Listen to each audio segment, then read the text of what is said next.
Volume 11, Chapter 512, Primordial Nightmare Contract.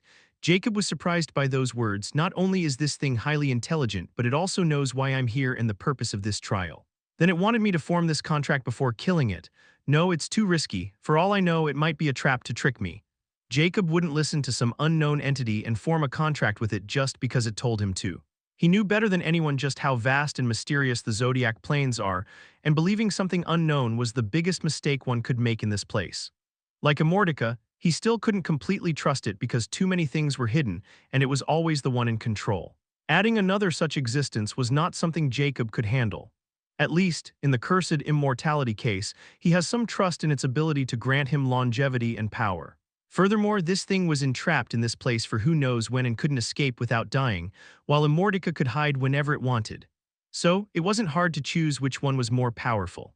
Making up his mind, Jacob pulled the trigger. The voice was shocked at Jacob's decisiveness. He didn't even say anything and attacked. Almost instantly, the black flame around the egg suddenly burned intensely, and when the atomic bullets touched, no explosion occurred.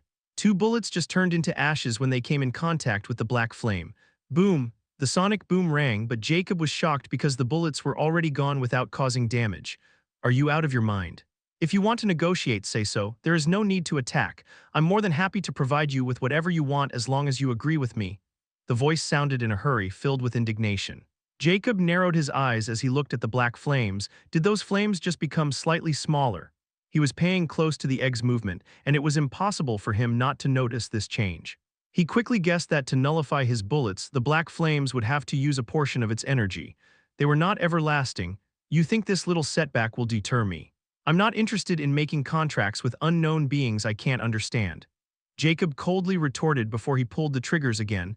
The black flames again nullified the bullets, but just like before, they were slightly diminished. Fool, utter fool, the contract is of equal partnership. You can see for yourself. Our lives will be bound together. If one of us dies, the other will die as well. The voice shrilled with anger as it couldn't understand why a mortal like Jacob rejected such an honor. Jacob's eyes shimmered with naked disdain and he scoffed. Heh, you call this equality? Why do I have to die if you die? The last time I checked, I'm not the one begging you to save me, am I? You are not my equal, not by a long shot. It's quite clear to me that all I have to do is to kill you before you creep out your egg, and I don't need to risk anything, much less connect my life with yours.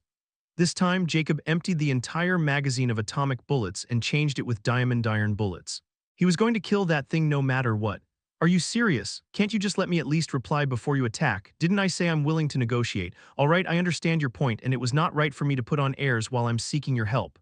The voice becomes flustered as Jacob now seems like a madman.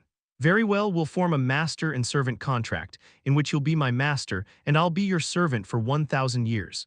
You can order me to do anything except for taking my own life with the exception of.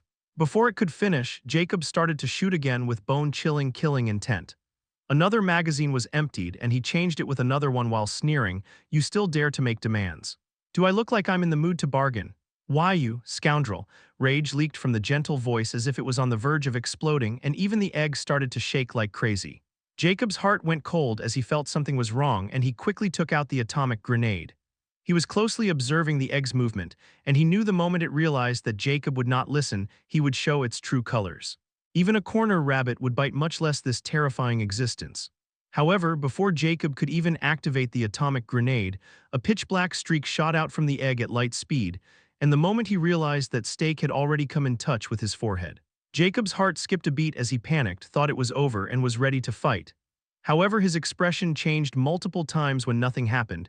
He was still in control of his body and feeling just fine. Did I imagine it? He thought with bewilderment. But right now, a vast torrent of information breaks in his mind and foreign information starts to surface. What did you do? Jacob was horrified as he shouted while looking at the egg. The information was about a contract called the Primordial Nightmare Contract, in accord with he was now the owner of Beast of Primordial Nightmare. It wasn't the Beast of Dream at all. Furthermore, he didn't have any say in it because the moment that contract came in contact with his body, it was finalized. Additionally, the Primordial Nightmare Contract has many clauses and terms that almost make Jacob die of anger. Those clauses and terms were not restraining him. They were about under what conditions he could kill the Beast of Primordial Nightmare, and he couldn't kill it as long as any of those conditions wouldn't fulfilled.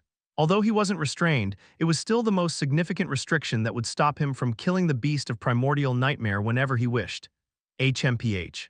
I naturally used my once-in-a-lifetime ability to bind myself with you. Although it cost me my freedom, it's far better than dying, isn't it? Besides, I think it was all worth it, owner of the universal godly scripture. The voice snorted, filled with hidden mischief as its entire demeanor changed. On the other hand, Jacob was rooted in his place with a pale white face after hearing its last words. He felt like he was in a nightmare. Chapter 513, Beast of Primordial Nightmare. Jacob remained rooted in his place in a daze before he finally snapped out of it, and killing intent emitted from his very being as he looked at the pitch-black egg. He tries to communicate it as he does with Immortality this time, and he knows it is possible because of the contract. Do you purposely target me because of universal godly scripture? How did you know? The primordial nightmare nonchalantly replied, and no longer seemed to be afraid of Jacob's killing intent. I was planning to fight with you to death as I supposed to you, even if it meant harming myself. But then suddenly, the moment you entered, my blurry memories suddenly became clear, and I finally remembered what happened in the past and how I ended up here. I didn't lie about me being trapped in this place for eons. It's just that I'm helpless to do anything about it as I was being influenced by something, and can only wait for my fated battle. But you, the moment you entered, that influence seemed to have just vanished and I got my memories back. After hearing an unexpected reply, Jacob was startled and asked, "Is it because of the universal godly scripture?" It was the only explanation he could think of because he still did not understand universal godly scripture completely. But he couldn't understand how primordial nightmare discriminated that he had one and whether the others had such an ability like it out there. If there were such an ability, Jacob would be in massive trouble because not everyone would be as helpless as the primordial nightmare. It was like declaring to the world that he was the wealthiest person and he had no power to protect that wealth. I'm pretty sure it is, as expected of it. Primordial nightmare didn't deny it. How could you tell someone has universal godly scripture? Jacob questioned with an ashen face. Oh, my owner worries that others like me will target you, don't worry. I don't think other than me someone can tell you are the owner of universal godly scripture. Unless they are like me, who were captured by another owner of universal godly scripture and have my unique detection abilities. Primordial nightmare replied with pride. But Jacob was stunned as this was another piece of unexpected information he wasn't imagining. It was even more shocking than finding out primordial nightmare knows he has a universal godly scripture. Why you were captured by another owner of universal godly scripture? Does this mean this trial is under the control of another owner of universal godly scripture? Jacob hurriedly asked as he felt a chill running down his spine. This was too much to swallow. An owner of universal godly scripture in control of Trial Plains. It was hazardous for Jacob. If he had ill intentions, Jacob wouldn't have been able to do anything it because he wasn't powerful enough, not by a long shot. This, I'm not sure. When he found me, I've only developed my consciousness and instinctively recorded his unique aura that I'm sensing from you. Afterward, I remembered being in a dark place for an unknown time. When I saw the light again, I saw him standing in front of the blinding light, and he placed me in front of it. He said, "This is good material for the next scenario."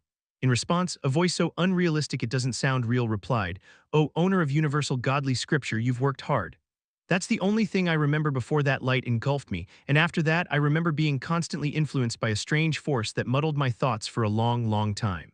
Until recently, I found myself in this place where I regained control over my abilities, and I have only one thought, to kill every person who comes here. My hatching process, which has been stopped for a long time, also continued. But it was so slow that it is pitiful, and then you've come, my owner. How glad I am that it was you. Primordial nightmare sighed with emotions and a hint of loneliness. Jacob's eyes were narrowed into slits as that information was quite startling as well as terrifying. If what primordial nightmare stated was true, then an existence seemed to be ordering an owner of universal godly scripture or simply working together. Could that light be Zodiac Will? Jacob thought about the unknown entity that even Immortality seemed to be afraid of, and it was very likely true because the Trial Plains were under the control of Zodiac Will. Still, it won't change the fact that primordial nightmare could somehow remember all that and even break free from the restraints put on it.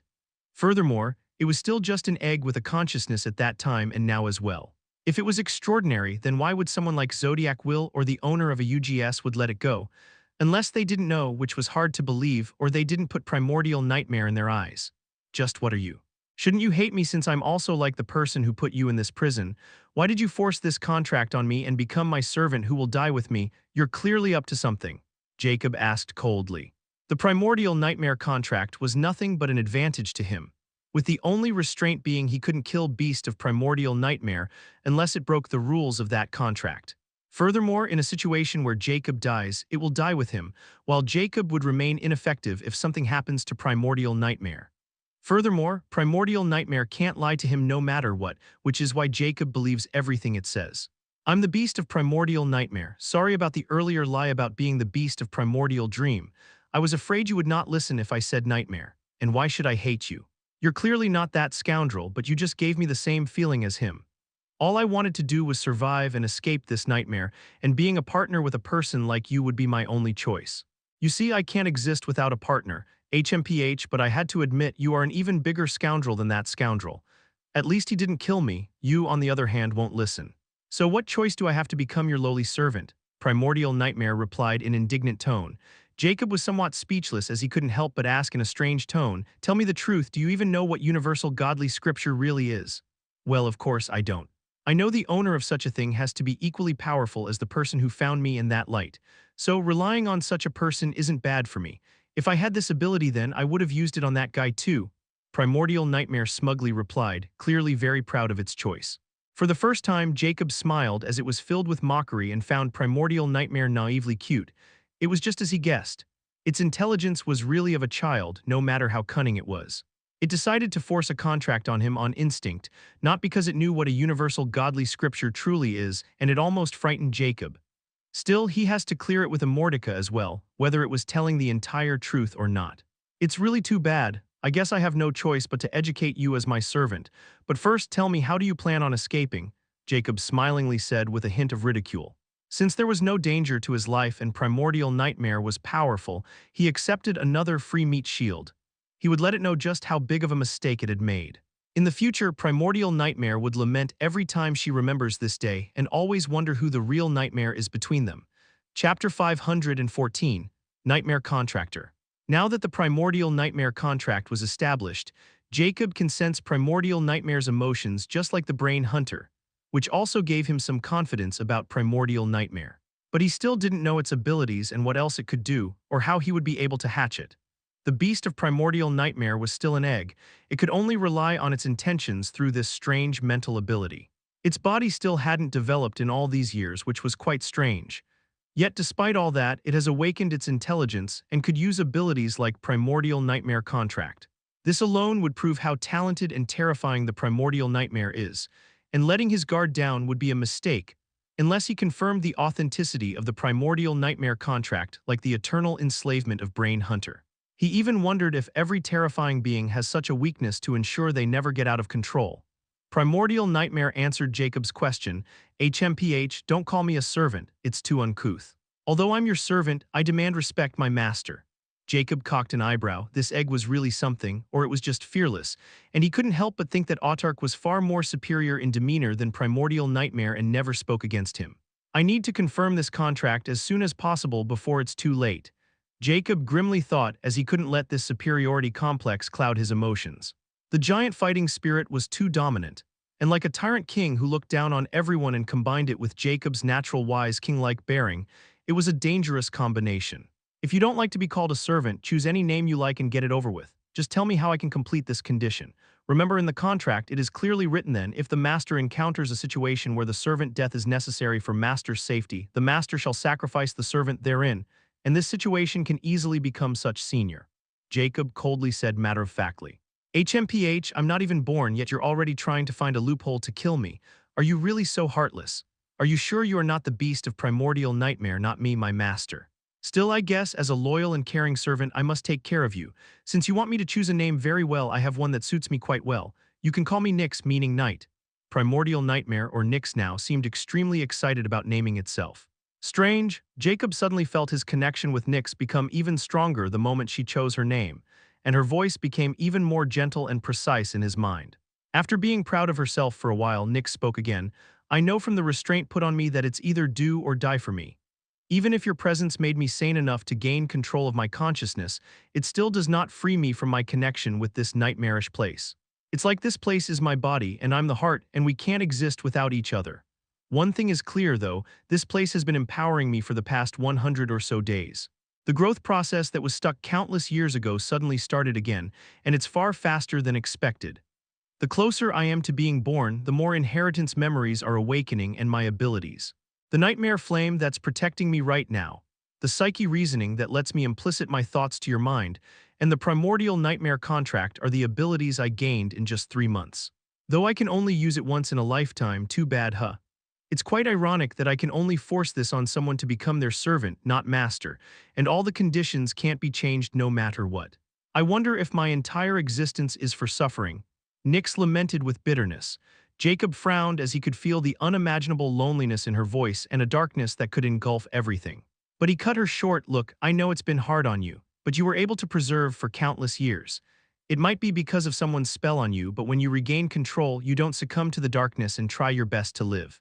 You grasp every chance, even yourself, to become my servant just to get a chance to live, and I really respect that if it's true. But truth be told, I don't trust you until I confirm the authenticity of your claims. In a sense, we might be alike, as I also don't want to die, period, and might have done the same thing if put in your shoes. But if your grit to live is true, and you're sincere with your gesture, I won't mistreat you.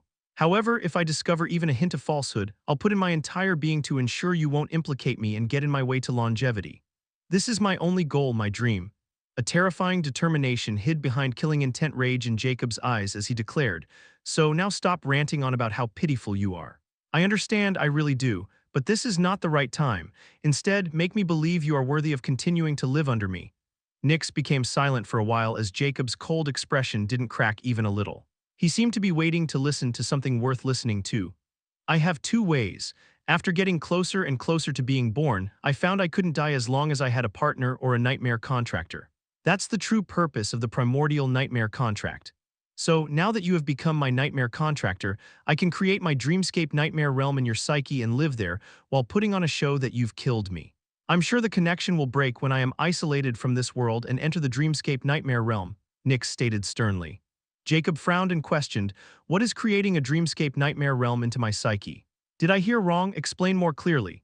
Nyx explained, dreams are a product of a person's imagination or desires. Sometimes pain, grief, fear, or traumas would change these dreams into nightmares. But it happened in the psyche or spirit or soul, whatever you like to call it. Anyway, my point is whenever a dream occurred, a temporary dreamscape realm would automatically create in the psyche.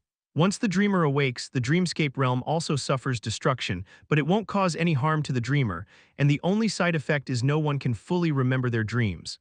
This cycle lasts until the psyche dies. But I, as a beast of primordial nightmare, can invade anyone's psyche without them realizing it, turn their dreams into nightmares, and then feed on their dreamscape realms to become stronger. However, there are dire consequences of devouring others' dreamscape realms, one of them being 50% of their lifespan becoming mine. Also, they will lose the ability to dream and slowly plunge into never-ending emptiness, which will become their reality one day, and they will die in this world. But before sending my victims into their entral damnation, I can do many more things, like manipulate their dreams, turn them into powerful nightmares, and so no. My point is, I can do all this, but I need a nightmare contractor to do this, who can let me establish or turn their dreamscape realm into dreamscape nightmare realm. It's like a nest if you want to hear it in simple terms. Jacob couldn't believe what he was hearing. This thing was too dreadful, and the concept it just explained was mind-blowing. He never thought such a complex truth was hidden behind something as insignificant as dreaming. Not to mention, there was this beast that could feed on them and then left its victim to die.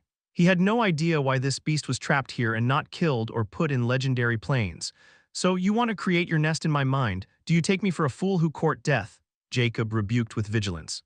This was too dangerous. What if Nyx directly devours his mind and takes control of his body?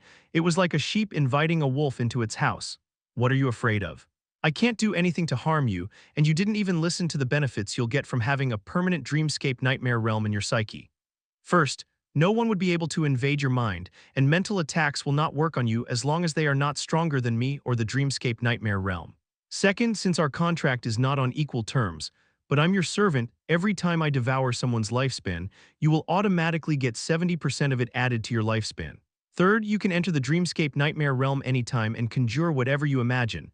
Practice magic skills with endless mana martial arts without physical exhaustion, research, and so on. Everything can be emulated in the dreamscape nightmare realm like reality. Fourth, time difference. The stronger the dreamscape nightmare realm, the slower time from reality. And this is just the tip of the iceberg that even I don't know how deep it can go yet. Nyx's words were filled with passion and temptation, sending Jacob into an utter daze when he heard about Dreamscape Nightmare Realm. Chapter 515, Final Condition. Jacob's heart raced on its own for the first time in many years after he heard about the lifespan part. This concept was completely mythical and straight out of stories and even sounded like a scam. But if it was true, didn't this mean as long as this thing continues to devour others, my lifespan would never run out? Jacob thought as he was really tempted now, but he didn't let the momentary greed cloud his judgment. Because as good as it sounds, it was still risky to let something unknown into his mind and create this dreamscape nightmare realm. At least not until he confirmed it is absolutely safe. So controlling his emotions, he asked, "Sorry, but I can't agree to this yet. What is the second way?" "Oh, come on, you still doubt me," Nix's sounded perplexed. "You're overly cautious, my master. Sometimes you have to take a leap of faith." "I know, but you should understand it is too risky, and I'm pretty sure you won't let something unknown enter your mind, right? I can't just take your word for it."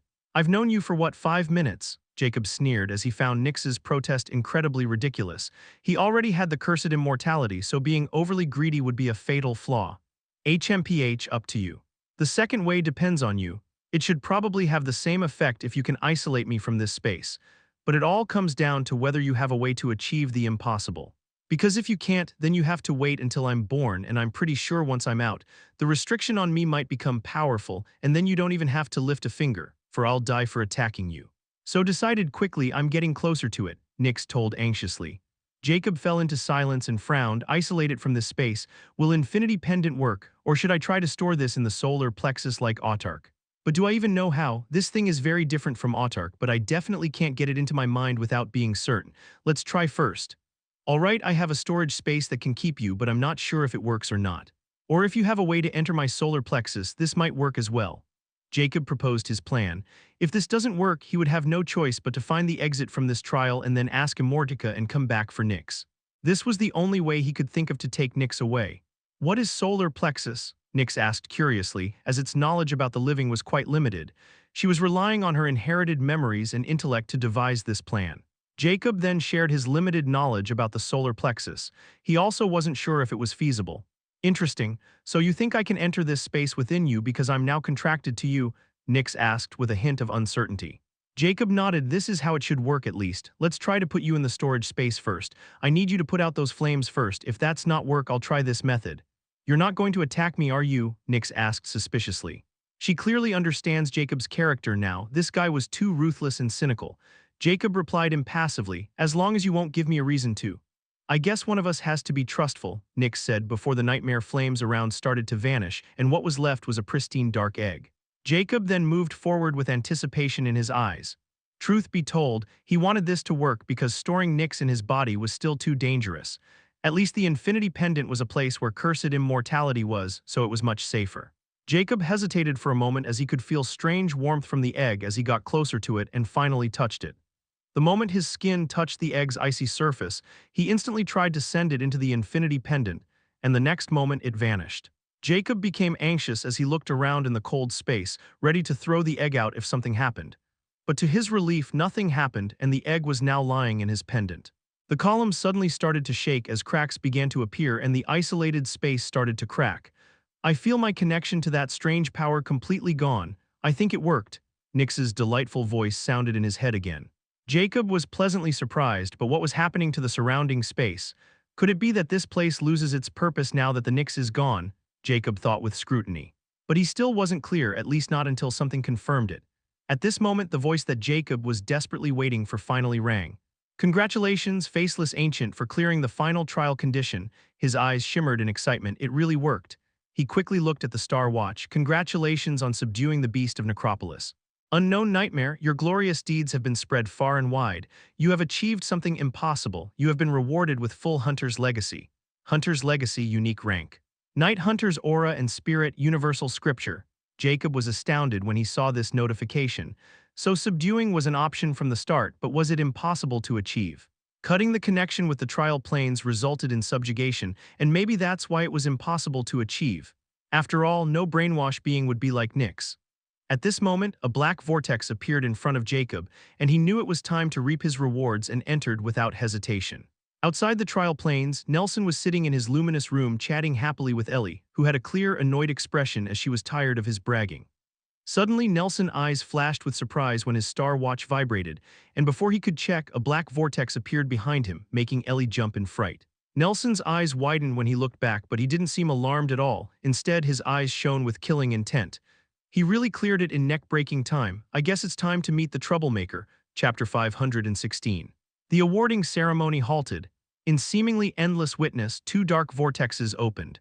Jacob walked out into a familiar space but was surprised to see another vortex a few meters ahead of him. His eyes widened slightly. Could it be? Killing intent crept into his eyes as he saw a slim man clad in light green walking out from the vortex. His face was hidden behind a white mask. Only his astute and curious eyes could be seen as they were entirely locked on Jacob, as if he were some rare animal. Both men continued to gawk at each other without speaking, and the atmosphere was filled with murderous pressure. "We finally met, fellow faceless ancient. I had to admit you even made me panic for a moment there, but I also didn't have that kind of fun in a long time, so I must thank you." Nelson finally broke the icy silence, sounding fearless, and even mocked him. However, Jacob didn't reply as he remained mute. He didn't want to speak because he knew he couldn't control his seething rage if he did. Just standing calm was taking everything out of him, while his body was doing everything to attack the person who humiliated him. Only now Jacob experienced how terrifying the will of fighting giant spirit was. It wanted to turn the enemy into dust, especially those who aggressively humiliated it. But Jacob still kept his rationality, because he knew the sly fox in front of him wouldn't dare to come if he wasn't absolutely sure to be walking out of there alive. In fact, Jacob even suspects this guy was deliberately provoking him so he could attack him. However, he wouldn't be Jacob if he didn't see through this petty trick. It's just that his body was becoming its own enemy, and he had to find a way to subdue it completely. At this moment, Nelson was about to speak again when Saai's voice rang. "Faceless ancient and amiable wizened monk, congratulations, you have completed all the trial conditions of Epic Plains trial, the Hunter's Necropolis. Faceless ancient and amiable wizened monk belong to the Life faction. The life being of other planes will now be freely given access to the Epic Plains as long as they aren't above the power cap until the next trial establishment. The restriction of the dark being of other planes continues to be 50,000 dark beings per decade. The protection barrier will now be lifted from Life Zone and Dead Zone until the next trial establishment. Alert! The awarding ceremony will now enter a temporary halt." "What?" Nelson sounded shocked when he heard the last phrase. Jacob also frowned because he clearly remembered this didn't happen the last time and couldn't help but think it might be related to Nyx and become vigilant. According to contingency case number 49483 Lee 4031L, both parties are suspected of being involved in destroying the Epic Void Star server 115 days ago. The Zodiac Plains won't support criminals. Please prove your innocence before continuing the rewarding ceremony.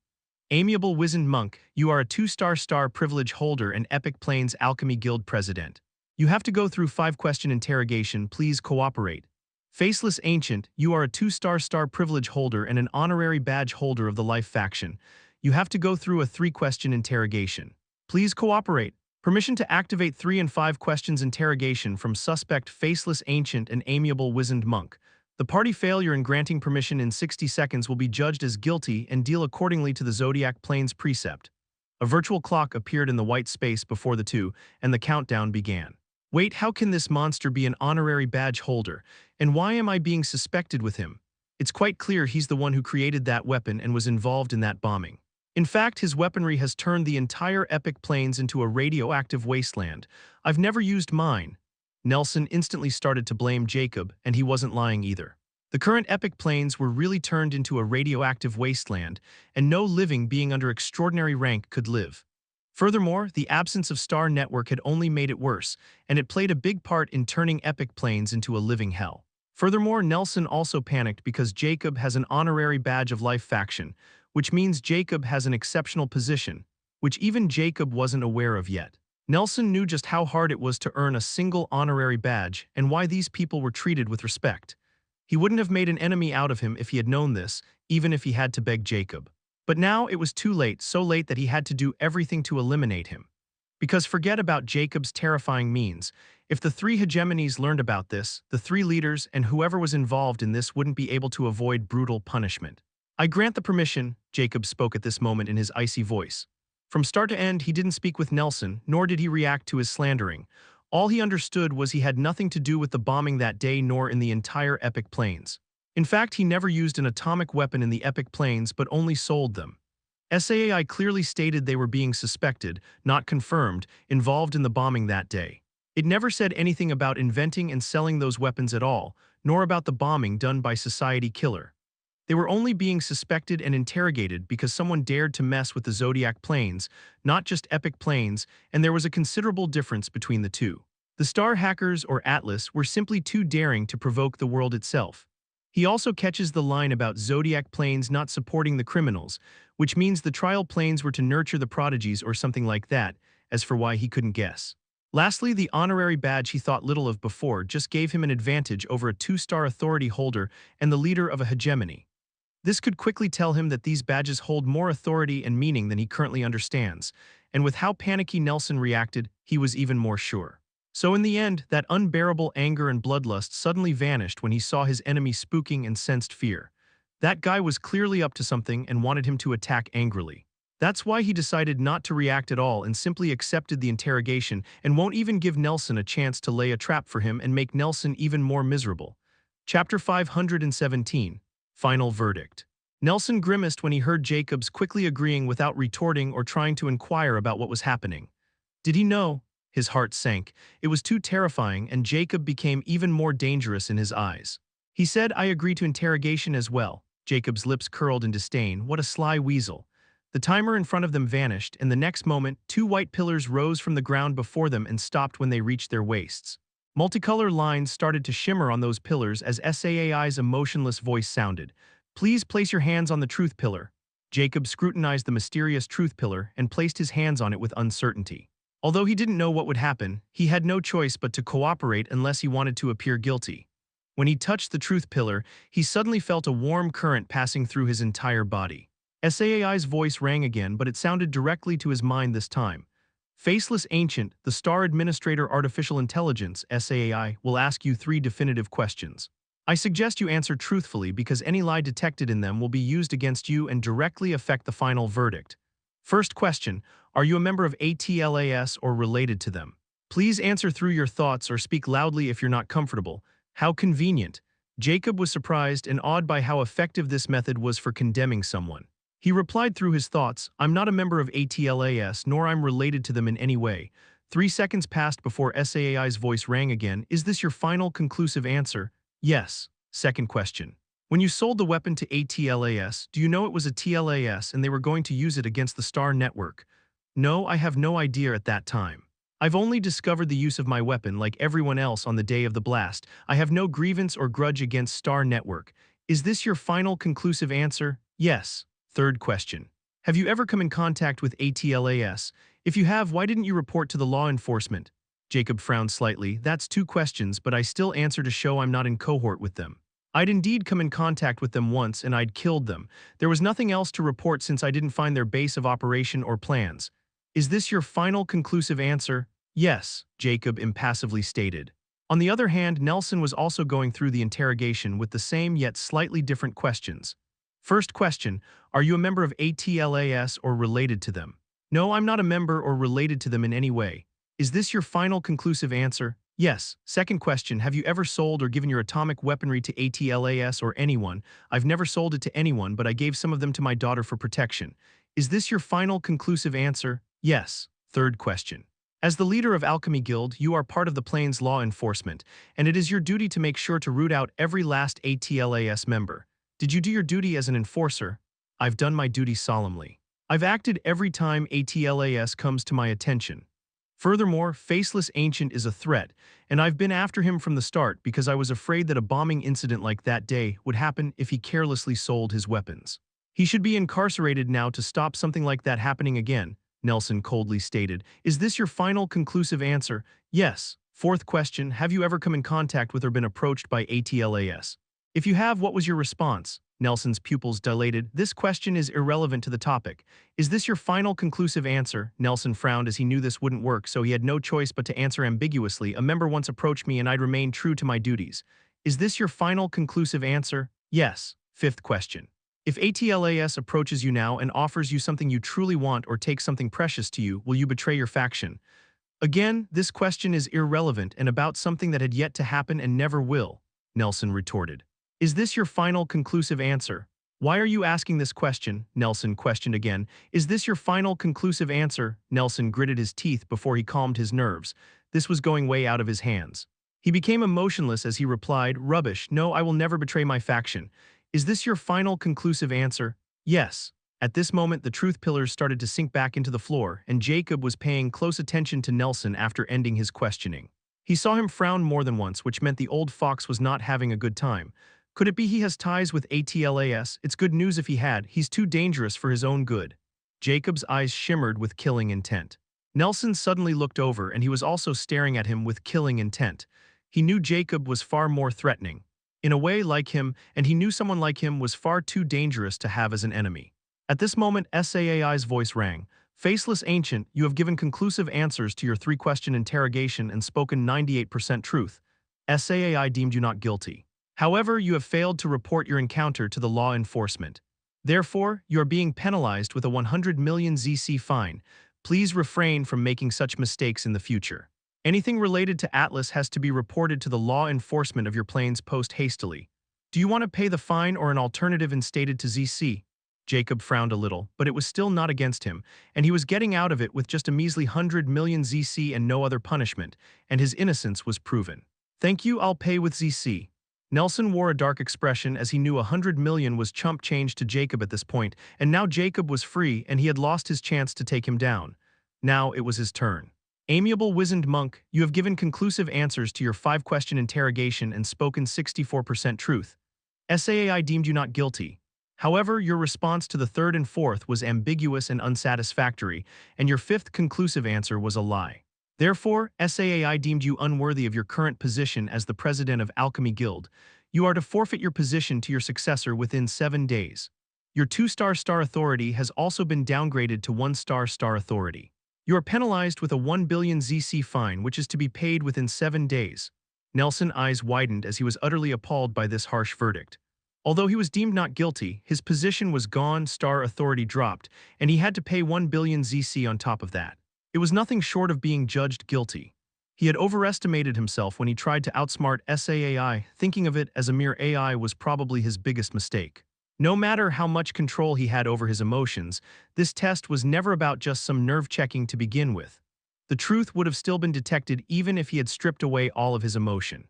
This was how terrifying the Zodiac Plains was. He was nothing but an ant trying to mislead the sky that was everywhere. Ha ha ha ha. Suddenly, a loud laughter enveloped the silent space, snapping Nelson out of his despair. It was Jacob as he laughed wantonly, and it was filled with mockery and relish. I had to admit I'm in awe of SAAI, even something like you can't trick it.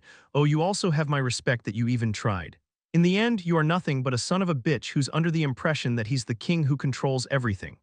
Jacob looked dead in his eyes and stated, and this is just the start of your harsh awakening to reality, because I'm coming for you and your little sultry family until there's nothing left of it. Chapter 518. An agreement of desperation. Nelson's aura stirred vigorously as he glared at Jacob with fury, but he was still sane enough not to attack Jacob when they were in the champion's space. Furthermore, attacking Jacob would only make things worse for himself because he couldn't see through his power level the moment he laid his eyes on Jacob, even with his unique visual ability. That's why he wanted to provoke him into attacking, as SAAI would instantly react and he could get rid of him. However, the tables have turned and he never saw it coming. It could have been fine if he was alone, but all this happened in front of his enemy, which revealed his weakness, and now Jacob can easily take full advantage of it. He knew because he would. Now he even regrets clearing this trial condition. Not only did he double-cross the King of Dead, he ended up exposing himself to an enemy like Jacob. Moreover, when Lucy and his other enemies discover this, they will not let him go either. Suddenly, he felt immune and under dangerous pressure for the first time in many years and started to think of countermeasures. At this moment, SAAI continued without caring about their personal disputes. The rewarding ceremony shall continue. Faceless Ancient and amiable wizened monk, you both belong to the Life faction, and as collective champion of Epic Plains trials, you have one-time right to activate the Life Zone for 500 years by forfeiting half of your accumulated reward. Please choose whether you want to activate the Life Zone. Both parties need to agree within 499 seconds or the choosing right will be voided. I disagree, Jacob instantly scoffed. He had no reason to forfeit his rewards for these selfish mongrels, not to mention this would also give Nelson and his people all the time to focus on him.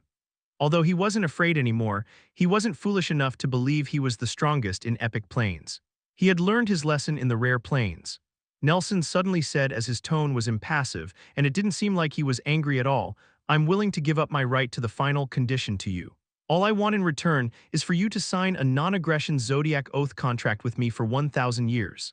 Jacob was astounded when he heard this unexpected proposal from a man who was enraged to the extreme and lost his power. He had to admit Nelson was probably the most terrifying man he had encountered after coming to Zodiac Plains. "Is it even possible to do it?" Jacob asked with uncertainty.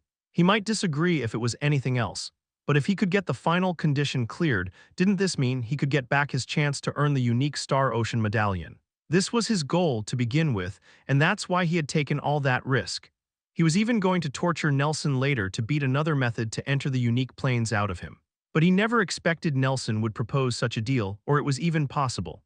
"No, only as long as the champions are from the same faction. I'll send this condition clearance message to you and give my verbal consent to SAAI. The right of the condition clearance will also be transferred to you. You can be the sole champion and reap all the rewards of it, especially the unique Star Ocean medallion. The way towards the unique plains, I have a feeling that you wanted that, and that's also why we want to stop you," Nelson stated. Jacob's eyes narrowed as he wasn't surprised that these guys knew about unique Star Ocean medallion. "Is there a specific reason for your desperation?" he asked. "I can't tell you now. Are you agreeing to this deal or not?" Nelson coldly questioned. Jacob ignored Nelson and asked, "SAAI, what Nelson just said, is it possible?" "Affirmative." Jacob then looked at Nelson and suddenly smiled. 1,000 years is too long. "I might not even live that long. All I can agree to is 10. I won't come after you in this period of time." Nelson's eyes narrowed. "Are you joking? 500 years or no deal?" Jacob shrugged his shoulder. "All right, no deal it is. I'll have to hunt you and your daughter down the moment I leave this place. Let's see how far you can run, and I won't stop until I see your ashes." His voice sounded like a demon who would do anything to achieve his goal. Nelson felt a chill down his spine when he heard those words. He gritted his teeth and said, 100 years. Jacob didn't think before saying, 10 or no deal. "Just why are you doing this?" Nelson asked through gritted teeth. "Heh, I think you know the answer to this question." Jacob snickered coldly. He knew a guy like Nelson would have a grasp of everything happening around him, especially his daughter. He was most likely involved in Ellie's schemes against him. Nelson took a deep breath as he never expected Jacob to be so hard to deal with, and he wasn't confident in getting away in a short amount of time. He was being so desperate because he was afraid Jacob would launch more White Sun missiles in his direction. He wasn't afraid of his individual strength, he was afraid of Jacob's weaponry. 20 years, and I'll add an extremely unique universal magic scripture that can be used with all elements. You won't scheme or target me or my daughter for 20 years or use your weapons anywhere close to us as long as you know we are there or even have a little notion of it. This is my bottom line. If you still do not agree, then let's see who has the last laugh. Although I admit I might not be your match when it comes to hiding or strength, I'm not someone who will go down without at least taking a limb or two. Jacob looked deeply at Nelson, and at this moment he saw madness in his eyes. So he's really at the end of his tether, huh? I have to admit letting him go would be pretty troublesome. But I can't ignore unique Star Ocean medallion. Revenge is not as important as pursuing immortality. 20 years are enough for me to gain strength.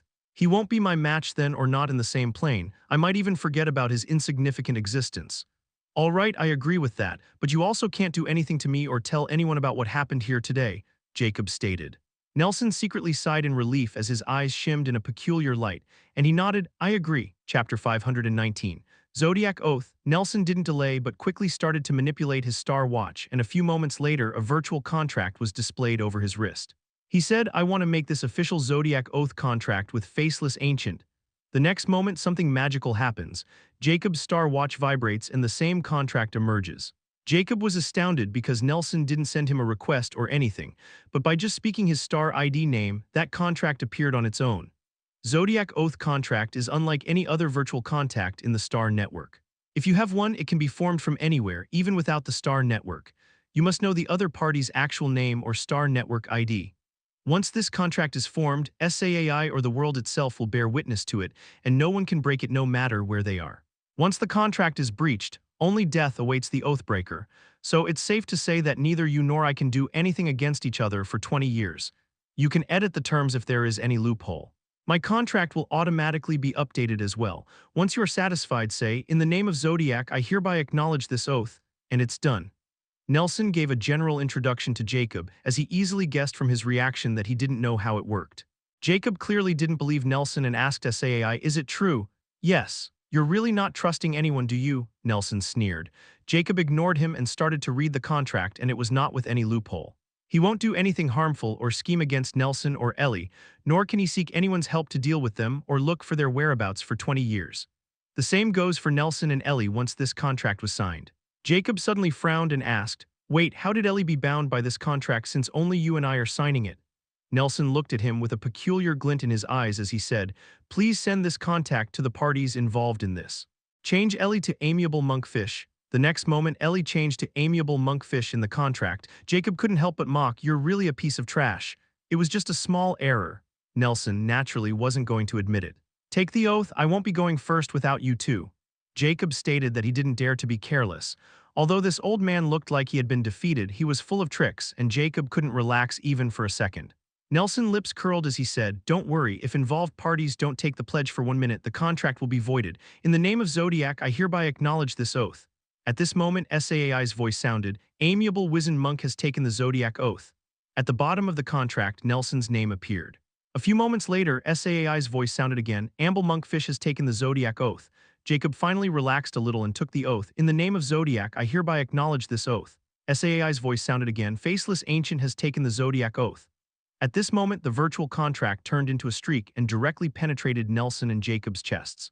Jacob was shocked by this and he sensed something was gripping his heart, but the next moment his heart suddenly beat and that strange feeling vanished. "What happened?" Jacob was surprised and confused. "Don't worry.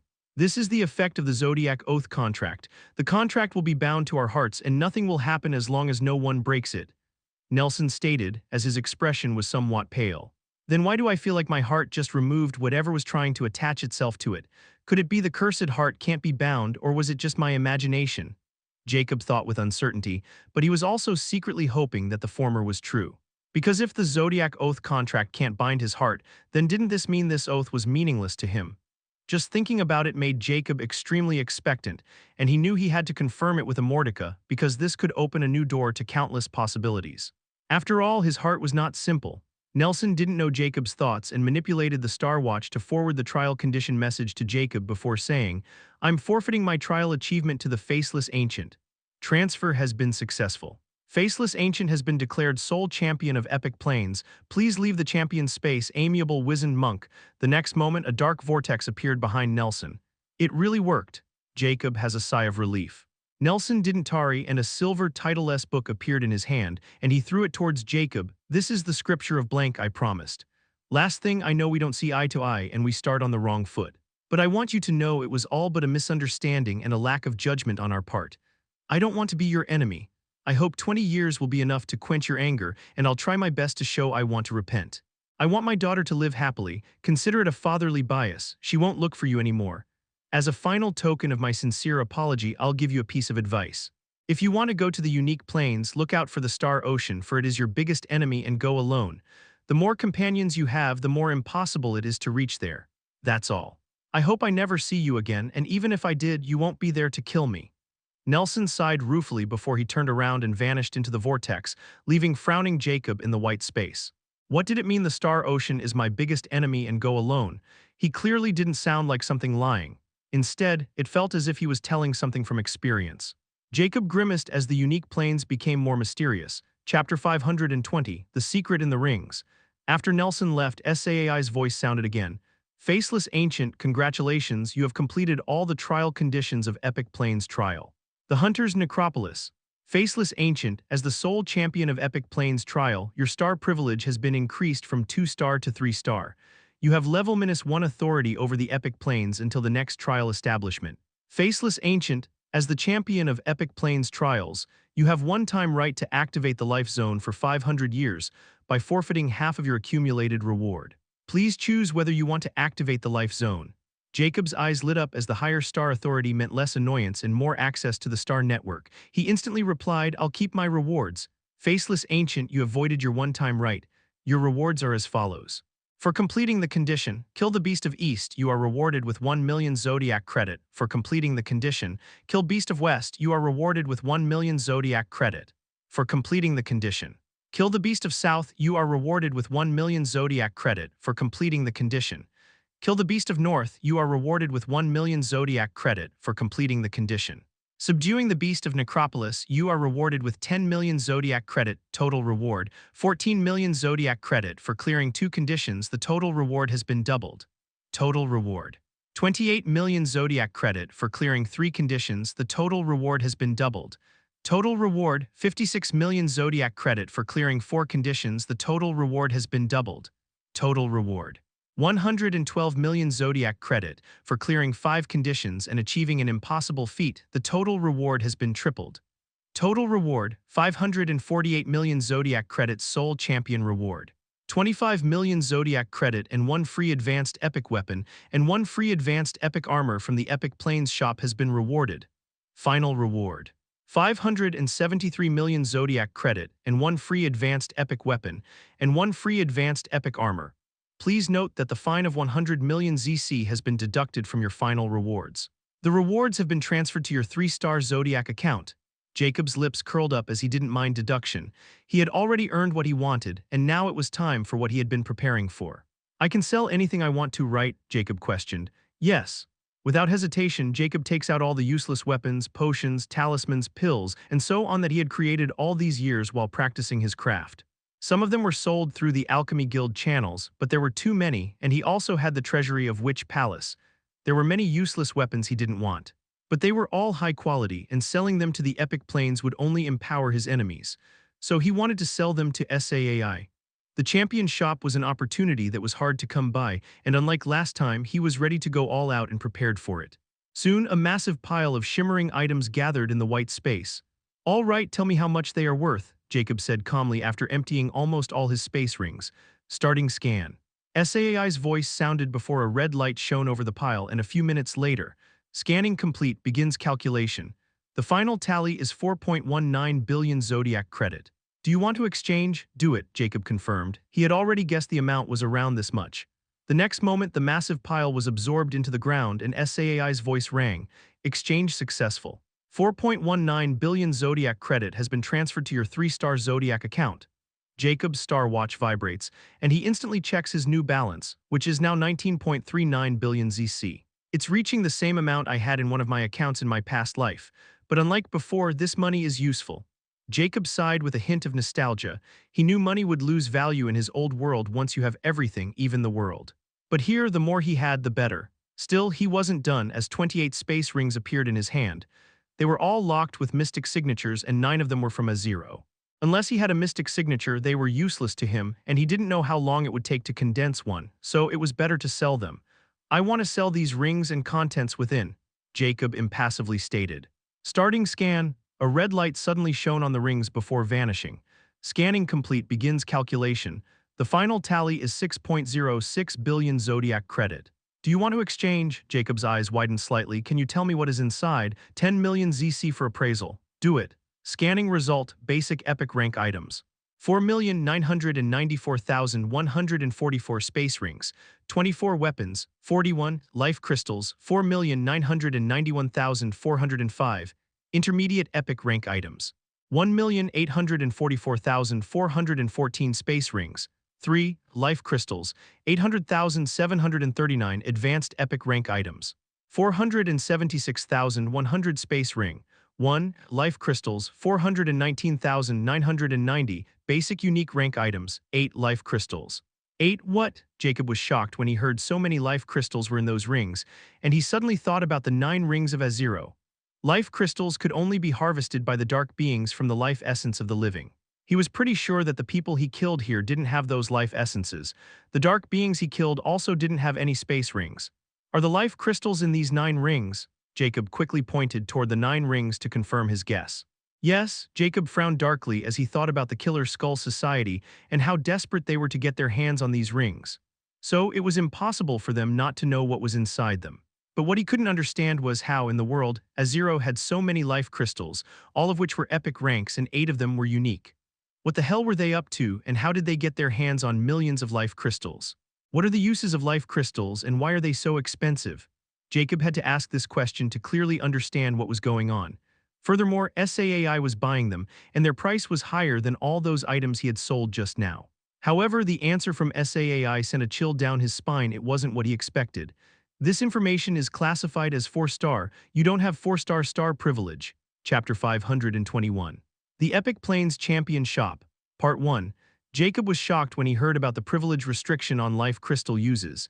He has just earned a 3-star privilege, and probably in the entire Epic Plains, only the Timeless Dark Tree had a 3-star privilege. 4-star privilege means probably a top big shot of the unique plains, or even higher. Just what kind of secret life crystals had to classify it as such, and how did the Clown Society get their paw on so many of them? It's too strange, first that mutant and now life crystals. It's like they are trying to achieve something other than just creating some mindless puppets. What if the dark beings are also involved with them? It's not impossible to have traitors in a midst. The more Jacob thinks about it, the more he finds this topic complex and out of his league. He isn't someone with a narrow mindset. He knows if the dark beings have something that can genuinely allure him, he might temporarily side with them. It wasn't hard to imagine there were others like him. After all, in the Zodiac Plains, strength and benefits meant everything. The Killer Skull Society working with the dark beings won't surprise Jacob much. In the end, Jacob decided to put this matter on hold and seek Immortality's opinion. Who knows, he might get lucky. Furthermore, now that he knew what was inside these rings and just how important they seemed, he quickly stowed away the 9 rings with life crystals and said, "I want to sell the rest." The final tally is 914,400,000 Zodiac credit. Do you want to exchange? Why are those life crystals worth so much? Jacob was really curious now. All right. He put the rings on the floor before they vanished and received the payment. Although the price has dropped substantially, he has more than enough to buy whatever he needs. He won't give away a precious resource if he has no choice, especially when this resource was highly regarded by the Zodiac Plains. He also decided to pay more attention to the dark beings' treasuries in the future. Who knows what surprise awaits him? Now that he earned over 20 billion ZC, it was time for the main event, as he said, "Open the Epic Plains shop." The next moment, a corporeal virtual projection appeared before him, the same as the last time. His star ID name and current balance were in the top left corner, which was 20,304,560,150 ZC. Then there was a list below under the category of level -1 epic authority, and there were 4 items. 1. Unique Star Ocean Medallion Description, a medallion of proof to pave the way for the champion towards unique Star Ocean. Price 500 million ZC. 2. Life Zone Scroll Epic Plains Description, create a 100-zone 100 life zone anywhere in the Epic Plains and no dark being will be able to enter. Limitation. Only usable in Epic Plains. Duration 10 years. Price 10 million ZC. 3. Life Limit Breaker 1 level. Description, break the power level limit on the Epic Plane by 1 level for every living being. While active, any living being with the same level can enter the Epic Plains. Duration 100 years. Price 1 billion ZC. 4. Escape Life Talisman Advanced Epic Rank. Description, an escape talisman made with space magic runes. It can be activated with magic, or whenever the user is in life-threatening danger, it can automatically activate as long as it is attached to the body and teleport the user 1,000 miles away in a random direction. Limitation, does not work in confined and locked spaces or against space restriction abilities. Available, 3. Price, 50 million each. Jacob's eyes shimmered, seeing the unique Star Ocean Medallion while completely ignoring items number 2 and 3 before looking at another new item. So that's how that guy probably got away from me that day. These escape life talismans are indeed a life savior and quite annoying. What if my enemies started to come at me with these talismans? I won't be able to kill them at all. On the other hand, the same goes for others. Jacob was both thrilled to see this life-saving treasure and depressed about how this could affect him. He couldn't help but think about Nelson, and he guessed there were over 90% chances that he had this talisman. Space restriction abilities, huh? Furthermore, it said space magic runes. Jacob's eyes shimmered as he thought something and quickly ordered, "I want to buy the unique Star Ocean Medallion and all 3 escape life talismans." 650 million ZC was instantly deducted from his action, and the next moment 2 small pillars rose from the ground and there were items on top of each.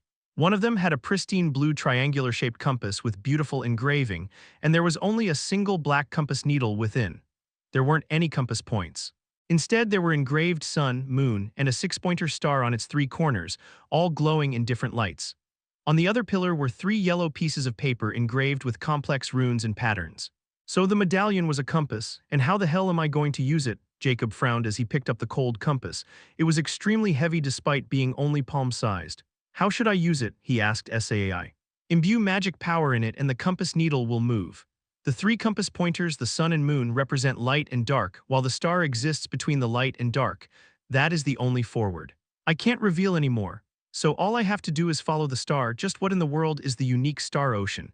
Jacob wondered aloud, and SAAI remained silent, so he knew he wouldn't be getting any more information.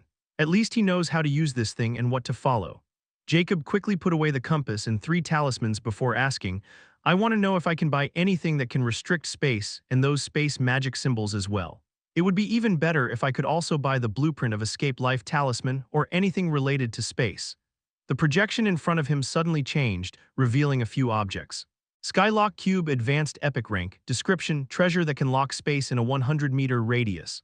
Limitation: Epic Rank Price: 100 million Principles of Rune Artificer Space Runes Advanced Epic Rank Price: 250 million ZC Teleportation Array Advanced Epic Rank Blueprint. Description: designed to set teleportation array between 2 points within 10,000 miles radius. Limitation: won't work in restricted space. Price: 1 billion ZC Skybreaking Step Advanced Epic Rank Talisman Blueprint. Description: teleport 10 miles in any direction of eyes. Limitation: won't work in restricted space. Price: 250 million ZC. Jacob was flabbergasted when he saw those 4 items popping out. He wasn't expecting there really be something related to space to buy, yet he got all the things he wanted. Even though he didn't get the blueprint for Escape Life Talisman, he was content with the Skybreaking Step Talisman. 10 miles in his chosen direction was quite enough, especially if he added more than hundreds of talismans. Furthermore, the principles of Rune Artificer. Space runes seemed mandatory to create these space-related runic items. Now, he finally understands why there wasn't anything about space runes in his previous manual related to runes. Those were just fundamentals, only now he was stepping into the actual domain of Rune Artificer. Mulling, at this point, Jacob's eyes burn with the passion of a researcher who craves knowledge of the unknown. He said, I want all of them and show me every manual related to Rune Artificer, Magic Smith, Pill and Potion Alchemy. Chapter 522, The Epic Plains Champion Shop, Part 2. In the end, Jacob found that most of the knowledge related to the runes in the shop was already present in the Witch Palace, and the only thing that wasn't was the knowledge of space runes. So he didn't waste his money and bought some runic blueprints that could really be helpful, as well as knowledge of Magic Smith and alchemy that wasn't in the Witch Palace. Afterward, he bought materials for those blueprints, recipes, and magic weapon designs, especially the magic guns. He knew it was time to move on to magic technology and combine it without his own. Jacob's future ideas and the most powerful weapons in his mind were straight out of fantasies, and the technology needed to create them was not something even the unique planes might have. So he naturally has to combine magic technology. He knew as time passed, all those mechanical technologies would turn useless if he didn't combine them, and magic technology was probably the main development focus of higher planes. Thereby, Jacob ended up spending 8 billion ZC on these things, and he also brought a large quantity of Titian iron of the highest quality and magic gems. The magic gems were essential for high-class rune crafting and magic weapons crafting, especially when someone was trying to create different element runic treasures and weapons from their own. Afterward, Jacob quickly chose a free weapon and armor from the shop, which wasn't that important because he already had many of them for use. What Jacob was interested in after. I want to know if there is some kind of mask that can alert appearances and body size. He questioned, as this was probably the most significant issue right now. His growing size, and he also wanted to avoid the gluttony mask as long as it were possible. No such treasure that can alter the body structure in Epic Plains. There is only a mask that can alter facial features, eyes, and hair color. Mask of Deviant, Advanced Epic Rank. Description: alternate facial muscles, eye color, and hair color as long as provided with constant magic supply. Limitation: high-level magic detection ability can see through the mask.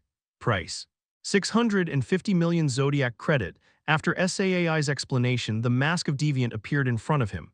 Frown. Jacob was deep in thought. I would be glad it could just change my body size. I guess the gluttony mask is really special. Jacob sighed as he decided to buy this mask, which was better than nothing. The next moment, a tiny diamond-shaped ruby emerged.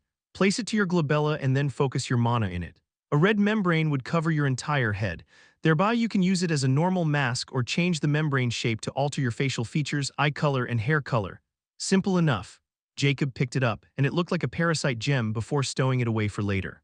Now his shopping was almost done. Show me magic ability scripture related to curse magic.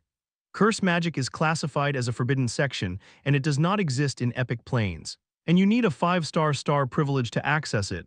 Astounded, Jacob didn't expect this. What about whammy poison? Any magic related to curse is classified.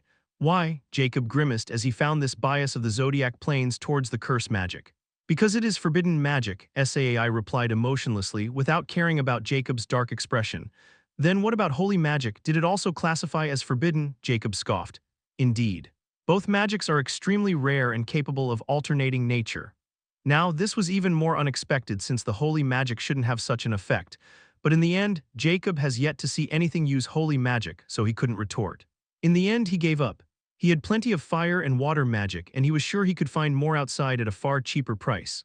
Lastly, Jacob asked another question, which he also wasn't sure he could buy here. Do you have raw hearts with their heart blood still intact?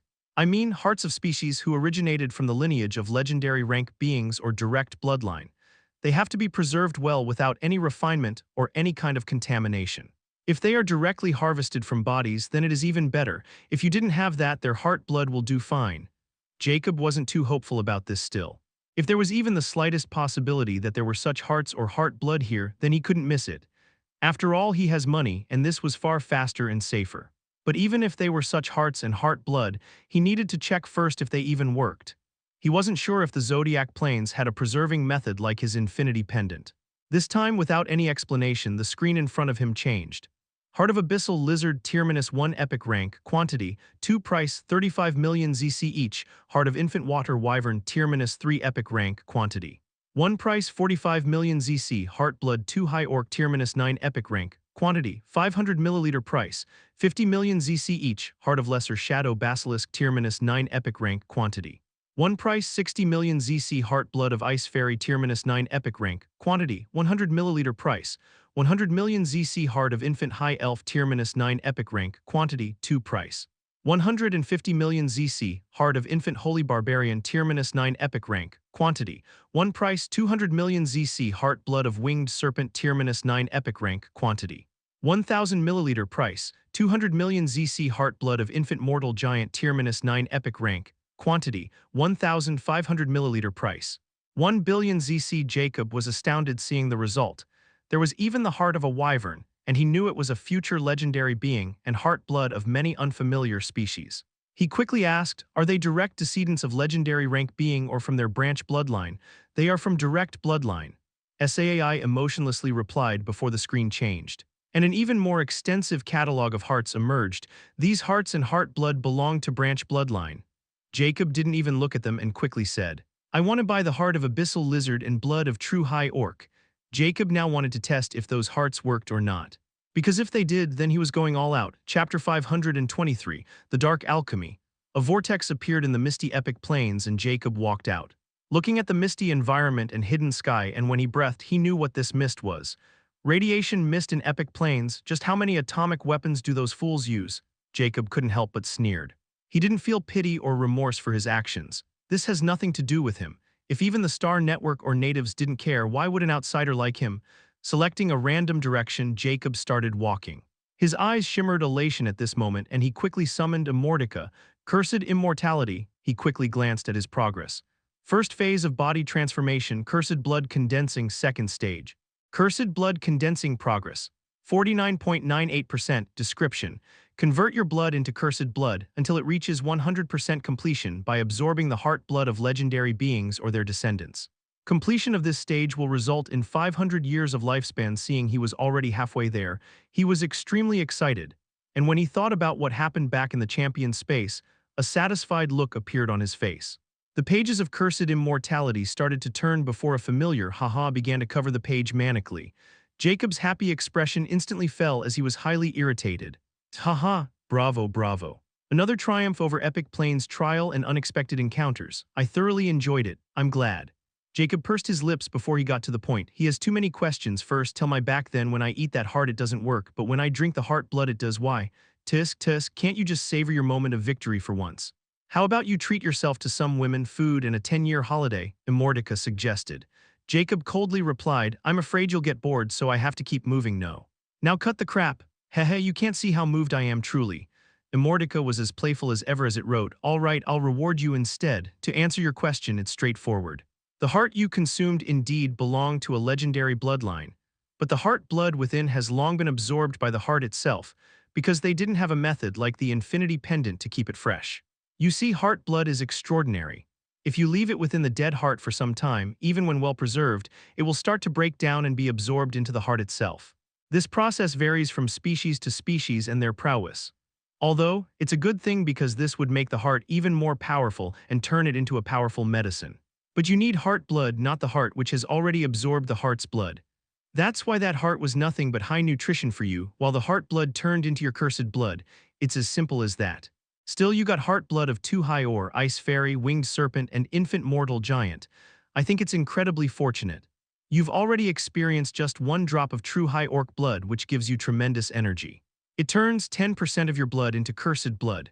You can only imagine what would happen when you absorbed these legendary bloodlines' heart blood and all those dilated bloodlines' heart blood that you bought like crazy. I had to admit. I didn't think you would even remember to look into the champion space for things like heart blood, and you even bought high-quality meat from a legendary bloodline as well. It seemed you were well prepared. Still spending all that wealth without batting an eye, now that is even more impressive. Ha ha ha ha. Immortality laughed, filled with the page thereafter. Realization dawned on Jacob as he finally understood why that heart didn't work. I can earn money as long as I live. His eyes burned with anticipation at this moment as he questioned, so tell me, are all those heart blood enough for 100% completion? Hard to say, but I'm quite optimal. Who knows, you might awake 1 or 2 more interesting aspects. Immortality wrote. Jacob's eyes narrowed. You mean crazy aspects like the fighting giant spirit? Heh. Whatever you say, you better explain what the hell is this aspect before I start going crazy, Jacob coldly asked. Now where's the fun in that? Besides, if you have willpower you'll be fine, Immortality subtly wrote. Jacob knew there was no point in wasting his breath, and he changed the question. Life crystal, what are they used for besides being food for dark beings? Heh, it's finally come to this point. Immortality wrote. Fine, I'll tell you a thing or two. Life crystals are refined using the life essence of the living. You do this much, right? Dark beings use the life crystals to cultivate their powers and advanced in the evolution ladder. They all have an innate ability to create life crystals. The higher they ranked in the hierarchy of dark beings, the faster and more powerful life crystal they could refine. Some extraordinary dark beings, like a lick, can even combine low-rank life crystals and refine them into higher rank. But the living didn't have such ability because it would be too unfair towards the dark beings. They also couldn't increase their lifespan like normal living beings, no matter how powerful they became. So, without life crystals, the dark beings will die eventually, extinct from the face of Zodiac Plains. Now here comes an exciting fact. What you don't know is life crystals are not just power and life source for the dark beings, but they are also beneficial for the living beings as well. Life crystals can be converted into life medicines by a dark alchemist. Dark alchemists are those who refine life crystals into life medicines, which can grant living beings a lifespan depending on the life medicine level. This lifespan varies from a second to 1,000 years. But this is a taboo among the living, because once a living being used a life medicine to increase their lifespan, they would turn into neither dead nor living, just an alive corpse who can't advance or evolve further. Furthermore, this is just one use of the life crystals, and the dark alchemy is a taboo subject among the living because it is a profession of the dark beings. No one with a sane mind would practice it unless they are courting death crazy. There are many more drawbacks of dark alchemy for the living, but I think this much is enough for you to understand just how important the life crystals are for both sides. The allure to live, even if becoming a living corpse. Why does it remind me of someone? Ha ha ha ha. Jacob's expression was grave as he finally understood the truth behind the life crystals, and he learned about a forbidden taboo subject for the living, the dark alchemy. Chapter 524, Scheming Against Captain Free Sword. So to speak, the Killer Skull Society is either working for the dark beings or they are exploring the dark alchemy, right? Ace stated as he finally had the insights about the life crystals. Who knows, and truthfully, who cares? I know you don't, unless you have a change of heart and want to be a hero among the living. Hehe. Immortality wrote. Jacob scoffed. No, a chance. Speaking of heart, tell me the Zodiac oath didn't work right. This was another matter he was most curious about. Ha ha ha, so you feel that? Immortality wrote matter-of-factly. I've told you your heart is no longer just a simple heart. It is the central component of your physique, and nothing can taint it, whether it's a silly oath or some forbidden spell. Jacob's lips curled up in a cruel smile. You should have told me sooner. Next, the beast of primordial nightmare. What it said was true. This is a whole cluster of information you are not ready to know, or you'll be even more paranoid than you already are. Nonetheless, whatever it told you was true, and it is nothing but beneficial for you. Especially that contact of servant and master, it's incredible how it was willing to lower itself to you because of your threats in special circumstances. Ignorant are truly fearless. I don't know how they let such a thing escape their clutches, Probably it's been too long since the last beast of primordial nightmare was born and killed in the cradle before it could unleash its true nightmarish horrors. All you need to know is beast of primordial nightmare is one of its kind and can't be two unless the existing one dies. As long as something didn't know about its true background, you'll be more than just fine. In this regard, even I envoy you luck, but there's always a catch. In this case, if another being exists that knows about its true background, you'll be hunted to the end of the universe. I guess this is your fate anyway, ha ha ha ha. Immortality started to laugh hysterically. Jacob's expression darkened as he didn't dare to take this subtle warning as trifle matter. Although he was displeased by the lack of information, he knew better than to ask and waste his energy. As of right now, he has no qualms about the beast of primordial nightmare, but he was also not going to let it roam free before it could bring him such trouble. What about the fire and water cores? I'm already in the unique rank with them, yet I still haven't awakened my mystic signature. Why are you asking such a thing when you've guessed it already? Only the hex core can bring you the desired result, not the substitute cores. Or try to use the other method if you're impatient. Jacob sighed ruefully as he had already guessed this much. All right, you are excused for now. I'll summon you once I start the blood consumption. He unsummoned the cursed book and looked in forwards in the radioactive mist and then his star watch to conjure a map. The star network was still down, but the plane map was still working fine. I'm already close to the dead plains. Let's upgrade the hex core first, and then after tying some loose ends, it would be time to leave this place behind. But first, a vermin transponder appeared in his hand and he activated it. A few moments later, Captain Freesword's jolly voice rang, "If it isn't our favorite Mr. King. I thought the last time I told you to contact me after you've done with the trial planes, or something urgent came up that could impress me. I even told you there's no longer a need to search for the traitor since it's been dealt with. Don't tell me you're still having a hard time completing the simple task." Towards the end, his voice becomes cold. Jacob impassively replied, "I want to ask if the star network is down in the epic plains. Can you enter?" "Oh. There's such a thing. First, it's almost impossible because Star Void server is almost impossible to destroy, right?" Jacob cut him short. Captain Freesword became silent for a moment before he said, "You have my attention. Tell me more." "So this bastard also knew about the Star Void server. Heh, it'll be even more easy now." Jacob couldn't help but gloat as he was merely testing the waters. Just a few moments ago, the Star hackers attacked the Void server and they managed to destroy it, and the trial came to a halt. Now the entire Star network is down, so I was wondering if Captain and his crew can enter, Jacob impassively stated. He wasn't going to say anything about him completing the trial, or it would be too much of a shock, and the sly Captain Freesword might become vigilant. Before coming out of the champion space, he inquired about something from SAAI, and the answer he got gave him the idea to scheme against this bastard. Even though he had already left Autark as a backup plan, it was taking too long, and he also wasn't sure if one puppet was enough to get rid of the entire crew of Uniques. Even with him in the mix, he knew Captain Freesword had other life-preserving means, so he decided to use another trick to eliminate this threat. Captain Freesword replied in astonishment, "Those crazy nuts, they really achieved it. Yes, it's announced in my Star Watch, and not only that, but they seem to have gone completely mad, and they are using some atomic bombs that are affecting the entire environment.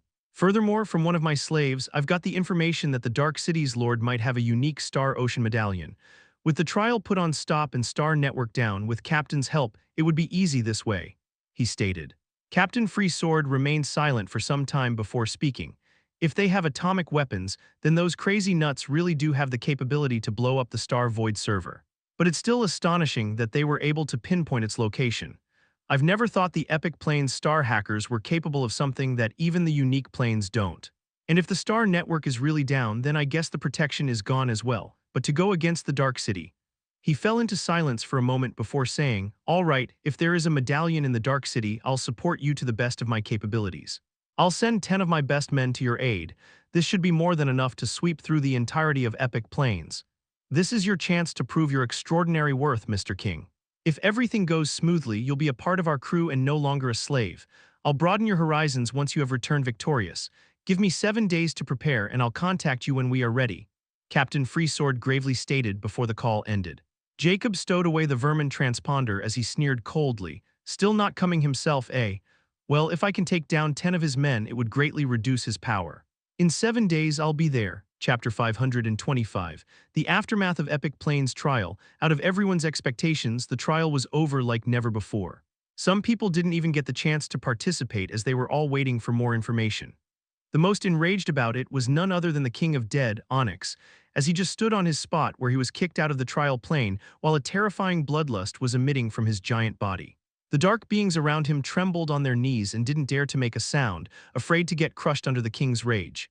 At this moment, Onyx roared, creating a terrifying magic ripple in the area, prepared the armies. It's time to put a leash on every livestock in these wretched lands. While the King of Dead was planning on going on a rampage, the situation of the alive plains was somewhat different. Gunnar, Nelson, and Lucy gathered together, and this meeting was called by none other than Nelson after he returned from the champion's space. Gunnar's eyes were shimmering with hatred and humiliation as he wanted to rip apart Jacob, while Lucy was subtly staring at impassive Nelson, who wanted to see through him. Nelson calmly said, "I'm going to resign from my position as the chairman." Gunnar didn't even bat an eye on this news as he asked coldly, "Did you meet him?" Nelson glanced at him and nodded, "Yes, and for all of our sake, don't provoke him anymore. Wait until he leaves the Epic Plains. Everything would turn to normal once he's gone. There is no star network in the Epic Plains, which means he can't continue his business, so he'll leave. Let's forget about we have ever known a calamity named Faceless Ancient." Lucy's eyes shimmered as she asked, "You seemed pretty confident about him leaving. Can you kindly tell us what happened in there? I'm pretty sure with your underhanded methods, it hadn't been difficult for you to trick him into attacking you and then getting rid of him. Yet here you are with the air of defeat and telling us to back down. It seemed you finally met your match." Nelson smiled wryly. "I'm just an old man looking out for people I care about, even if you are one of them. But there is always a time you should give up, and this is exactly what it is. I can't tell you what happened there, but all I can say is I made a deal with him, and as long as we don't bother him, he won't look our way." "What did you pay?" Gunnar wasn't an idiot. He knew if Jacob could even make someone like Nelson submit, then the price he had demanded would be unimaginable, especially when he had the entire champion shop in front of him. Nelson smiled and ambiguously replied, "Goodwill. Just let it go, you and I both know you are not his match. Not until he had his weaponry, and after facing him, I can say for sure that even without any weapons, you still can't beat it. He's a one-man army and a terrible one at that." Gunnar's expression darkened to a great degree, but he didn't have words to retort because, deep down, he knew Nelson had no reason to lie to him. Even his own daughter thinks that Jacob might be on the same level as him, even stronger. Lucy looked deeply at Nelson. "So, you're finally going to let Ellie fill in your shoes, huh? But I don't think she is qualified yet. She's too impulsive and arrogant." Nelson gave her a meaningful glance and smiled. "I'm afraid she'll kill me if I dare to try to take her birthright. In this regard, she's just like a certain someone who I know. Now I'll excuse myself, I still have to be ready for the ceremony of the new president." Done saying, he stood up under Lucy's murderous glare and left. Gunnar and Lucy didn't stop him. There were really nothing they could do at this point. Suddenly, Lucy said something. "Believe it or not, something is wrong with that perverted schemer. There's something he's not telling us.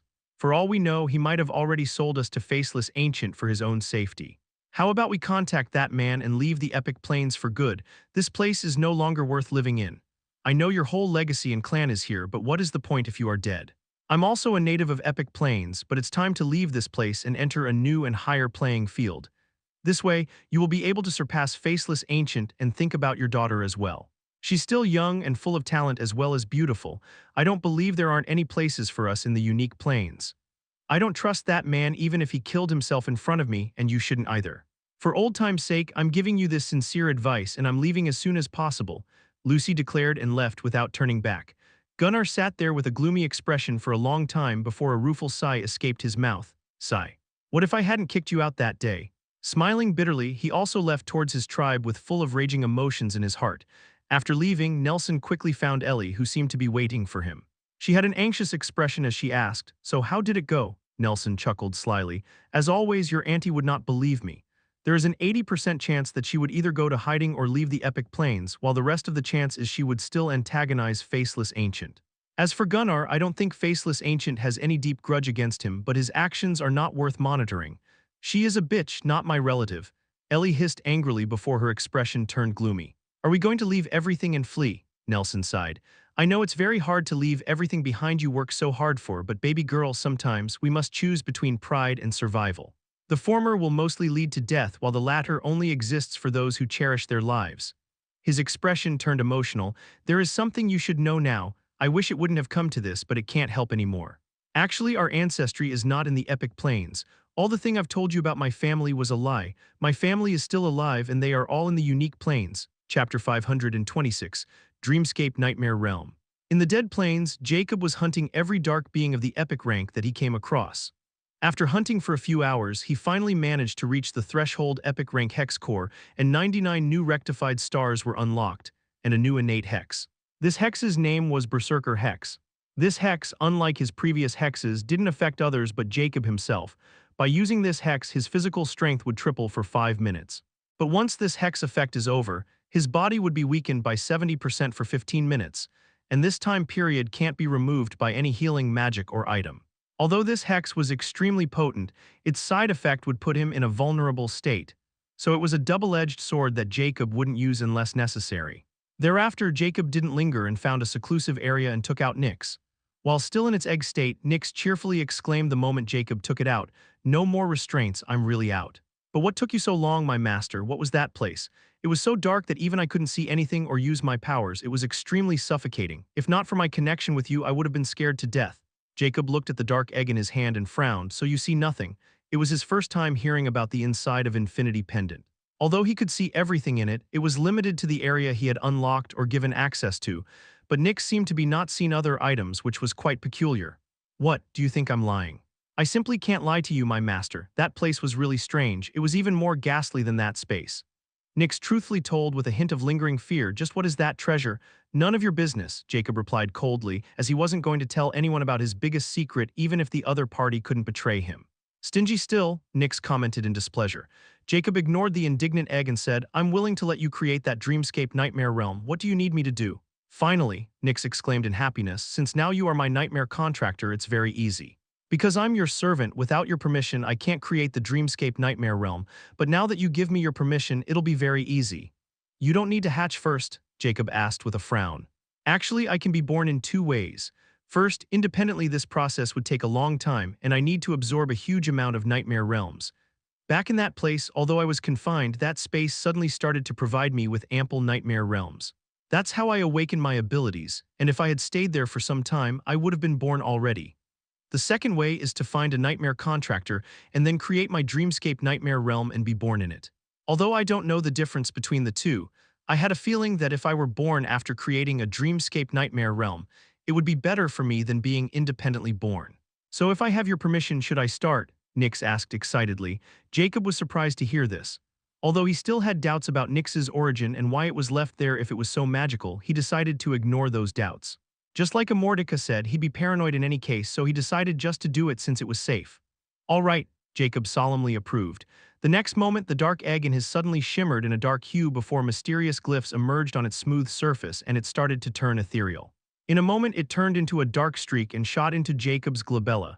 Suddenly, Jacob felt lethargic, and the next moment, his closed as his consciousness descended into the depths of darkness. After an unknown amount of time, Jacob suddenly regained consciousness and found himself standing in a bright white room filled with all kinds of hospital equipment. In the middle of the room was a coot, and all the equipment was connected to it. Shocked, he knew this room too well because he had it built in the final days when he was about to live on those machines to prolong his life. Furthermore, he noticed that he was no longer a giant but a skinny old man with withered skin. "Why am I here?" he muttered in his raspy voice. "So this is your nightmare." "Strange," Nyx's voice suddenly sounded, and the next moment a dark corporeal mist appeared beside him. Jacob took a step back, nearly falling, when he looked at the dark mist and couldn't help but exclaim, "Nyx. Is this your doing?" Nyx's voice sounded. "Not me. This is your dreamscape realm, or was before I turned it into dreamscape nightmare realm. Even I don't know what would have happened before I took root in your dreamscape realm. Now that I'm born, I have new memories as well. This place is your biggest nightmare, and as my master, you are pulled here as I explained before. If you want, you can change this place into anything now and even give me a body of your liking. Because of our servant and master contract, my real body is now completely merged with your dreamscape realm, and I can only exist in dreams. I promise I don't know that before," Nyx sincerely told. Jacob was finally able to calm down after hearing it, and then he tried to change this place. And the next moment, the entire room suddenly changed into a flower garden with all kinds of exquisite flowers, roses, and rare flowers. The air smell was extremely pleasant, and anyone would think of this place as a paradise.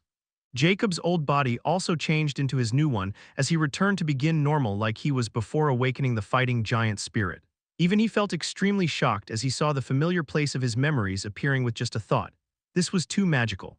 Then he suddenly thought of something before he looked at Nyx, and the next moment she turned from the dark mist into a beautiful young woman with a tall and slender body, long golden hair, and bright, starry blue eyes that could rob anyone's soul. The beautiful white dress and the surrounding flowers bring out her enthralling beauty even more, capable of mesmerizing anyone. Jacob fell into a trance, looking at the sharp, graceful, fairy-like face that he would never forget, even if he turned into dust. Seeing her after so many years feels like an eternity, and only he knows just how much he missed this woman and longed for her. Furthermore, the beautiful garden was also a place he built just for this woman, as they both spent time here after he let go of his obsession with wealth and weapons. Those final years spent with her here made this memory the most cherished memory he had with the love of his life. Hope. Chapter 527, The Infancy Class. "Who is this?" Nyx muttered as she looked at herself with a strange expression. Jacob suddenly snapped out of his stupor and his eyes went sharp. The next moment, Nyx turned into her mist form again. "What gives?" she cried annoyingly as she couldn't even look properly before Jacob changed her back. The beautiful garden around them also vanished. An open grass plain appeared with blue sky and nothing else. "Forget you ever see that," Jacob coldly commanded as he got caught up at that moment and couldn't help himself. He wanted to see her once more, but he quickly removes everything because he knows this isn't reality and he might never be the same if he fell into this illusion. He also got to experience the true power of this dreamscape nightmare realm. He can imagine anything here and it would appear. "Hee, what are you talking about? Did I see anything?" Nyx tactically replied as she could feel Jacob's strong emotion at this moment, so she didn't provoke him. Jacob calmed down as he looked at her meaningfully. "You weren't lying about your ability. But I don't think this place has any use to me since it won't follow natural concepts but instead work on my imagination. There is no point in research here if everything will just turn out to be like I imagine it would. Neither can I practice magic since I have no idea what kind of effect those spells would bring about without even practicing it, so what's the point of having endless magic supply or stamina? Do you get it? Hee, well said, my master. I expect nothing less for someone like you." Nyx giggled playfully. "But don't underestimate my dreamscape nightmare realm and of course me. The thing you just described is a nightmare contractor authority over this realm. Since you are the master, you naturally have full authority over it. But I am the origin of this realm, which means you have authority over my abilities to turn anything into reality in this place. Although the nightmare contract can imagine anything, turn it into reality, and even bend it on its whim, it can also be temporarily cancelled at will, which will give me the control of this realm back. You can call it an authority switch which you can whenever turn on and off. As for how it will benefit you, once you're in control, you can do anything here. You are the god. But as you said, your imagination would affect this realm, and if you want to research or train, it would be very hard. However, when I'm in control, you will just like as you are outside. Furthermore, as long as you let me scan the things in reality or from your memories, I can recreate them here, and I can guarantee they will be the same as reality no matter what you do with them. If you want to research magic, let me scan the manual or equipment. Even living beings' bodies can be duplicated, but they won't have souls and will be just empty husks. But the experiments will be just real or how it will affect them physically. If you want to create a soul, then maybe in the future when I'm far more powerful. Anyway, you can do research like reality. If you want to learn alchemy, the same rules apply. However, there is a restriction to this reality, which is my power level. Right now, I'm an infancy class primordial nightmare. To reach the adolescence class, I need to devour a massive amount of dream realms. So my reality creation ability here will also be restricted to infancy class. Oh, and right now, the time runs 3 times faster than the reality here. 1 second outside means 3 seconds here. Nyx explained in great detail about the dreamscape nightmare realm works. This left Jacob astounded since the thing he considered wasn't even one at all. "How do you scan these things? You said your body is now merged with my dreamscape realm and you can only exist in dreams. Furthermore, how strong is this infancy class compared to the power levels I know?" he questioned. "As my nightmare contractor, I can share your vision as long as you let me. So it won't be a problem to scan anything as long as it is in your vision, and that thing is not much stronger than me. My body is indeed now incapable of leaving or separating from you, and I won't die until you die, no matter how strong I am from you. I guess this is a price to pay for having all this power. But as I explained before, I can invade people's dreams and then devour their dreamscape realms as long as they are not too powerful from me. Dreams are the opposite of reality, and they are vulnerable and fragile if not protected properly. For me, as long as there are openings, I can use my ability, Nightmare Conqueror, to send a Nightmare Conqueror seed to my victim. Thereby, the Nightmare Conqueror seed will be bloomed by devouring the victim's dreamscape realm. Once there's nothing left, it will return to me with a dreamscape realm and that victim's lifespan before I will devour it. To answer your second question, I have no idea where I stand in your power system with infancy class. I guess we should find soon as long as my master lets me scan some items or prepare food for me. Nyx laughs coquettishly. Jacob, however, felt a chill in his spine when he heard about the Nightmare Conqueror ability. It's simply too terrifying, and one only imagines slowly falling victim to it without even realizing it until it's too late. While Nyx will remain safe with him even if this is found out, this is simply too heaven-defying and even he feels jealous. Eve Autarch wasn't this strong. How can someone protect themselves from an attack they can't even predict or see? As for the power level, Jacob guessed it had to be above epic rank or this would be meaningless. He would naturally find out until he scans items in his possession. He had unique rank items as well. Then Jacob suddenly had a question and asked, did the dark beings have dreamscape realms? No, the dark beings don't have dreamscape realms but dark nightmare realms. Unlike the living, who can experience both dreams and nightmares, the dark beings can only see nightmares. Furthermore, the dark nightmare realms of dark beings are even more beneficial for me than the living's dreamscape realm. But the only downside is I would not get any lifespan from them, Nyx explained. Jacob was astonished to hear this piece of information. He never expected even the dead would have the ability to see the nightmares. Still, the part about lifespan didn't sound strange anymore after his discovery of life crystals. Those guys increased their lifespan after absorbing it from the living, so in a sense, they don't have their own lifespan at all. What other abilities do you have? Chapter 528, A Terrifying Discovery. Other than Dreamscape Nightmare Realm and Nightmare Conqueror, I don't have any more innate abilities because just these two abilities are made with a cluster of abilities. Like the Dreamscape Nightmare Realm served as a reality itself, and it can be used in many ways. The stronger I get, the more of its properties will unlock, and trust me, you will absolutely like them. As for the Nightmare Conqueror, this ability is not only for devouring, but I can also use it as an offense to drag people into their dreams and make their life worse than death. I can even turn those dreams into real lifelike illusions to make them spit information or their deepest secrets. If anything else, then your mind is no longer vulnerable to mental attacks, invasion, negative mental effects, mental curses, and so on unless, of course, the attacker is not too much stronger than me. Or we are both doomed. Oh, and remember my nightmare flames, they still exist, but I can only use them to protect this place and trust me, they can burn anyone's psyche or soul as long they dare to invade here. They are the bane of souls. It's a last protection measure to protect us both. I can still use psyche reasoning to talk with you when you're not here, and you can enter anytime as long as you think about entering the Dreamscape Nightmare Realm, Nyx explained. Jacob didn't find any fault in this, since even he thought just the realm was enough to make Nyx extremely useful, and the Nightmare Conqueror alone could send anyone to their deaths as long as they were foolish enough to go against him. Lastly, the part about no longer being vulnerable to mental attacks or negative mental effects drew his attention. Does this immunity to negative mental effects also include effects from a powerful innate ability that affects the mind? He asked sternly. He was naturally talking about the giant fighting spirit since that thing was giving him a headache lately. It should be, as long as this ability is weaker than my protection range, then you'll be fine. Nyx confidently replied, now I have answered every question of yours. Can you please grant me a body, or at least give me permission to change myself according to my preferences? Jacob was happy to hear the first part, the latter made him narrow his eyes. You have my permission as long as you don't turn into that woman again. It's forbidden, you're the one who turns me into her, Nyx muttered with indignation. What was that? Jacob narrowed his eyes dangerously. Nothing. Nyx quickly feigns ignorance and changes the topic, also permission to change this bland scenery. I want to show you the most beautiful place I have ever seen. Jacob thought for a moment before he nodded. Go ahead, but not the garden, got it. Nyx quickly agreed happily, and then suddenly the green grass plain vanished and what appeared terrified even Jacob. He stood on the floor full of stars, and around him were active rivers of stars that were extremely breathtaking. There was a supermassive tree in the center, seemingly made with stardust, and its starry branches spread as far as the eye could see. Despite being only a replica, that tree gave one a feeling of extreme ancientness and mystery, and it looked timelessly supreme, like the ruler of space itself. What is place? Jacob couldn't help but ask as his eyes were still affixed on the timeless tree. He knew this kind of thing was absolutely impossible to exist, yet deep down, he knew common sense wasn't worth a dime in this place. But then, what kind of existence can make land and rivers of stars? That arcane tree was probably the most important part of it all. He didn't dare to imagine just what kind of existence was capable of creating this all.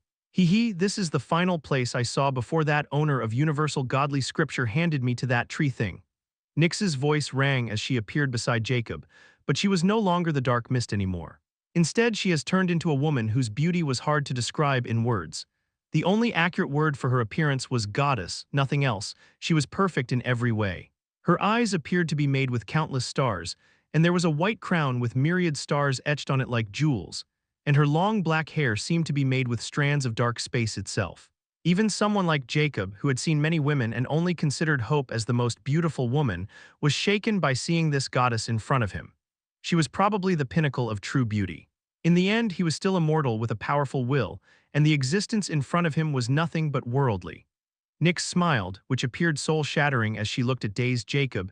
This is the appearance of the owner of universal godly scripture who found me and brought me to this place.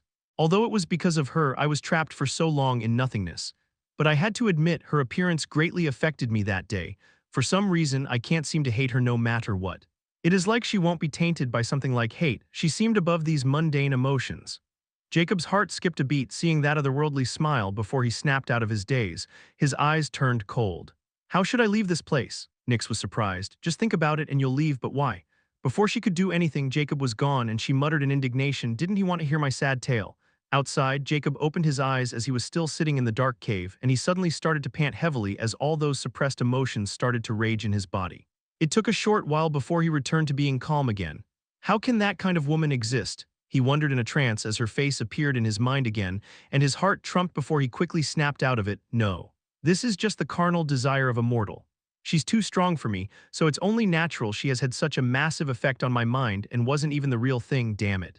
Not to mention, she is the owner of another universal godly scripture. The question is what her universal godly scripture do and how far she has gone into it to travel in that kind of place. Just thinking about that starry scenery and that tree made Jacob extremely uncomfortable. Nyx had no idea that she had just revealed a terrifying secret to Jacob that was only known by a few scary existences throughout the entire Zodiac Plains, and their ends were not pretty. Chapter 529. A weapon emperor as mentor, far, far away from the epic plains in the boundless dark space, a pair of starry eyes were revealed, wrapping the entire space. A mystical voice resounded in the entire dark space with uncertainty. What is this strange feeling as if someone knows about me, very strange, who could it be? There shouldn't be anyone alive to know me. Did the cycle become chaotic? Impossible, still I should check. It's been a long time since I feel this way. The entire dark space suddenly shredded, revealing an unimaginable scenery that no one dared to guess was hiding in this darkness. Jacob slowly returned to his calm self. Furthermore, he just feels the always active fighting giant spirit that gave him the urge to find strong opponents was now fully gone. It was a very peaceful and amazing feeling to have his calm mind back. I guess she wasn't lying about the mental impunity. Furthermore, this also means Nyx is far stronger than the fighting giant spirit. Jacob mused, and he was pleased with this development. Hey master, can I see through your vision? Nyx's anticipatory voice suddenly sounded in his mind. Jacob was startled for a moment before he frowned a little. Nyx has already told him that she can share his vision, but she needs his permission. If she can share my vision, can she also see cursed immortality? He wondered. I guess I can always cut her off. She's extremely intelligent and in no way a fool. She can be very helpful if I nurture her right. Now that her life is in my hand and connected with mine, there's no need to be hard on her. Jacob sighed as he still couldn't get that woman out of his mind. If she can share my vision, can she also see cursed immortality? He wondered. I guess I can always cut her off. She's extremely intelligent and in no way a fool. She can be very helpful if I nurture her right. Now that her life is in my hand and connected with mine, there's no need to be hard on her. Jacob sighed as he still couldn't get that woman out of his mind. All right, you can see, Jacob communicated with his mind. Why aren't you leaving? Nyx unhappily asked as Jacob was still in the dark cave. She clearly wanted to see the outside world. Jacob paid her no mind and looked at his star watch and was surprised. It's been 3 days. He didn't know how long it would take for Nyx to build the nightmare dreamscape realm. But he feels like it was only a few seconds, yet in reality, over 3 days have passed. I guess I should check Nyx's limit of power first. She might be quite helpful against Captain Free's sword. His eyes went sharp as he asked, tell me the Nightmare Conqueror ability only works on one person at a time. If it does, how long would it take for you to kill the other party? Nyx confidently replied, right now I can send 3 Nightmare Conqueror seeds, and for the seeds to bloom it will depend on the victim's mind, I guess. The weaker it is, the easier for me to take control. As for killing, it could either be long or it can be achieved as long as I can devour their dream realm and then won't retrieve the Nightmare Conqueror seed. Instead, I can blow it up in the victim's mind, as a result destroying their souls. Jacob's eyes shimmered in astonishment. So your Nightmare Conqueror seeds can work like a bomb. Yes, let's call this aspect Dream Soul Bomb. Nix excitedly exclaimed. Jacob couldn't help but smile. Since that's the case, let's test this ability's timing and how it affects you and others. I'm sure you also wanted more input on his ability.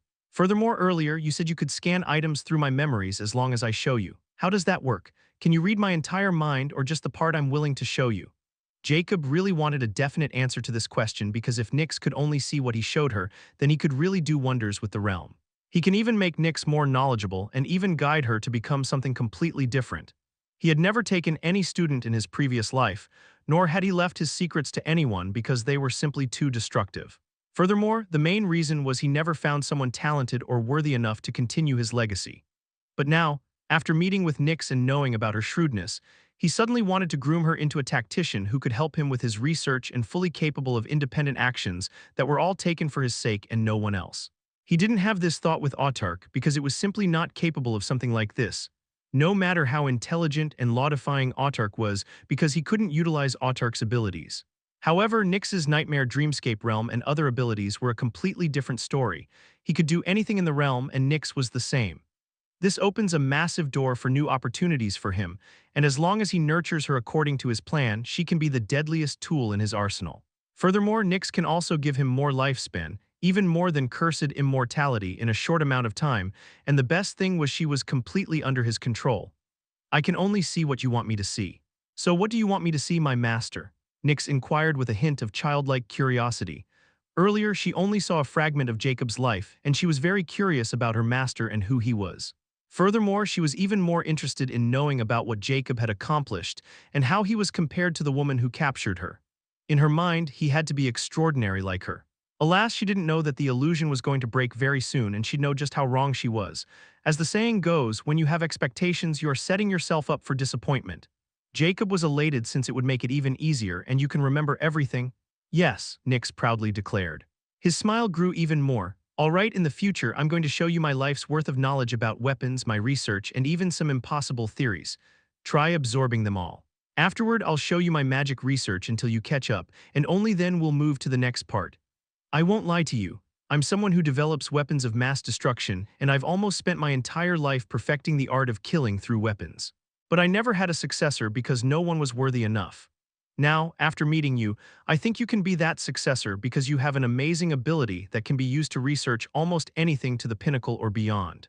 I want to groom you into the most brilliant researcher in the field of weapons, even more so than me. Our goals are to develop the ultimate weapons that can kill anything. For the first time in many years, the dormant weapon emperor was fully revived. Chapter 530. Cursed Blood Condensing. It took a whole day for Jacob to show the basics to Nix, and he had to admit she was really talented and could memorize and learn anything within a few moments. Furthermore, he also experienced the Dreamscape Nightmare Realm's magic when Nix literally conjures everything and makes a gun just like a real one. There was no difference. Although she was talented, it wasn't enough for her to learn Jacob's entire life's worth of legacy in a single day. In most, it would take about 3 weeks, which left him lamenting and feeling extremely depressed about it since this was his entire life's work. Still, he didn't mind because once she learned everything, she could do many things for him while he could fully focus on other things. He will reap massive rewards in the future. Lastly, Jacob also warned her not to use that woman's appearance in the future, at least not in front of anyone. As for himself, he found it a good way to increase his immunity against someone like her. Because just her appearance left him in shambles, which wasn't a good thing. What if someone on the same level appeared and tried to charm him? He won't be able to resist at all, not to mention he might come in contact with the real thing in the future, so it was prepared in advance. Afterward, he left Nix, who was extremely excited after learning the basics of gunsmithing and started to make all sorts of guns. It was like toys, and she really liked the destructive sounds and bullets like a child, and she really seemed into it. Jacob woke up again and couldn't help but smile with a hint of nostalgia. I was just like her once and couldn't stop myself from learning more about guns. I still vividly remember I wasn't able to sleep for 3 days and was obsessed like a madman. Jacob shook his head as he really saw the young himself in Nix, and it was a new feeling that was hard to describe. His expression turned solemn at this moment. I have only 2 days left before that bastard contacts me, cursed immortality. First, I want to ask if Nix would be able to see you through my eyes, he questioned before the book could start laughing. Only the inheritor can see me, and that is you, isn't it? Immortality dismissively wrote. Can you enter the Dreamscape Nightmare realm? Not interested. So you can't, Jacob pushed further. Why are you making a fuss? That place is not yours, so how could I enter? Besides, what is so great about living in a dream? In the end, it won't change reality. Jacob couldn't help but be startled before he chuckled mockingly. Why do I feel like you are very dissatisfied right now? It's really a first. I don't even know if you're capable of such a thing. Heh heh, don't overthink things that are beyond your comprehension. You are still far too young even to understand me completely, Immortality wrote.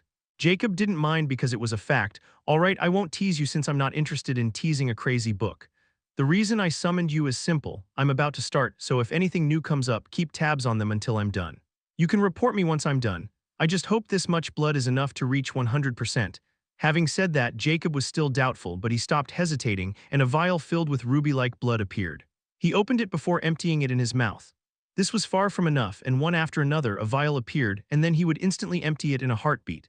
As the vials of heart blood were being emptied, the progress on the second page began to increase rapidly as Jacob could feel his blood boiling like a volcano, and a terrifying power current was seeping into his entire body. Cursed blood condensing progress 51.11, 54, 60, 67, 75, 81, 82, 83.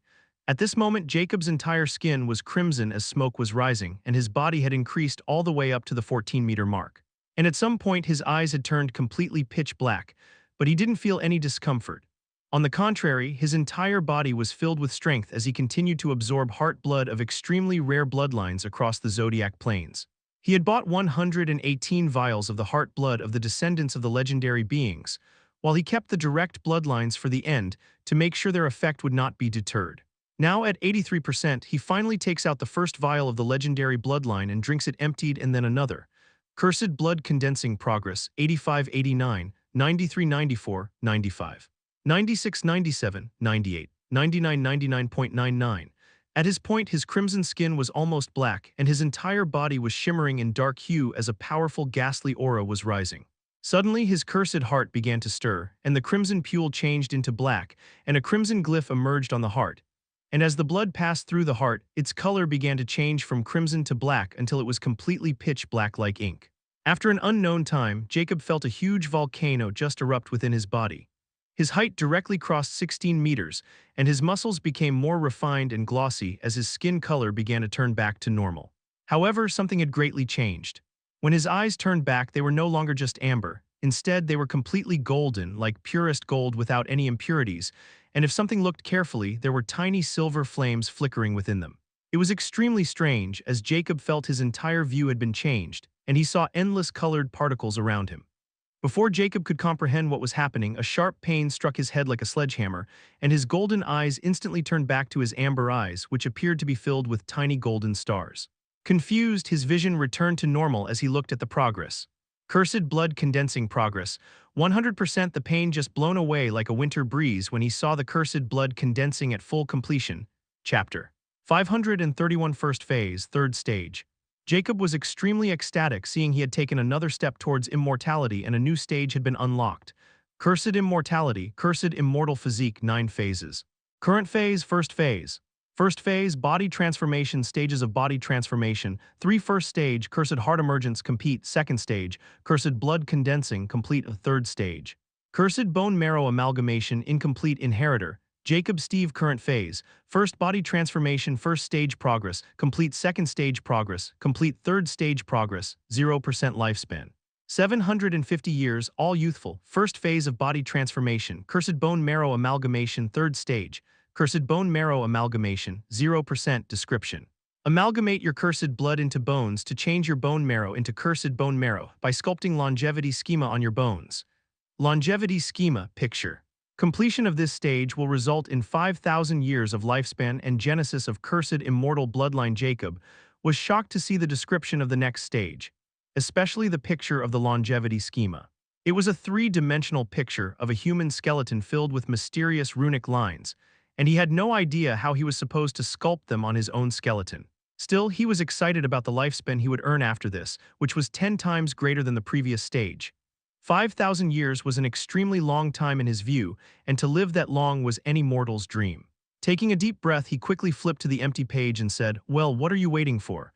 Haha, congratulations, you are finally at the final stage of the first phase, and you've reached it quite quicker than I'd expected. I'll start then. First, my summoning time has been increased from 3 hours to 12 hours, and the Infinity Pendant's 25 cubic meters space has been increased to 100 cubic meters. I bet you've been waiting for this for a long time. Jacob's eyes shimmered with excitement as he knew this meant his hex mana had increased, and now he should be able to use his hexes against a unique rank being. What about the physical aspect? What did I awake, especially that vision? It wasn't just normal, right?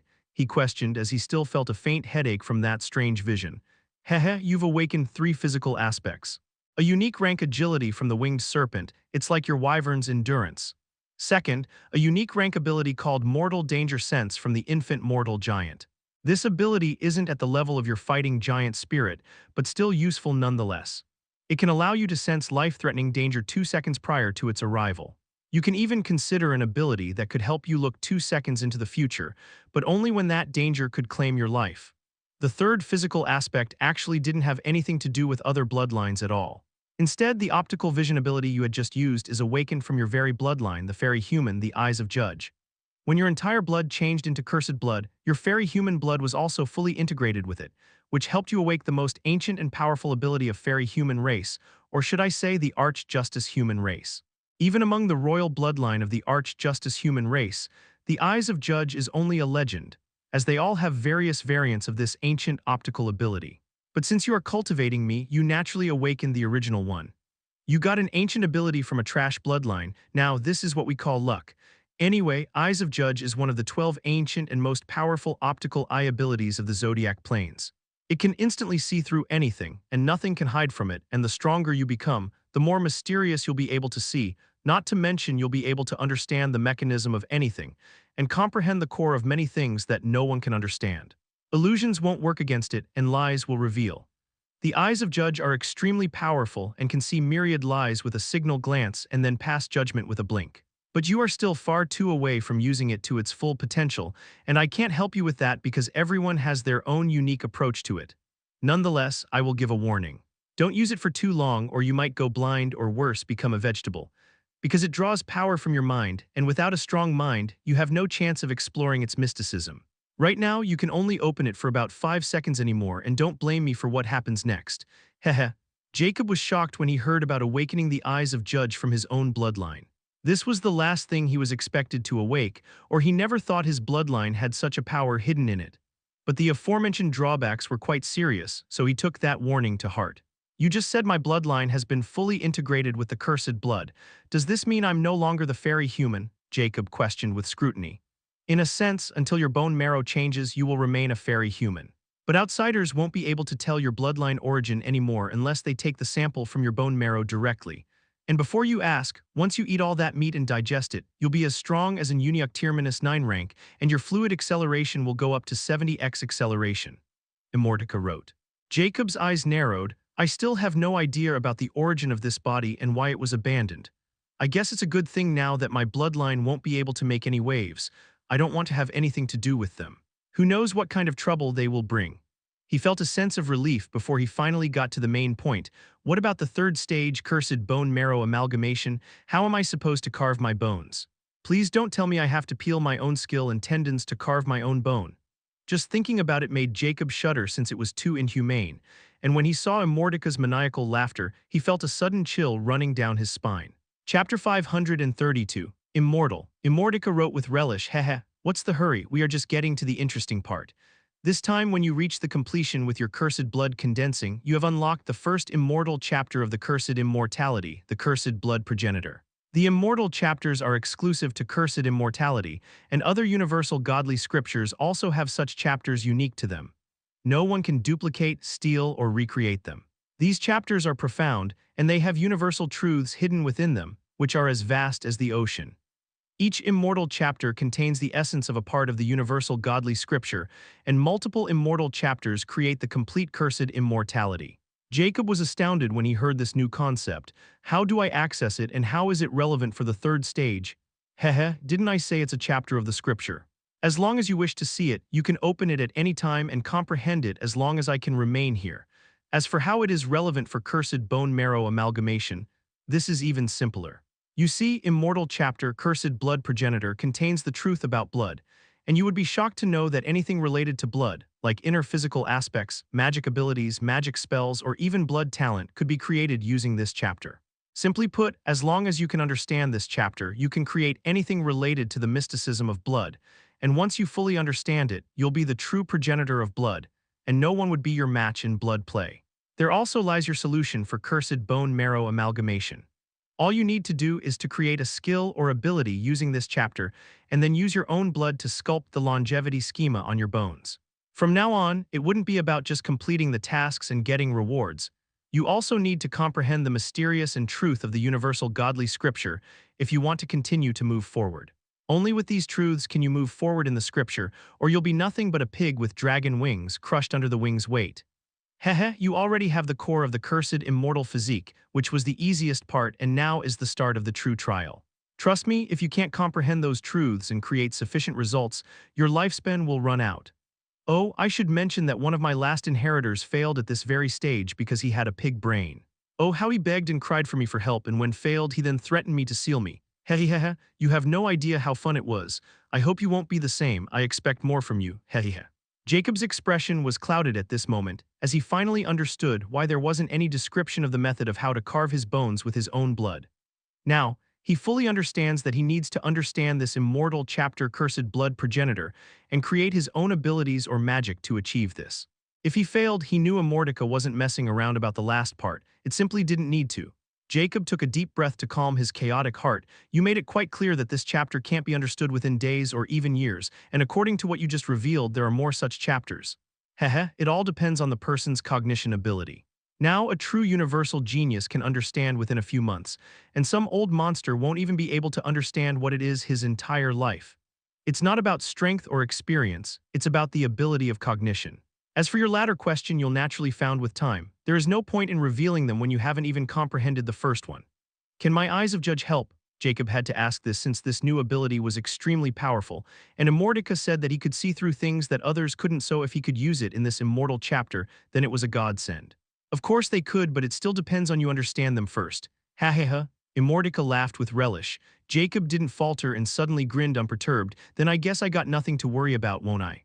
Did you forget I just acquired a certain helper that can devour unlimited lifespan for me? Immortality suddenly fell into silence at this moment and wrote after a while, sigh, you really have devil's luck. Still, it wouldn't be too easy if I were you because this place is filled with uncertainty, so I suggest you pick up your pace. Haha. Jacob's expression changed ever so slightly. Show me this immortal chapter.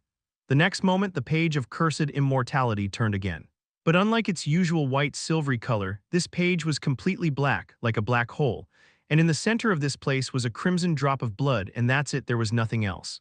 Jacob's expression warped the moment he saw the drop of blood drawn on the black page, and there was nothing else there, not even a dot or a word. He knew things had gone south and yelled indignantly, "Bastard, are you fucking with me?" Jacob was hoping to see some mystical words or runes, but this signal drop of blood was the last thing he was expecting, and he began to understand why the last guy died.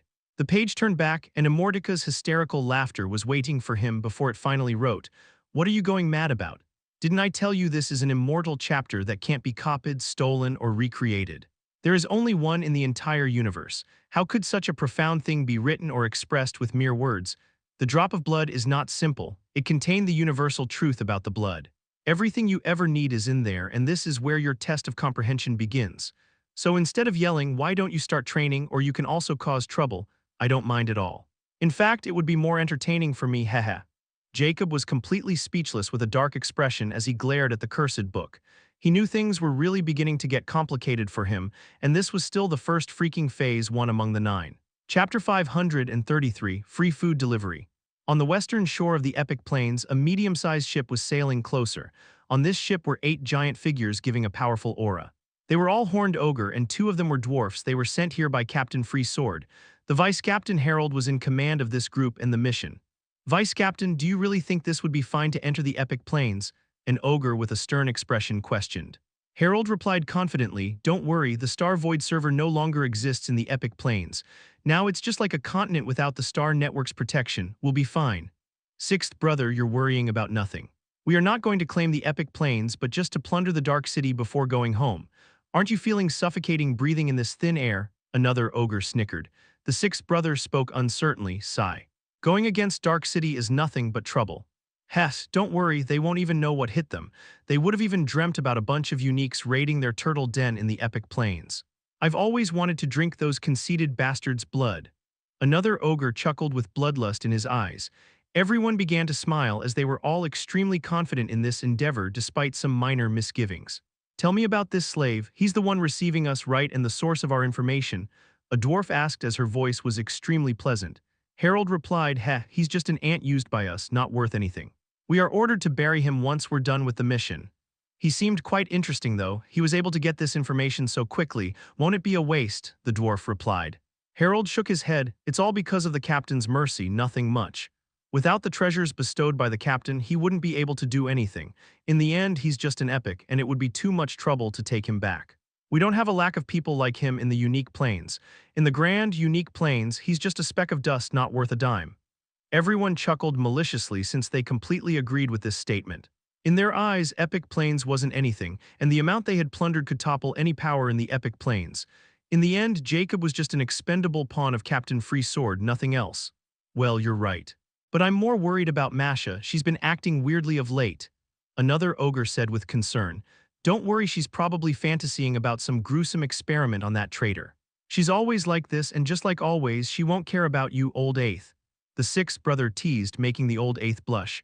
You're just playing with fire, that woman is completely anomalous and not worth your affection.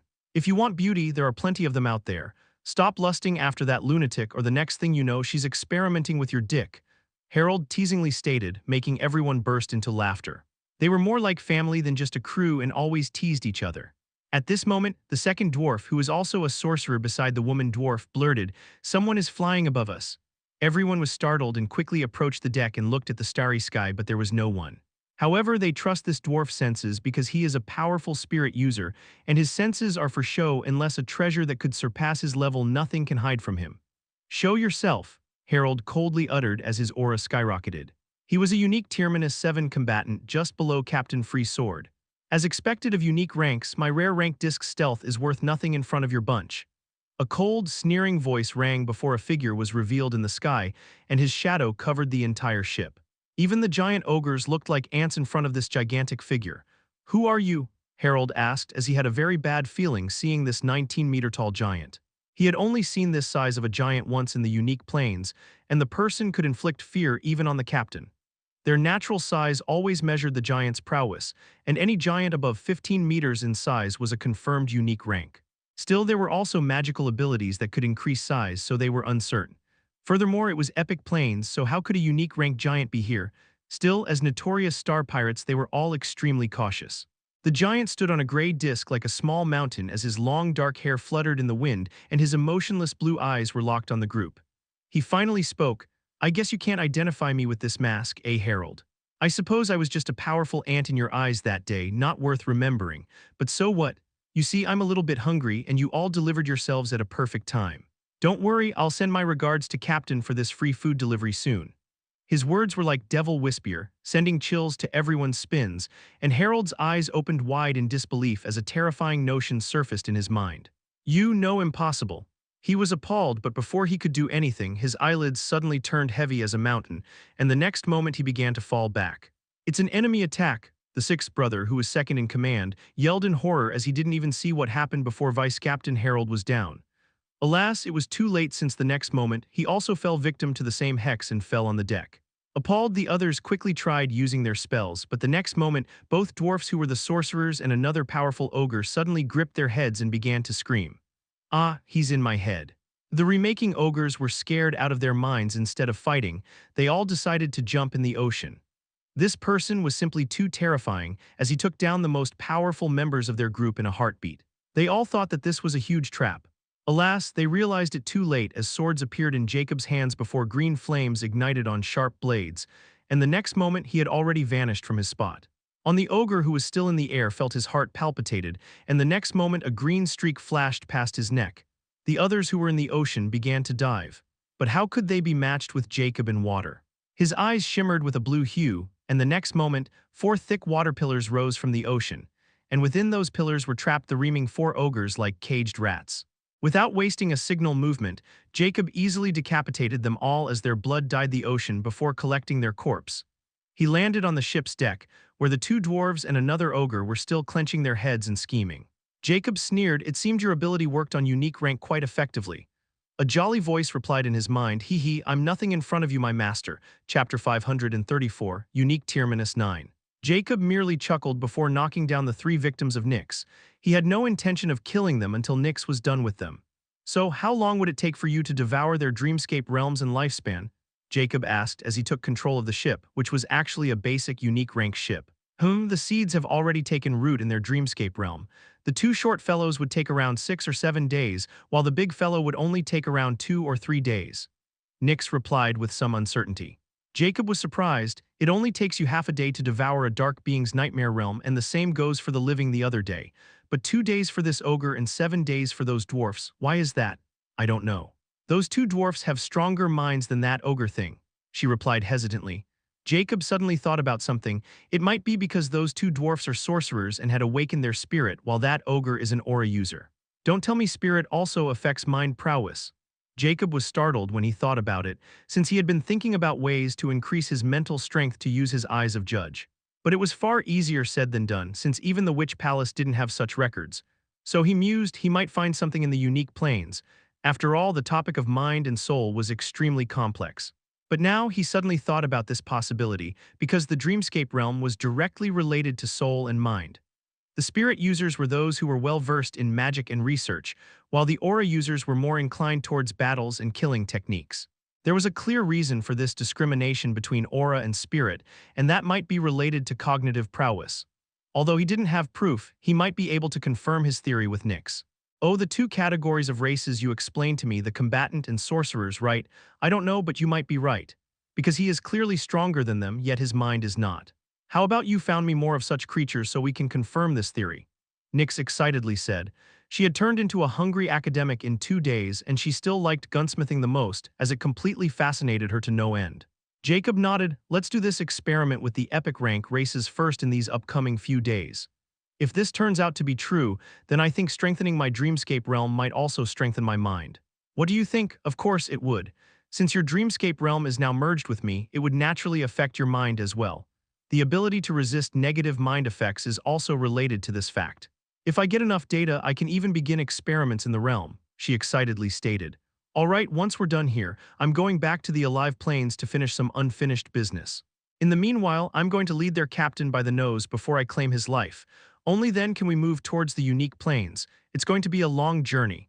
Jacob stated his plan before he cut off Nyx's vision and began to eat those ogres without leaving anything. Jacob had never expected that all that meat he bought would not be able to quench his hunger, and despite devouring everything, he was still 30% hungry. Furthermore, the wyvern's endurance was losing effect as he no longer felt lethargic but hungry again. This was clearly related to his growing power, and now he was going to be on the same rank as the endurance, so it would lose its effect. Before, he planned to lead these ogres into the epic plains and use them to wreak havoc, but after he found that his second had been completed and he had reached the final tier of the unique rank, he changed his mind and decided to use them as a very much needed food source. Even though those ogres were far from the direct bloodline of legendary beings, they were still uniques nonetheless, and his hunger greatly subdued while he was only an inch away from reaching 20 meters in height. This was probably the only complaint he had now, his growing height. Right now, he was like a small walking mountain, and he was afraid his size would reach unimaginable heights, and he didn't know what to do or feel about it. At this moment, he again thinks about the gluttony mask. Since he had mental immunity from Nyx now, he should be fine, but the thing was, he was still lacking the mystic signature. Another thing worth mentioning is that now, with 100 cubic meters of space in the infinity pendant, his hexes can be used against 4 epics and 2 uniques, which gave Jacob the confidence to get rid of Captain Free Sword as long as he wished it. That's why he no longer needed to scheme when he could overwhelm him with power. The only problem was now the slave rune, which was still in effect. Although he could resist a little now, it was still a hindrance as long as his magic ability didn't surpass Masha. After feeding on those 5 ogres, Jacob dragged the 3 of the Nyx's victims into the basement and cut off their 4 limbs before closing their wounds by burning them. Strangely, they didn't react at all as they were all sleeping peacefully. He knew Nyx was probably having the time of her life. Once he left them, he dragged Harold and the 6th brother, named Anival, into the captain's cabin, which was a luxurious room.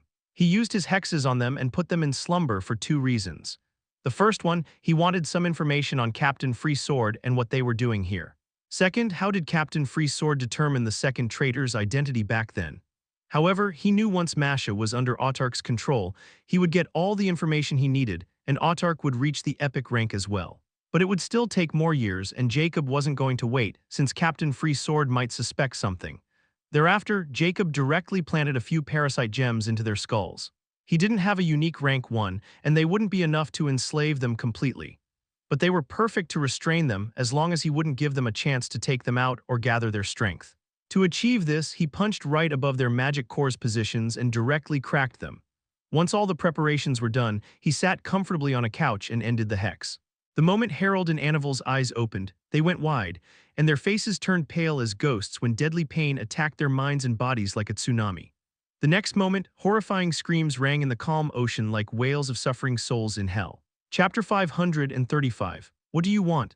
8 days later, Jacob appeared on the deck of the ship as he basked in the sunlight with a lazy expression. At this moment, a vermin transponder appeared in his hand, and with a sly smile, he activated it. Captain Freesword's gloomy voice rang, "Where are you and what happened to my men?" It wasn't the first time he received this call. It was just that he didn't respond, and he was pretty sure Harold and others would have also received this same call, but to no avail, which made Captain Freesword panic. Jacob was also helpless, since he couldn't open those guys' space rings because of the mystic signature. Nonetheless, it was according to his plan, so it didn't matter if he could access their rings or not. He wanted to make Captain Free Sword panic, for he had already got what he wanted from Harold, and they had turned into Jacob's nutrition. Jacob pretended to be panicked and agitatedly said as if he was wounded and running for his life, Captain, I don't know, 6 days ago we entered the Dark City with the vice-captain, and when we found the Dark Marquis and tried to subdue him, suddenly a blinding white light appeared and I lost consciousness, and I just awakened in a gloomy place. I don't know what happened to the others. Please save me, Captain." A grave, silent dissent, but Jacob merely smiled and waited for Captain Freesword's response. "So you're saying something was strong enough to overwhelm my men, and somehow they let you live, and not only that, they even left you with your transponder. Did you take me for a freaking fool?" Captain Freesword bellowed furiously. Jacob was already prepared for this as he quickly responded, Aye, please believe me, I have no idea what happened, but I woke in this strange place and my space ring was still there." "Oh no, there are skeletons here, Captain. You must save me. If this is true, then I need more information. Search for Harold and others. You better make it fast or I'll show my other side, and even if you were able to escape alive, you won't be able to escape me." Captain Freesword then directly cut off the call. Jacob couldn't help but sneer. "We'll see about that, don't we?" Storing away the transponder, Jacob also stored the entire ship away since it was extremely useful to him before he used his gray disk to fly towards the Epic Plains. A few hundred miles away from the Epic Plains was Captain Freesword's gigantic ship, completely hidden from others because of its terrifying stealth. Captain Freesword at this moment was extremely livid, and another ogre was standing beside him with a dark expression. Was he telling the truth? The ogre who was below Harold in seniority questioned. Everyone called him Vile Horn. Captain Freesword furiously retorted, "Or what do you think he is capable of handling 10 unique ranks?" Vile Horn also winced his browns as he knew how silly this question was, and he knew better than anyone just how treacherous Harold was, so an epic rank slave can't even scratch him, much less inflict any harm to 10 of them. Going after Dark City was a bad idea, he muttered, since he knew just how mysterious and dangerous the Dark Cities were, and underestimating them was a huge mistake. Captain Freesword ground his teeth. "You think I don't know that? There was only a signal shot for us to return home and I had to take it. But it still doesn't make any sense. Not to mention us, no unique rank person could stay in the Epic Plains. So the only explanation is there was an extremely powerful magic scroll in the Dark City possession as its trump card. But why did they leave that slave alive?" Vile Horn's expression changed as he said ponderously, "The information about this came from that salve, right?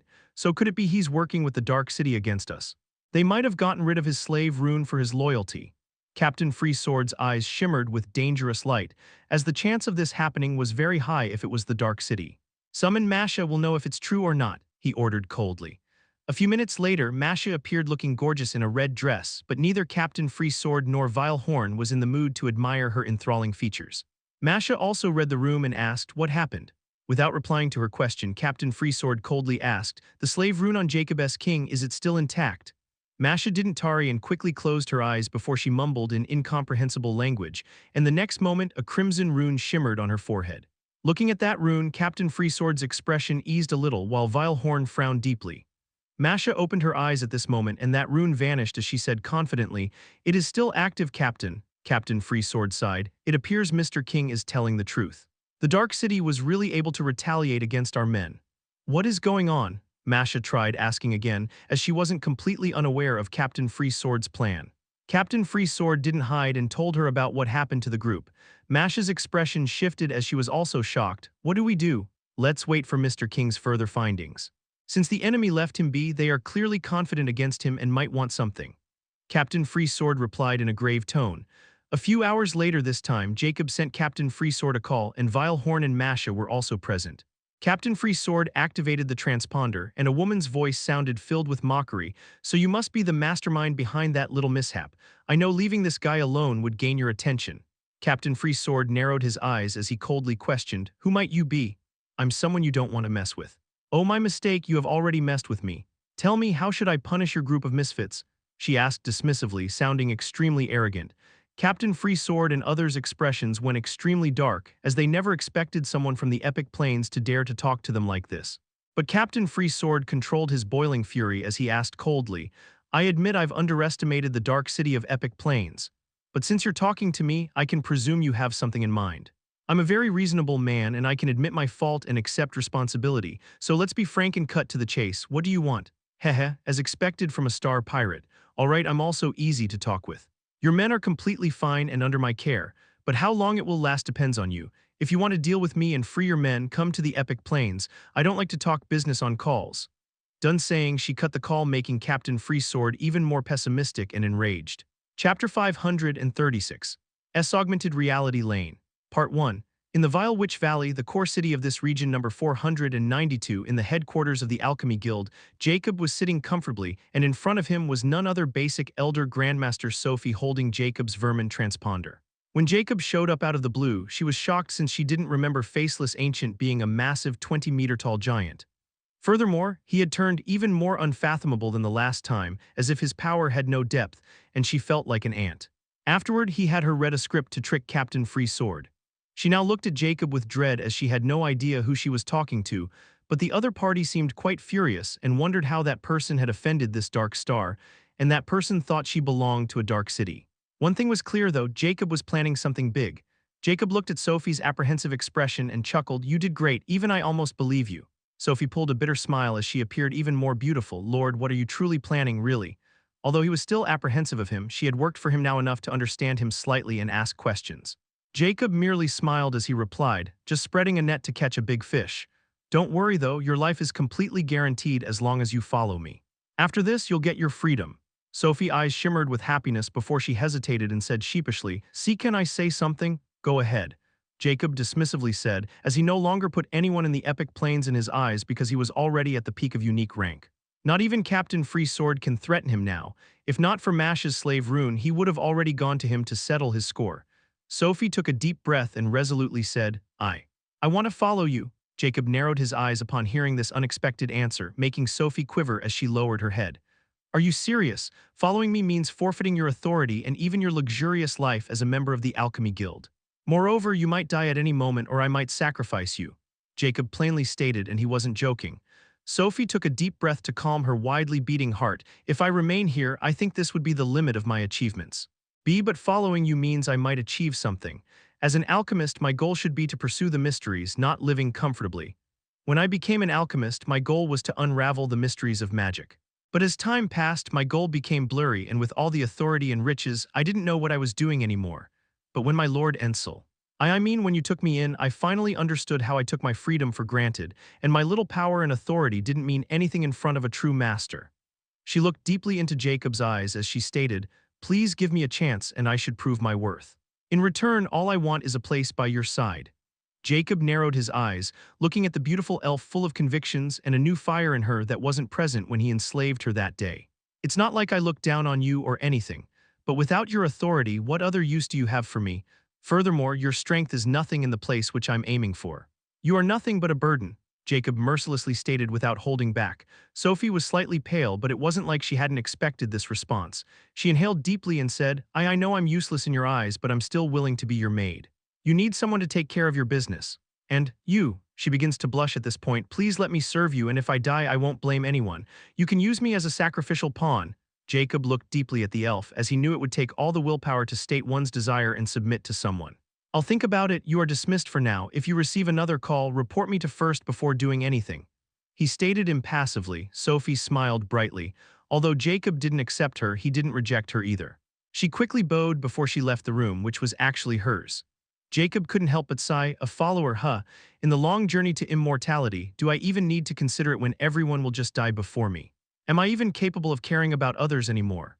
He didn't know why he was thinking but dismissed those strange thoughts since he knew in the end he would be alone, and he couldn't tarry from this path for anything or anyone. At this moment outside the waterfall in the core area of the Vile Witch Valley, where one of the entrances of the Witch Palace was located once, two giant figures appeared. "This is the place?" Star-Lord asked emotionally with great pain.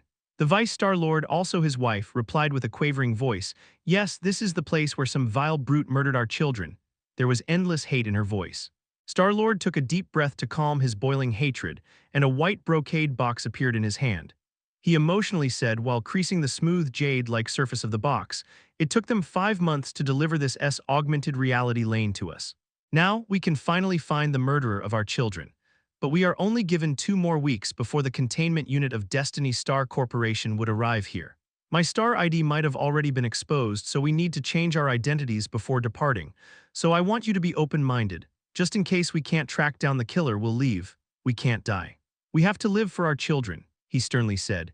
The Vice Star-Lord closed her eyes as tears began to stream down before she nodded. "I know, I don't want to die before killing that vile brute. Even if he could escape our revenge now, once we climb the ladder at the unique plains, it would not be too late to destroy the entire epic plains." The Star-Lord nodded in stratification and gently said, "Now that's my wife. But I don't plan on giving up this time." The next moment, he opened the brocade box, and a blinding crimson light suddenly gushed out like a stream of endless water and quickly began to cover the core region of the Vile Witch Valley. Chapter 537. Augmented Reality Lane. Part 2. As the crimson light covered the entire core area of the Vile Witch Valley in front of Star-Lord and his wife, time seemed to be played in reverse as images of beasts being to appeared drinking water from this place. It continued to go backward until the virtual images of Vice Star-Lord and her people came into play from her last visit. Both of them continued to stare with killing as the time continued to go backward until they saw a group of people emerging from the water. Immediately, Star-Lord tapped on the brocade box and the time reverse slowed down. Although they can see these things, they can't hear anything. Soon, they instantly spotted a lone figure from the group walking backward in the forest, and they looked at each other before following this hooded figure. After following him deep into the forest, they saw this person waving his hand in reverse, and a giant figure suddenly emerged on the ground. This was the same scene when Jacob hexed Frugal when he was on a call with Star-Lord. "Frugal," the Vice Star-Lord cried emotionally, "he's the one who killed him," she roared with hatred. The Star-Lord didn't hesitate and tapped on the box again, and this time, augmented reality suddenly stopped. The Star-Lord then took out a small rectangular device and activated it while placing it close to the mysterious hooded figure. And then a white scanning light began to scan this person from head to toe. A static voice rang from the device, an inactive star watch detected. Both husband and wife's expressions warped upon hearing it, as they didn't expect this at all. In their mind, as long as they could use the augmented reality lane to reverse the time period to when their children died, and use this special device of the organization to scan this murderer's star watch, they could get his star ID. But the murderer was even more cunning than they had thought, as he didn't wear his active star watch but an inactive one. The augmented reality lane would work by hacking into the SAAI's observation database, which monitored all the activities in the epic plains. Nothing could hide from it. But unlike SAAI, the augmented reality lane could only cover a small region, and it could only be used once in that area, not again if they don't want to infuriate the SAAI and activate its killing protocols. Furthermore, they can't hear sounds, and the limit to this augmented reality was 999 days, and they can only go back once. They cannot play it forward.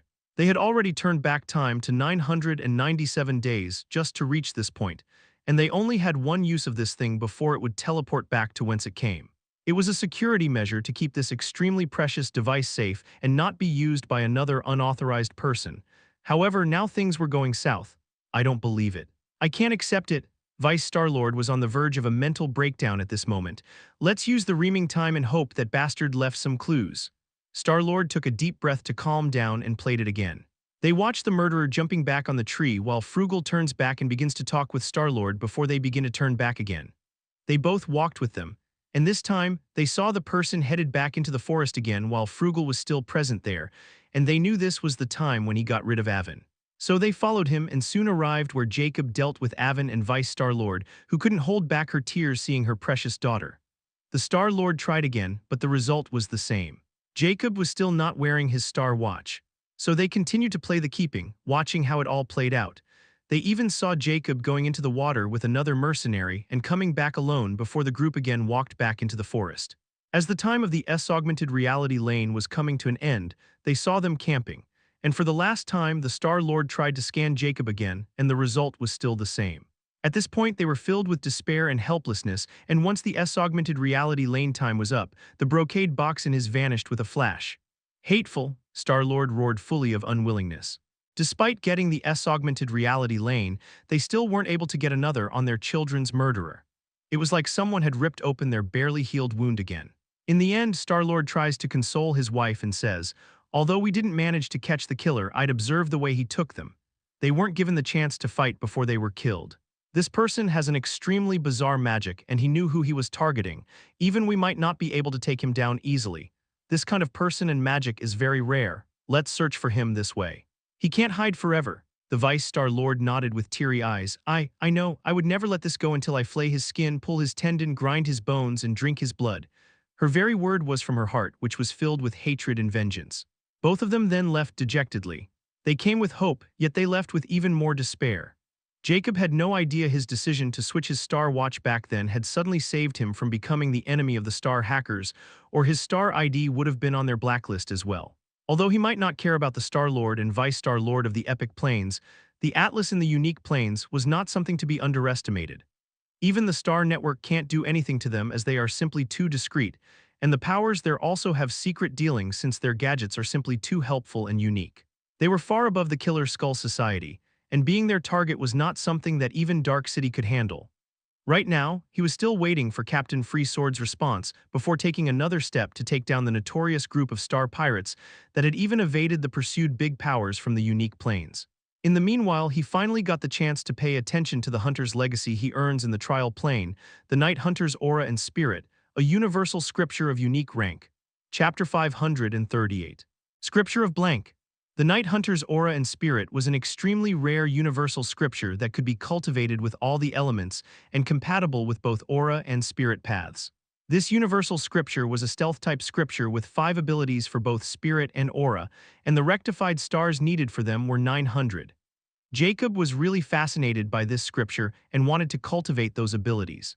Still, he needed to have either aura or spirit glyph to cultivate it, which poured cold water on his expectations. Then he put it away and checked the scripture of blank that he got from Nelson, which was also like the Night Hunter and compatible with every element. However, when he started to read the details of the scripture of blank, he was startled because it was not what he was expecting it to be. The scripture of blank is actually a magic ability scripture that could help a person gain a fake aura or spirit glyph called the blank aura glyph or blank spirit glyph. However, unlike the realm aura and spirit glyphs, this blank glyph would emerge within a magic core, not etch on the skull, and this glyph can't etch any abilities like the real one. Its only purpose was to provide either aura or spirit. But for Jacob, the ability to etch was not as important as having aura and spirit, because the only disadvantage he had over unique rank is they had either aura and spirit, while he only had plain mana. If he could have an aura or spirit, that disadvantage would vanish in smoke, and he could be a true unique rank and also raise his power to new heights. Jacob also suspected that Nelson had already cultivated this scripture and had either aura or spirit, and that's why he was able to hunt down a unique rank beast in the trial. That old fox was really hiding it well. Just where did he get this? Furthermore, this scripture could grant any type of glyph one desires. This means that if someone had an innate aura glyph, they could also have a spirit glyph, and they also didn't need to be a unique rank at all. Even star or epic star rank magic cores could form these glyphs. It is even more advantageous to me since I have 3 magic cores. I can have 3 types of auras or spirits or either have both. No, wait, I might also have a natural spirit glyph from the hex core, so it should have 4 glyphs. And once I cultivate the art of nature to its full potential, I would have 6 magic cores. Just thinking about it made Jacob's heart race as the scripture of blank was tailor-made for him and he could do wonders with it. A content smile appeared on his face. It seemed the old fox was really sincere about making amends. Although the Zodiac Oath is not in effect, I know it would be nigh impossible to find that old fox since he would flee with Ellie the moment he came out from the champion's space, so hunting them would be akin to searching a needle in a haystack. But now it seemed I could forgive them a little and give them a chance to run. However, if they ever appeared before me, I'll eat them alive. As for Lucy, she has been AWOL since the trial ended, which means she is also hiding. Even though I got some of her hideouts out from her guard in the trial, she is not as important as that ogre bastard. Jacob smiled coldly as he still wanted to hunt down both Ellie and Lucy, but he knew it would take too much time to search for them, especially after meeting with Nelson. They might be hiding in the Star Ocean, so he didn't bother and focused on the target in the view. So, without any further ado, he begins to cultivate the scripture of blank with his fire core first. He chose to form the blank auraglyph of fire because of fire's destructive properties, and it would directly raise his attacking power. But forming this blank auraglyph would take about 6 to 12 months, and he needed to meditate while channeling his mana into the fire core. Still, he wasn't in any hurry since he had already played the dice, and now it was Captain Freesword's turn. Furthermore, he was also planning someone before starting his voyage to Unique Plains after dealing with Captain Freesword. 4 days later, when Jacob was meditating while channeling his mana into the fire core with scripture of blank, Sophie's voice rang outside the room, "My lord, he's calling." Jacob opened his eyes, and a fiery green lightning flashed past his eyes and said, "Come in." Sophie appeared in a violet dress, looking extremely beautiful as she had specially dressed up for someone. She flaunts her sexy curves while walking, but Jacob remains expressionless, making her secretly depressed. But she didn't dare to show it and get to the point. "This device was just blinking, but I didn't activate it." Jacob nodded. "Good, now call him back and just listen. You just need to say, as I wrote in the Star Watch like the last time. You just need to keep your image as the representative of the Dark City, and you need to be absolutely confident there is no room for error." Sophie solemnly nodded before she activated the vermin transponder. Soon, Captain Freesword's cold voice sounded. "I've thought about our last chat, and since you want to meet and discuss business with me in person, I would be a disrespect on my part since the fault lies with me. But forgive me for lack of courage. You see, I'm a pirate and timid by nature, and Dark City is not to be trifled with. You made it very clear last time. So how about we choose to meet in the Star Ocean close to the Epic Plains? I'll come alone and you do the same. Since you have my men, I won't try anything. In fact, I'm very interested in forming a partnership with the Dark City, for it only brings endless benefits for both of us. There is no need to turn hostile for that little skirmish. What do you think, miss?" Just as I expected, Jacob's lips curled in disdain as he knew Captain Freesword won't dare to enter the Dark City after what happened with his men. That guy might appear to be arrogant, but he wasn't a fool. The Star Ocean was Captain Freesword's territory, so he would only feel safer there, and if he could really form a friendly relationship with Dark City, he would not let this chance pass by either. So he won't do anything unless he wants to rot in the Epic Plains forever or find another Jacob to do his bidding, which was no longer an option since he knew that plan was filled with flaws after what happened to his men. He would no longer trust another pawn. A display appeared on Jacob's Star Watch before words began to appear, and Sophie's eyes shimmered as she replied, "All right, since you are willing to listen, I'll give you a chance. But I'm not coming alone and bringing one of my close assistants with me.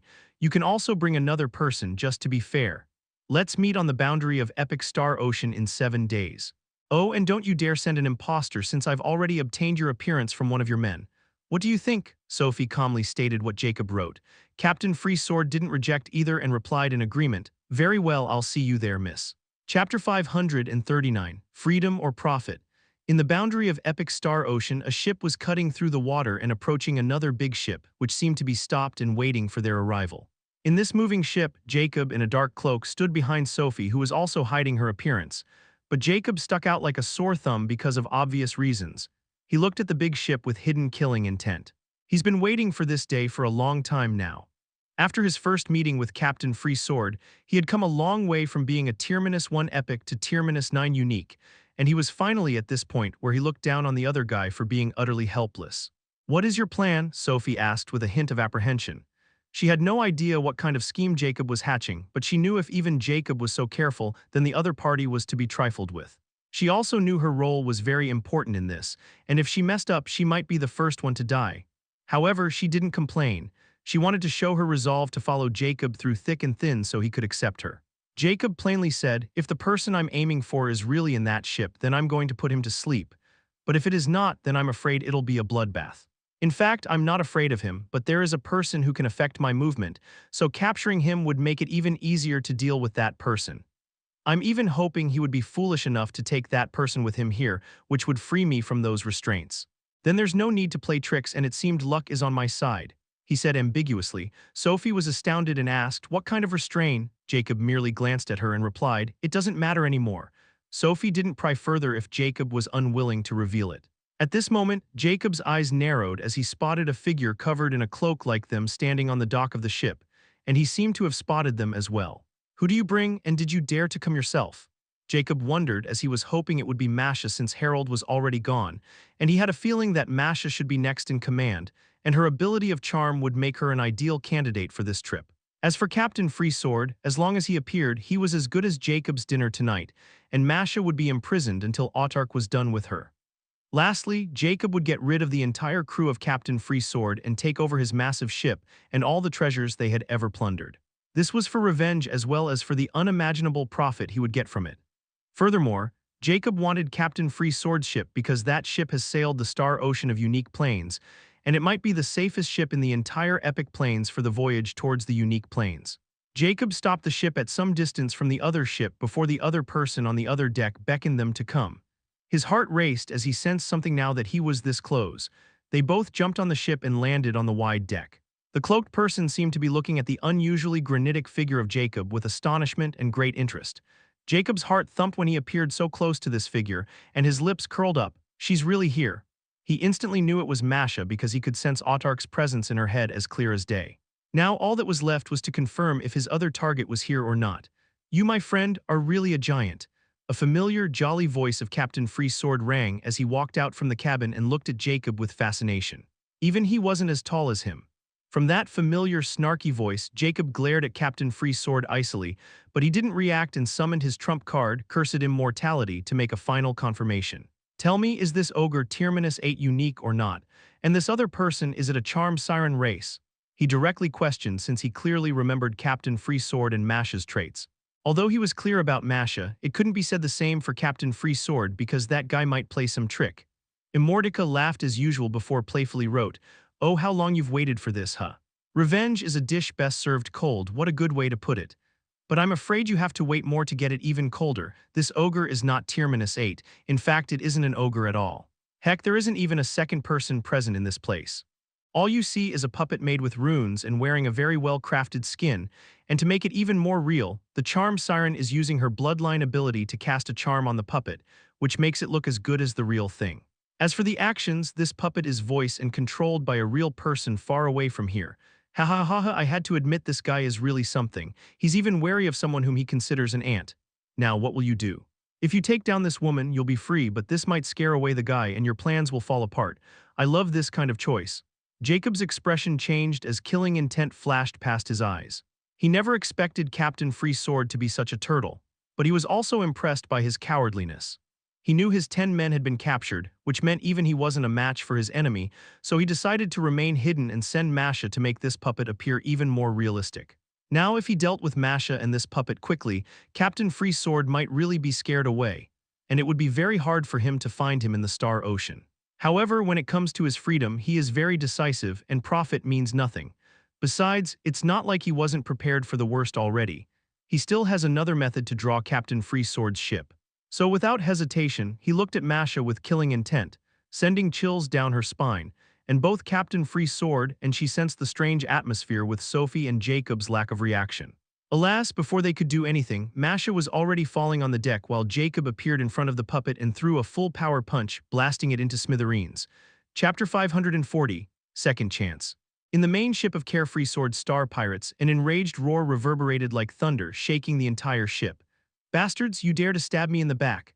In the captain's room, Captain Freesword's complexion was pale as blood was trickling down from the corner of his mouth, and his bloodshot eyes were emitting bloodlust. It was the result of losing connection with the puppet, which held a trace of his blood and connected to him by mystic signature. Not only did he lose an extremely valuable, advanced, unique rank mimic puppet, but he also lost Masha, who was more useful than the other members of the crew right now. But what Captain Freesword couldn't understand was how Masha suddenly lost consciousness without even being able to activate her teleportation talisman. No, more importantly, who did those two see through their guise? Furthermore, when Captain Freesword thought about how that giant blew off the mimic puppet with a signal punch, he felt a chill running down his spine. He is a peak rank unique. Just what in the hell is Dark City doing here? He muttered with coldness creeping over his skin. Vilehorn was also silent with an ugly expression. He didn't think they would encounter this kind of situation in the epic plains of all places. Not even unique plains had ever dealt this kind of damage to them. Now they had lost 11 strong men in just 2 weeks, which was completely unacceptable. Furthermore, they were still in completely dark about their enemy's might and trapped in this place. At this moment, Captain Freesword finally calmed down and frowned darkly when he sensed something, and the next moment, a glowing vermin transponder appeared in his hand. His expression grew extremely ugly because this call was from his enemy. Grounding his teeth, he activated it. I'm very disappointed in you, Mr. Pirate. I thought we had an understanding between us, yet you dare to trick me with some puppet. Do you think, since I'm from Epic Plains, I'm easy to deceive? Sophie's cold voice rang. Captain Freesword and Vilehorn's expressions went even more ugly as they knew their opponent had really seen through their tricks. They had really underestimated the Dark City, and they finally understood why no one dared to mess with them. Now all they could do was to blame their own damn poor judgment to poke this hornet nest. I'm willing to compensate you for this transgression, and I still want to negotiate with you. Please give me another chance, and this time there will be no tricks. Captain Freesword stated with suppressed killing intent in his eyes. He felt an ant of Epic Plains had shattered his pride. He has been bested. So you seek forgiveness again. It is your second offense, yet you still dare to seek partnership with me. What a shameless little coward you are. Sophie's voice was filled with disdain and mockery. Vilehorn trembled with rage, while Captain Freesword was on the verge of spitting blood with anger. No one had dared to ever talk with him like that. Sigh, I really need a coward like you this time, so I'm willing to give you another chance. Come here, I'm waiting for you in the same spot, but you have an hour before you won't get another chance. Don't make me send information about you back to the unique plains. I know, since you guys are hiding like cowards here, you had a pretty nasty enemy back there. I wonder if they hate you enough to cross the Star Ocean to hunt you down. Furthermore, I'll get rewards the same, so this is really your last chance. Heh. The call ended with her mocking laughter. Captain Freesword and Vilehorn's expressions changed when they heard about the last part. They didn't think about this problem until now. This bitch is too much. Vilehorn gritted his teeth as he never expected he would feel like this for someone from the Epic Plains. Captain Freesword muttered darkly, we are dealing with a true bigwig. Whether it's in Epic Plains or unique plains, these people had minds of crooks and they never let benefits go. This woman knows what she's doing, and from start to end, everything is under her control. She even dared to stay, and this time she didn't say to come alone or with my entire crew, she just said to come. At least this confirms that she is not afraid of our crew and really needs something from us. Vilehorn's eyes narrowed as he felt a sense of danger. So, is it really okay to go there? What if she is just baiting you there? Captain Freesword's eyes went deadly cold as he replied, yes, there are high chances of this as well. But we have no enmity between us, and she knew I needed something from her, so she probably wanted to take advantage of our situation. We are more useful alive than dead to her, so there is a 70% chance she will talk. But if she's really just trying to play hunter, she's too green to make me her prey. Go, sail the ship in her direction. Let's meet this wily bitch and find what she's after. He ordered Vilehorn while he left toward a secret room to prepare for this meeting. Captain Freesword wasn't an idiot, and he cherished his life more than anyone else, so he had to make sure nothing happened to him. If he sensed even a trace of danger there, he'd escape without hesitation. On Masha's ship, Jacob smiled, looking at blushing Sophie as she felt embarrassed from her acting in front of Jacob. But she tried her best, and it seemed the other party really fell for it as well. You did great. Now let's see if he comes alone or with his entire ship. If it's the former, it would be troublesome a little, but if it's the latter, I need you to escape through the sea. I'm going to claim that ship for myself, and this battle is not something you could participate in. I'll find you once I'm done. Jacob ordered. Sophie hesitated for a moment before she nodded and agreed to this arrangement. After all, earlier, she felt Jacob's power when he blasted that puppet for a moment, and she knew this man was probably invincible. Chapter 541, Lifespan. About half an hour later, Jacob stood on top of the ship's sail, and his head suddenly shifted in the northeast direction and his eyes narrowed. Although there wasn't any movement on the sea, he could sense a vague fluctuation in water in the air and ocean. The next moment, Jacob tried to focus on his eyes when suddenly his amber irises glowed in golden light before they suddenly expanded, covering his entire eyes and turning into pure golden. And tiny silver flames were flickering within them. The world around him instantly changed as countless strange particles appeared before him, and he finally saw an outline of a gigantic ship made with these colorful particles. Instantly, Jacob closed his eyes, and when he opened them again, they had turned back to normal. But his complexion was slightly pale, and sweat was beaded on his forehead. I've only opened them for barely 2 seconds, yet I felt exhausted. Jacob thought bitterly, as he knew the eyes of Judge were not something he could carelessly use. But still, after barely using them, he knew just how terrifying they were, and the strain they left on his mind afterward was not to be laughed at. Immortica's warning was not unjustifiable. Although it was his second time using them, he had to admit nothing could hide from them, even an advanced unique rank stealth mode ship. Gulping down a rejuvenate potion, Jacob's lips curled in a malicious smile as he jumped down and found Sophie, who was waiting anxiously for his order. He's coming with the entire ship. The moment I jump on that ship, escape through the sea without hesitation, Jacob ordered as he clearly remembered the first time Captain Freesword captured him. That guy has a powerful method to teleport someone into the ship directly, so he doesn't dare to be careless or let Sophie flee first. He was afraid that the guy was monitoring them with some unknown device to make sure there wasn't any ambush. If he saw Sophie escaping, then he might not come at all, so she had to be here as bait until he succeeded in neutralizing him. Furthermore, he hadn't forgotten about the teleportation talismans. He had bought a treasure that could block space, Skylock Cube, for this exact reason, and Masha just happened to be in possession of an advanced space talisman, not a unique one, and her downfall was also because of it. This also reveals just how precious a space-related treasure was. But he can't underestimate Captain Freesword, since that guy would not be stingy with himself. Now Masha was in his infinity pendant, and upon his thought transmission with Autark, he found that he needed around 6 more months to completely devour Masha if she remained in that state, and Jacob wasn't planning to let her escape at all, so it was all in his favor. In the end, Jacob knew he only had a single chance to capture Captain Freesword, and he couldn't miss the timing, or he would be really gone once he escaped through a space treasure. All of these calculations were accounted for, and he also has another helper this time around. Nyx, I want you to plant a seed the moment you see Captain Freesword. Focus your entire power on him, no need to care about others. Once I capture him, you can stop and focus on the others. There should be around 20 more enemies on that ship, and we need to kill them all. What about my food? Nyx asked, as she clearly was implying for a living prey. I'll see what I can do about it. It's not easy to retrain so many uniques, or do you think I want to give away the free chance of getting so much lifespan? Jacob retorted, since he no longer thought about killing others first. From the last time Nyx absorbed those 2 dwarfs and 1 ogre's dreamscape realm, he got 1,100 years of lifespan. Even Jacob was in disbelief when he saw that number adding to his own lifespan, and he knew he had hit a jackpot with Nyx. Now, as long as Nyx was alive, and he let her continue to feed on the living beings, his lifespan would continue to increase. Furthermore, he knew the more powerful a species is, the more lifespan they would have. Like a goblin, even in epic rank, could only live for 200 to 300 years. At the same time, an epic elf or giant could live up to 1,200 to 1,500 years. An epic magic beast and orc's lifespan was around 500 to 1,000 years, depending on their bloodline. Lastly, Nyx could only get half of the remaining natural lifespan of her victim. It would not be deducted from the years the victim has already lived. For example, if a victim has lived for 1,000 years and he only got around 100 years more to live, Nyx could only get 50 years, not 550 years.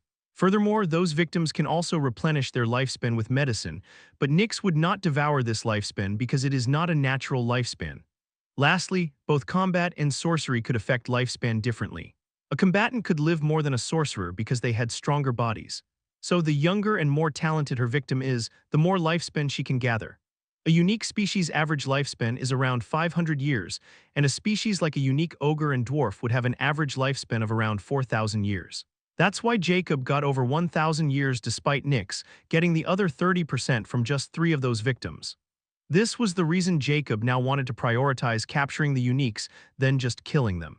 After all, lifespan was far more alluring than just temporary meals. Furthermore, it wasn't like he wouldn't get to eat them once Nyx was done with them, so he wanted to get both lifespan and their meat now. Still, he knew this time deaths were unavoidable, even if it was a waste. But it wasn't like he didn't have a shot at it, and all of this depends on whether he could subdue Captain Freesword or not. At this moment, in few meters away from Jacob's ship, a gigantic ship suddenly appeared out of thin air. And on top of the ship's ugly figurehead, Captain Freesword stood tall while coldly glaring at Jacob and Sophie. Chapter 542, Take Over, Part 1. Captain Freesword spoke without having any intention of moving from his spot. I humbly apologize for my previous offense, and this time I've come with sincerity. I invite Miss and Sir to my humble ship to show my hospitality, not leaving your turtle shell, but you're only inviting the wolf into your house. Jacob smiled coldly as he had already predicted this outcome. Captain Free Sword would naturally not leave the safety of his ship and crew after knowing Jacob's strength, and he would feel secure with them, so he invited them over. But Jacob was also ready, and a gray disc appeared under his feet before he began to fly towards the ship. Captain Free Sword's eyes contracted to see this, but he didn't panic. Jacob was on the same height as Captain Free Sword. He looked down on the guy, making him uncomfortable, and said, "Since you show yourself, I'll naturally return the courtesy." Led the way, so he is the one in charge. Captain Free Sword's eyes shimmered with understanding, as he had already suspected this since this giant was too powerful. How could someone like him listen to an epic? Sophie was just a front to keep him hidden, which was completely justifiable since Captain Free Sword would do the same. Please. Captain Free Sword didn't pay attention to Sophie anymore and directly led him into the ship's meeting hall. Jacob nonchalantly entered, and he also felt many eyes on him. Immortality was right in front of him, and he confirmed that Captain Free Sword wasn't a puppet and all the crewmates were hidden and keeping a close eye on it, ready to react the moment he showed any malice. However, Jacob had already acted. It was just that Captain Free Sword and his crew didn't detect anything. They both enter a spacious hall with a table full of rare delicacies and mana fruits, and all of them are unique rank. This also shows Captain Free Sword's wealth. Jacob couldn't help but secretly sighed since he now returned to this place as a feared guest. Then just an ant and Captain Free Sword didn't even notice his voice, which made quite clear that Captain Free Sword didn't bother to remember him. He was just a disposable pawn. Captain Free Sword also felt a little bit at ease when he saw Jacob calmly sit down, which meant he really wanted to form this partnership, and he was at fault from the start. Still, he didn't dare to let his guard down, and men were closely monitoring this place. At this moment, Jacob picked up a golden fruit, carelessly removed his mask, and bit it while coldly stating while glaring at the corner, "Tell your man to stop hiding there and scram before I change my mind. Or do you want to repeat the same mistake?" Captain Free Sword was shocked as his heart trembled because Jacob was staring at the same place where Vile Horn was hiding, using an advanced, unique rank stealth treasure. But Jacob saw right through him. Furthermore, Jacob didn't even bat an eye before eating that fruit, so he wasn't worried about poison, which gave him an air of mystery. Just who is he? He thought gloomily and quickly said, "Ha. It seemed my man was quite curious about, sir. Don't worry, it won't happen again. Vile Horn, if you've seen enough now, leave our guest alone. I'll accompany, sir."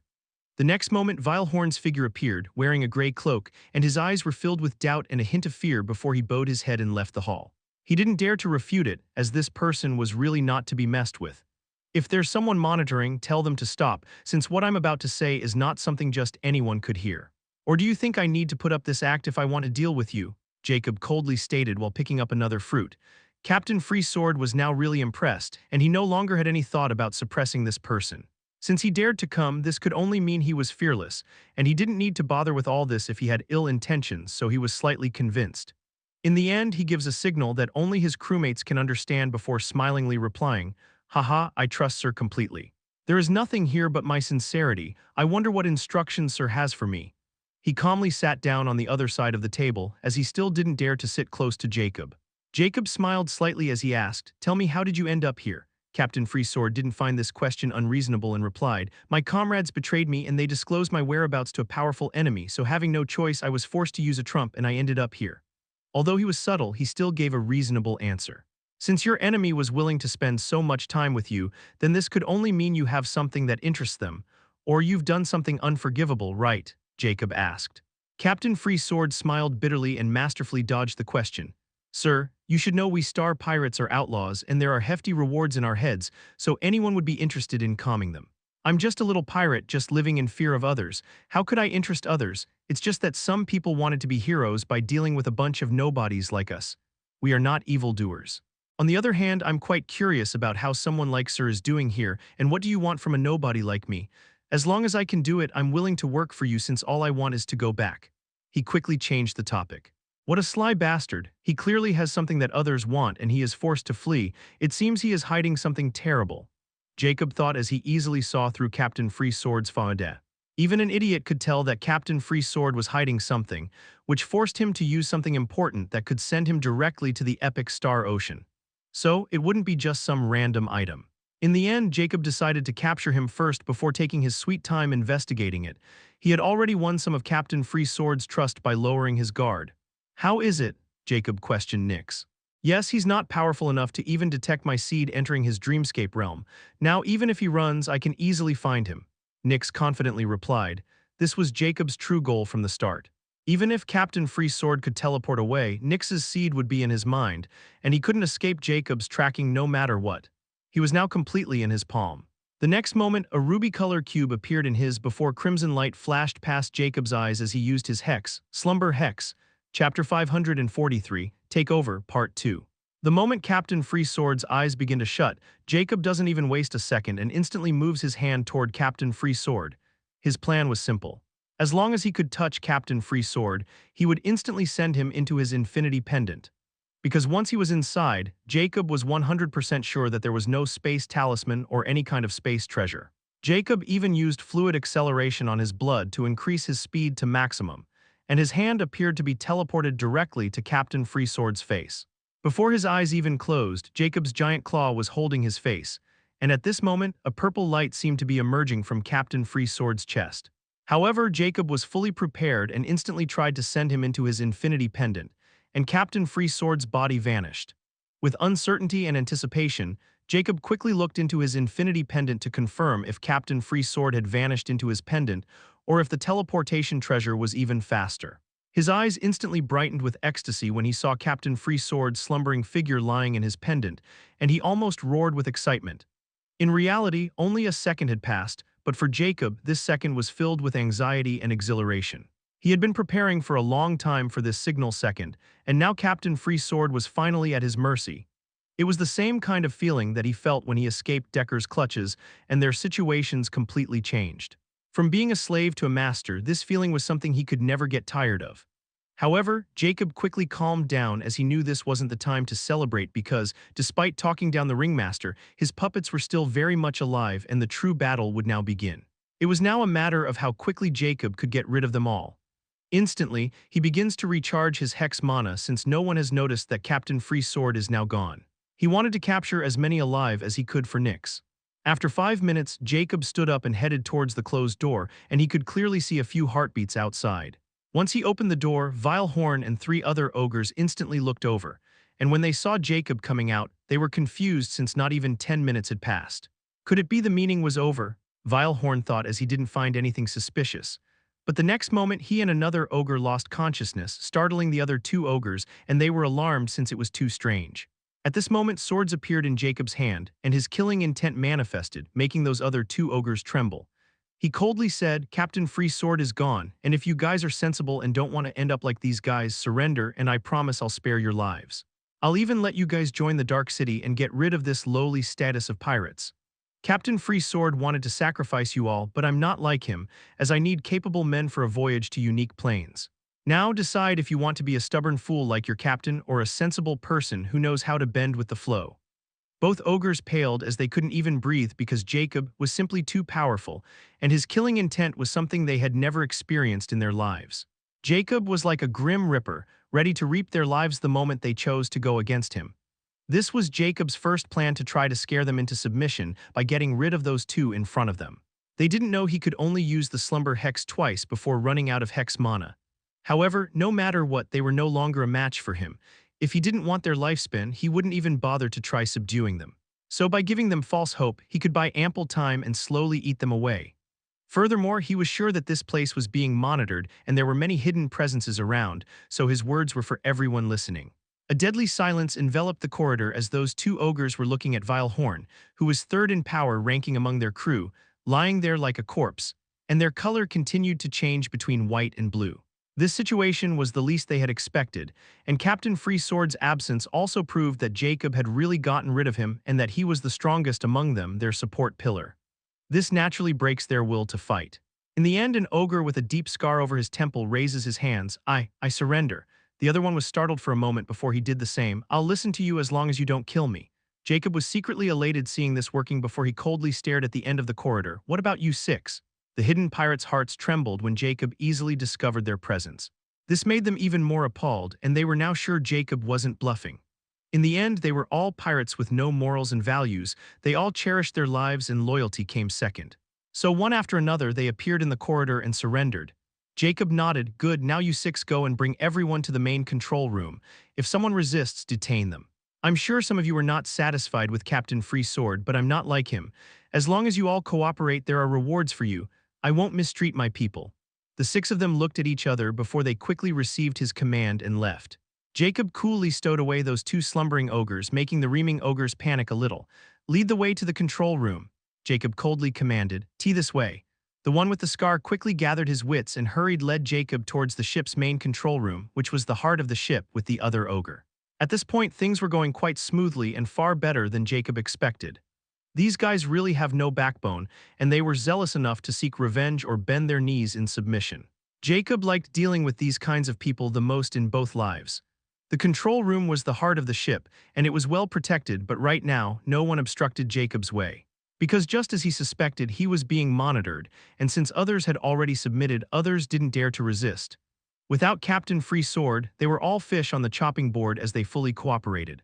Once Jacob entered the high-tech control room of this ship, he saw there was an elf and two more ogres already waiting anxiously for his arrival. He didn't even need to tell them before they quickly bowed their heads in submission.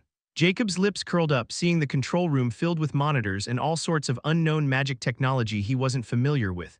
It was a flawless takeover. Chapter 544, A Mythical Secret, Part 1.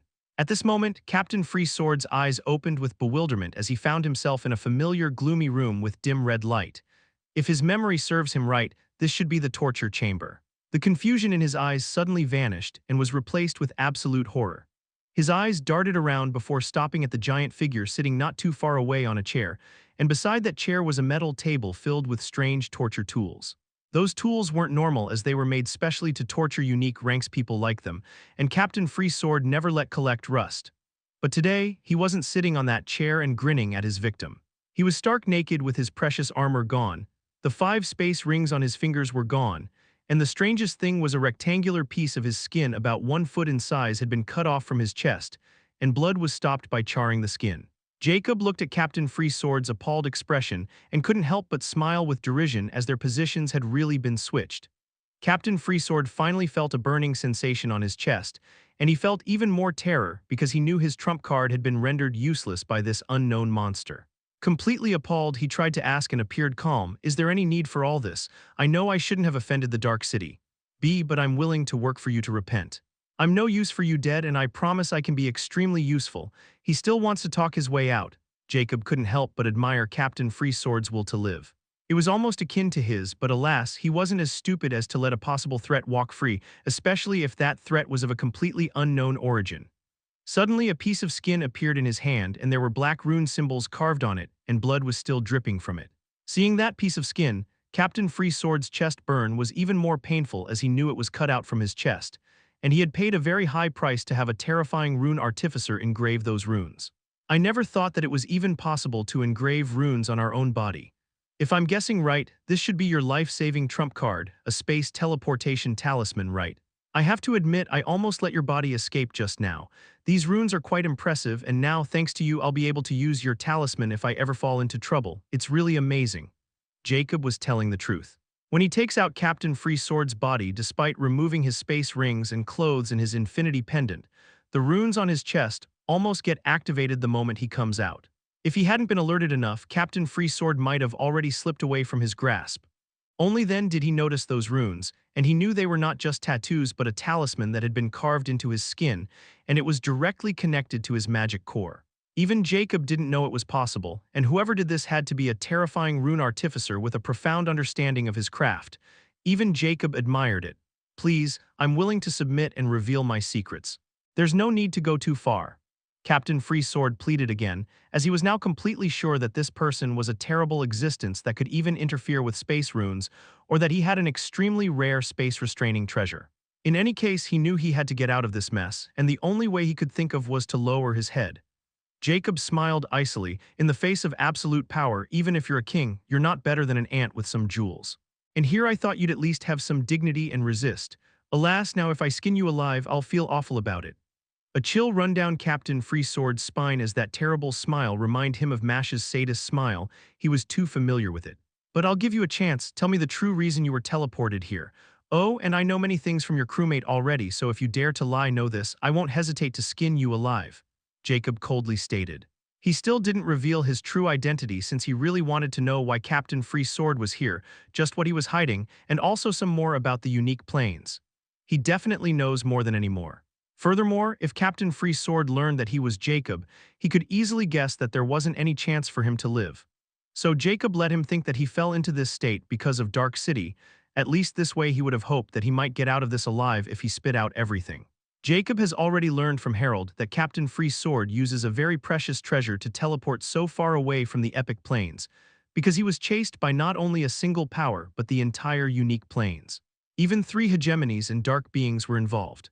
As for why Harold or anyone else had no idea, but they all know that it all started after Captain Free Sword sneakily entered the unique plains trial and then 4 months later even managed to escape. The chase starts right after that, and Captain Free Sword does his best to flee deep into the Star Ocean. But who could have thought there were traitors among his crew and enemies would instantly surround him? Even Jacob was shocked after he heard this, and that's why he wanted to know just what made all those powers hunt Captain Free Sword like mad dogs. Captain Free Sword's eyes shimmered with unwillingness when he heard this question, but hope also bloomed in his heart because he knew he might be able to save his life if he disclosed this information. After all, his life was far more important than some stupid secret. But he was too sly just to give it away since there was still a chance Jacob might directly kill him to keep that secret to himself. That secret was terrifying, so he took a deep breath and said, "As long as Sir signs an oath contract, I'll reveal everything. Or you can just kill me, but know this, what I know is something that every power wants to know. In return, I just want to live and I'm even willing to serve, sir." Jacob's eyes narrowed dangerously, making Captain Free Sword shudder. But unexpectedly, Jacob nodded the next moment and dismissively said, "All right." Chapter 545. A Mythical Secret, Part 2. There were 2 types of Zodiac Oath contracts, the virtual one and the physical one. The virtual Zodiac Oath contracts were more common, and as long as someone had at least a 2-star star privilege, they could buy it directly from the star network, and each cost 100 million ZC. As for the physical Zodiac Oath contracts, they were rare because only champion shops could produce them, and their prices were also higher than the virtual ones, 150 million ZC each. But their effects were the same nonetheless. After his encounter with Nelson, Jacob brought 5 virtual and 3 physical Zodiac Oath contracts for himself. Now that Jacob has plundered Captain Free Sword's everything, his advanced unique rank Star Watch wasn't an exception, and he claimed it for himself as it was more advanced than the epic one. Furthermore, he didn't dare to let Captain Free Sword use a Star Watch since that guy might sneakily do something. So Jacob took out a physical Zodiac Oath contract. Looking at the translucent blue sheet with white rune writing before him, Captain Free Sword was even more shocked since he knew just how rare these physical Zodiac Oath contracts were. One of the reasons they were rare was because the parties involved needed to drip their blood on them to bind the oath, and there was no need to say, "In the name of Zodiac, I hereby acknowledge this oath as well." These contracts were so miraculous that if someone weren't willingly dripping this blood on it, the contract wouldn't activate no matter what.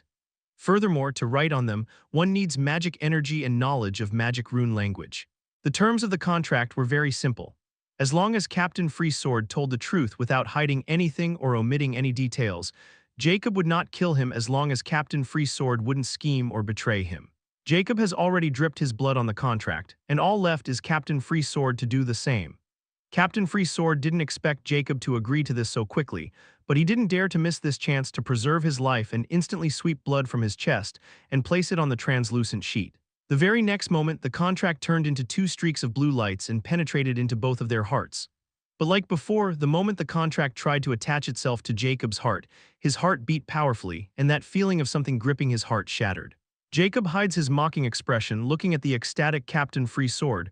He was probably thinking that he was now fully safe. "Now go on," Jacob said impassively.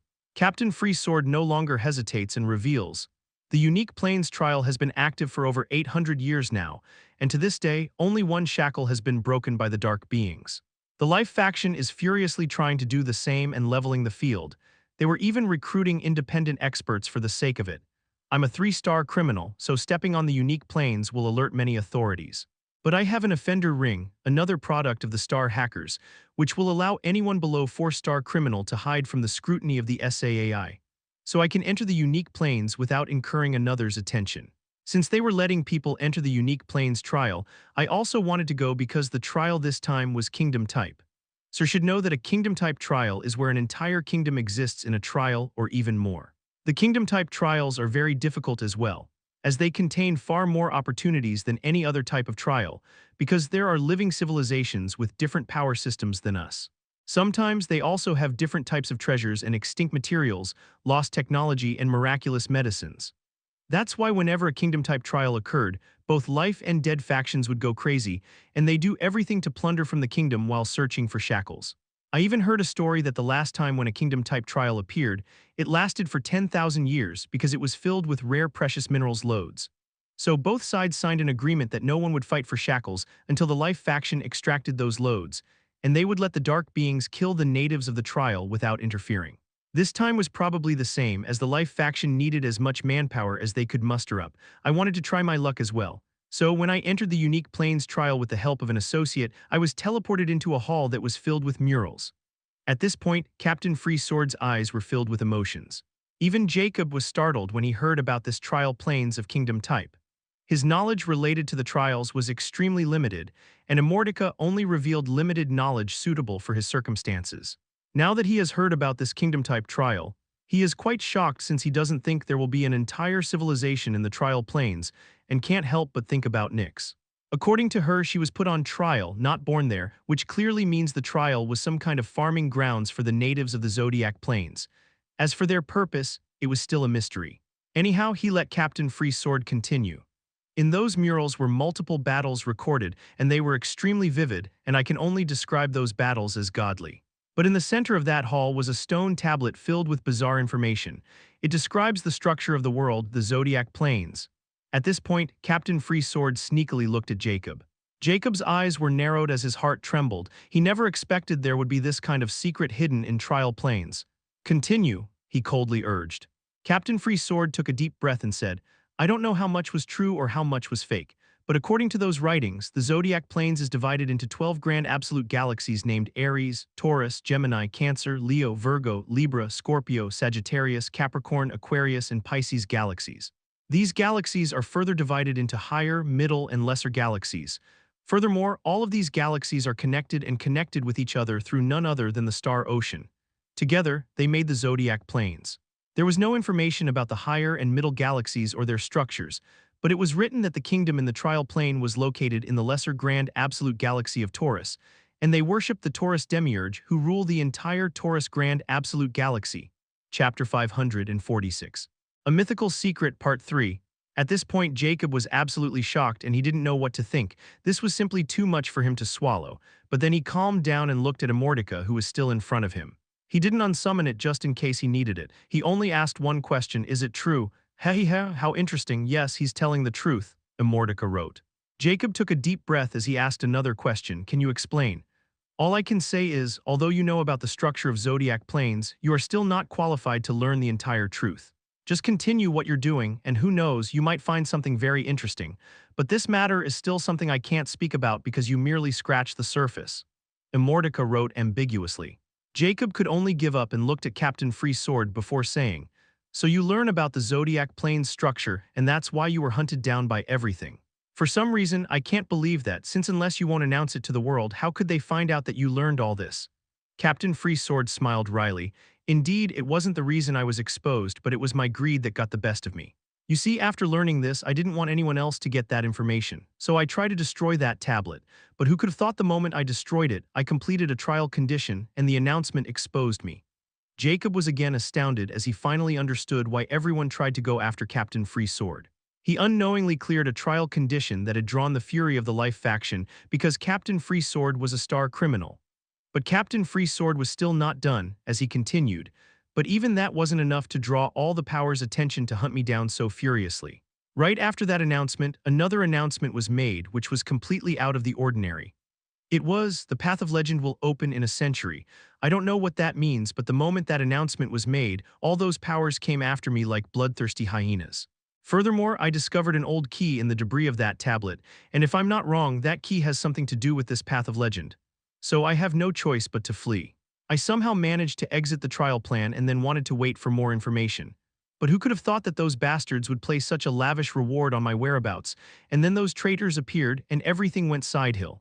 Captain Freesword couldn't help but furiously gritted his teeth.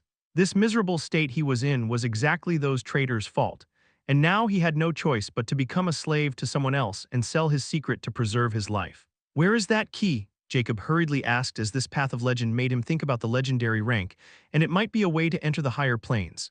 Captain Free Sword might not know about the legendary rank, but Jacob does, and he knew those powers also knew, so they went after Captain Free Sword for more details. But even they hadn't imagined just how difficult Captain Free Sword was to deal with, and he managed to flee all the way to the epic plains. I've hidden it on a barren island in the unique star ocean once I found that everyone was coming after me. The coordinates are saved in the map of my star watch. Captain Free Sword revealed. Jacob couldn't help but comment, how sly. If they had captured you, you could have used this same method to buy your life back, and if they had killed you, this secret would have also gone with you. I have to admit, you are full of surprises, Mr. Pirate. Nonetheless, since we are in agreement, give me that map and coordinates right now, and you'll be a free man and reap many benefits, he coolly said before throwing a star watch to Captain Free Sword. Jacob also thanked his stars that he didn't kill him, or this huge secret would have been lost. Now that he knew this key might have something to do with the legendary rank, he absolutely had to have it. So he decided to give Captain Free Sword an epic star watch to reconnect with his star ID and transfer this map, since he also needed this once he entered the unique planes. Furthermore, he only remembered that the star network was still down, and Captain Free Sword once said that a unique rank species like him couldn't connect with the epic star network. Captain Free Sword was under oath, so he didn't have any choice but to transfer the map by using a star application. After confirming the map and coordinates were authentic, Jacob was very excited as this gain was out of his expectation. Now all he had to do was to go to the unique plains, dig out this key, and then research more about this path of legend. Am I free now? Captain Free Sword asked hopefully, as he had already disclosed everything and he knew Jacob couldn't go back on his promise. What's the hurry? I still have more questions for you. Jacob chuckled coldly as he began to ask about the powers of unique plains. Since Captain Free Sword was a native, he knew many things, and he was also a 3-star criminal, so his approach was very deep, especially in the underground area. This was very helpful for Jacob as he would start his journey soon. Captain Free Sword was startled when Jacob asked him about the unique plains, as he thought Jacob was from the unique plains. But now he begins to question this notion because, from Jacob's questions, it becomes clearer that he doesn't know anything about the unique plains. Furthermore, even if Jacob didn't know, the Dark City would have that information. This was really strange, as Captain Free Sword suddenly began to sense something was wrong, but he had no choice but to tell Jacob everything. This integration lasted for about 2 hours before Jacob was finally satisfied, and Captain Free Sword's throat was dry because of speaking all the time. He was now fully sure that Jacob wasn't from the unique plains. Once Jacob was done, a sword appeared in his hand, startling Captain Free Sword and blurted, "What are you trying to do?" Jacob smiled coldly as he suddenly removed his mask, and upon seeing Jacob's face, Captain Free Sword's eyes fully widened. "You." "I am possible," with a cruel smile, Jacob said. "Let me reintroduce myself. I'm Jacob S. King, your former slave and new master. Don't think too much about how I reached this point. Just know that I'm going to enjoy every bit of what is about to happen. If you want to blame someone, blame yourself for giving me a chance to live. But alas, I'm not an idiot like you." Afterward, the entire torture chamber was filled with blood-curdling screams and begging for death. Chapter 547, Last Preparation, Part 1. 5 days later, Jacob finally emerged from the torture chamber and he seemed to be bathed in blood. He spent day and night taking care of Captain Free Sword and keeping him alive until Nyx was done with him. Jacob has really let loose in these past 5 days. He had broken Captain Free Sword's body and mind until he was just a living corpse, and today he finished him off. There was no longer the infamous pirate in this world who shook the unique plains once. Until the end, Captain Free Sword still wondered how Jacob was able to get to this point in a few years, and how he managed to break past the restraints of the Zodiac Oath contract. After taking a bath in Captain Free Sword's cabin, which was now his, he summoned the new vice-captain, who was none other than the scarred ogre named Mike. Jacob appointed him because he was the strongest as well, and he seemed very obedient.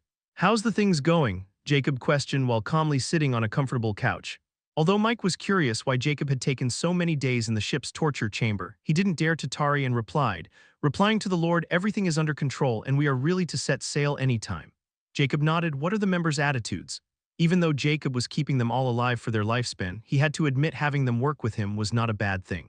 So he decided to let them live as long as they could after Nyx devoured their dreamscape realm. They were all experienced veterans when it came to Star Ocean, so as long as they behaved, he'd keep them alive. Furthermore, Captain Free Sword found many things about the unique plains, and that place was really not to be looked down upon, even for someone like him at the peak of the unique rank. That's why he had some changes in plans. They are all well-behaved and cooperative, Mike replied, and he was telling the truth, especially about the members of other races. Captain Freesword always looked down on other races and they treated the other races' members like sacrificial pawns, and he never let them have real power in the crew. Only Masha was an expectation because of her runic skills. This was also the reason the people who betrayed him were from different races, not his own.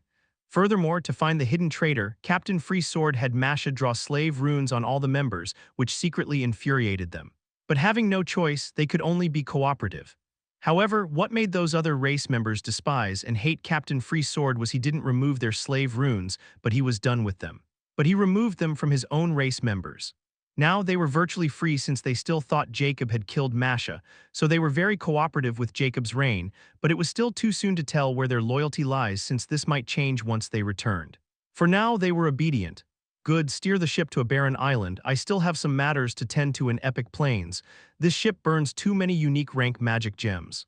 I'm afraid we'll run out of them before reaching our destination. Jacob commanded. Now that he was the owner of this place, he naturally knew just how expensive it was to have this ship. It operates on magic gems and they are an extremely precious resource in the unique plains. Some even use them as currency. Although Captain Freesword's space rings have plenty of them, Jacob doesn't want to burn them just because of that, so he has Mike to stop on an island until he is ready. Speaking of space rings, he made sure to make Captain Freesword remove his mystic signature before he killed him, and he was very obedient. As you wish. Mike nodded since this made sense and quickly left to prepare. Once he left, Jacob looked at his new star watch, which had actually turned from a simple wristband into a blue rune symbol on his wrist. To remove it, he needed to use his mana, and only if the user was not resisting would it reveal its true form. This star watch was far more high-tech than Epic star watches. It was directly connected with his mind, and surprisingly now Jacob didn't need to use his mana to control it, but he could control it with his mind. Furthermore, any voice communication would directly sound in his mind, which was even more shocking. He really wondered just who was the one who designed these things and what level of technology was required to make them. With a thought, the rune symbol shimmered as a virtual projection appeared, and Jacob couldn't help but smile. The star network is finally restored, and I'm thankful I can still use it. It seemed only someone who had been connected with the unique Plains star network would be restricted. It's not dependent on the technology level. Jacob received a notification the other day about the star network restoration. He didn't know what was the result of the star network investigation, but it had nothing to do with Jacob. Furthermore, the very day, he received multiple calls from the society killer, who was probably running out of bombs, and another person called him the timeless dark tree from the dark city. Lastly, he also received Sophie. She was probably worried about what was the result of Jacob's takeover, but Jacob didn't reply to any one of them since he was busy. Now that things were on track, and with new information, he moved to his next plan to go into the unique plains. The first person he called was none other than the timeless dark tree of Dark City.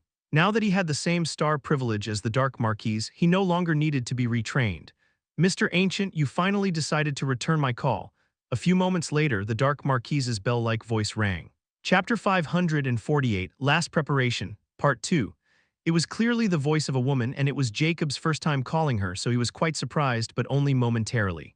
Jacob replied coolly, I was stuck in something, please forgive my offense. No worries, I don't mind at all. On the contrary, I should be congratulating you on your unbreakable achievement in the history of Epic Plains. I really admire you, Mr. Ancient. Now you are on equal footing with him. She plainly replied with a hint of admiration. So she knew I'm already a 3-star privilege holder. Jacob knew what she meant since in the entire Epic Plains, probably the Dark Marquise was the only one who had the same privilege, and since she called the day, he was sure she had tried to use her privilege to send him an unignorable call but failed. And he was right, it wasn't a big deal, I was just lucky. Jacob impassively replied as he didn't reveal his thoughts. He wanted to know what Dark Marquise wanted before initiating his plan. Dark Marquise replied, Hess, Mr. Ancient, you are too humble. Not only did you manage to clear 4 out of 5 trial conditions on your own, but you somehow made the great Nelson surrender as well. Even I'm not capable of that. You seem to be well informed. Jacob chuckled as he had to admit the Dark City was really everywhere despite not interfering with other powers, and they were well informed about everything. It's an occupational hazard, even if I don't want to know I hope you understand. Dark Marquise calmly replied, the reason for calling you was simple. I want to know if you have the medallion. Heh, just as I suspect they all know about it. Jacob wasn't surprised, nor was he afraid, while replying, indeed, do you have some instruction for me? I don't dare to overestimate myself. The reason I want to call is that I want to cooperate with you, Dark Marquise replied with a hint of excitement. What kind of cooperation? Jacob asked plainly. Before I reveal anything, I want to know if you have any thoughts of joining the Dark City. Because if you're a member of Dark City, I can protect you as well as freely talk with you about this, or the Dark City laws restrain me. I hope you can consider this carefully because your life is really in danger. Dark Marquise revealed with confidence. Jacob's eyes narrowed as this unexpected, and Dark Marquise didn't sound like she was threatening him at all. Whatever it was, it had to be related to the medallion. He had already figured out that someone didn't want anyone to have that. Even the three hegemonies tried to do everything they could to stop him from competing in the trial solo. They even succeeded, but who could have thought that Nelson would yield and still make Jacob whole by surrendering his benefits? Even Dark Marquise was shocked when she found this, and since the Star Network was down, she was helpless since it was impossible to find Jacob. So the moment Star Network recovered, she instantly contacted him. Can you at least tell me what kind of danger? Jacob asked. Dark Marquise refused without hesitation. I'm afraid without joining the Dark City, I can't disclose his information because this topic is too sensitive. I'll be instantly harming myself. Just revealing this much is already putting a very huge pressure on myself. Jacob's eyes narrowed dangerously since he didn't expect even the Dark Marquise to be afraid. Well, I was already planning on joining the Dark City before going to the Unique Plains since this matter of Path of Legend is too huge and every power is after it. So going alone would be too dangerous in the long term. Furthermore, I still need to investigate and Dark City is clearly more reliable than the three hegemonies. I was just waiting for the right time to bring this matter up. Jacob thought with scrutiny. After his talk with Captain Freesword, Jacob knew the Unique Plains were far from simple, and even if he was powerful, those powers there were not to be trifled with. Furthermore, even if he could suppress the entire Unique Plains, his goal was the legendary plains, and having an enemy there meant certain death without a backup. The Dark City was an existence that even three hegemonies were wary of, and he didn't have any enemy there except Halberd, and he seemed to have already been taken care of by Dark Marquise. So joining them was not a bad idea, and he would have a background in the Unique Plains as well. What kind of benefits would I get joining the Dark City, and how much freedom do I have? Jacob finally asked, as he wanted to know if he could move freely even after joining the Dark City. He doesn't want to be overly restrained because of the rules. Now that he didn't need to kill anyone for immortality, he could work with them as long as they won't get in his way. Dark Marquise quickly replied when she sensed Jacob was interested. She had personal dealings with Jacob, and she knew how treacherous and wily he was, and his weapon technology was peerless. If she could recruit such a person, it would bring her huge benefits, especially now that he could go to the Unique Plains anytime he wanted. There are two kinds of members in the Dark City, outer and personal. The other members are those who can join any power as long as they won't harm Dark City. But the benefits are also very limited as they don't have access to the true resources of the Dark City, and even if they die, the Dark City won't interfere or seek justice for them. They also won't have any say in Dark City matters. But the personal members are different, like the three hegemonies. Once you become a personal member, you can't join another power. It is akin to betrayal, and Dark City will hunt down traitors no matter where they hide.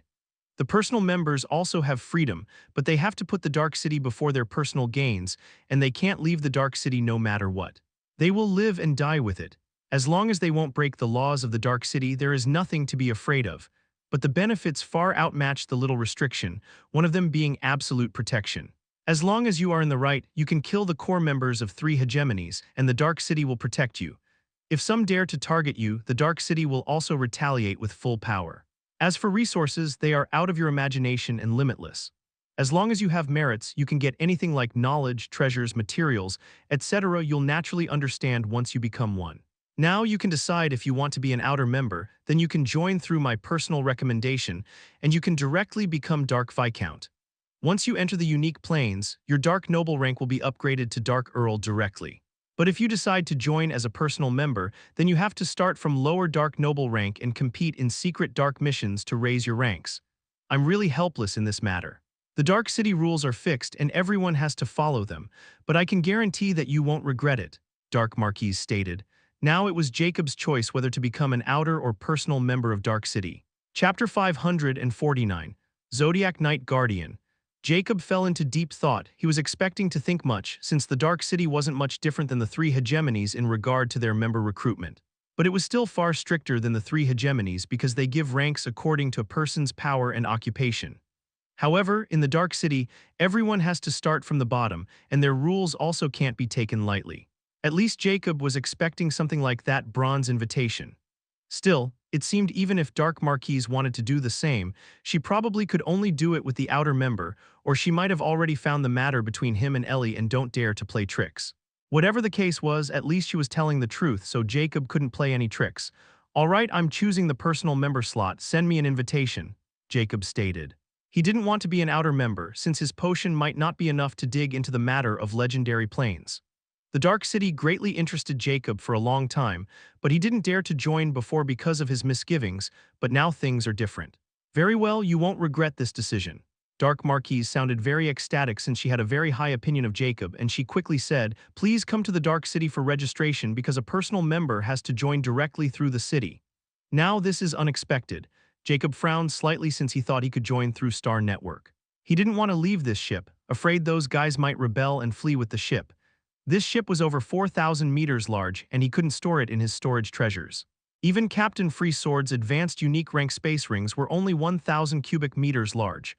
All right, I'll pay a visit in a few days, Jacob answered and sighed as he would rather take a risk here than in the unique plains. I'll wait for your arrival, and you don't need to worry about any enemy attack in the Dark City.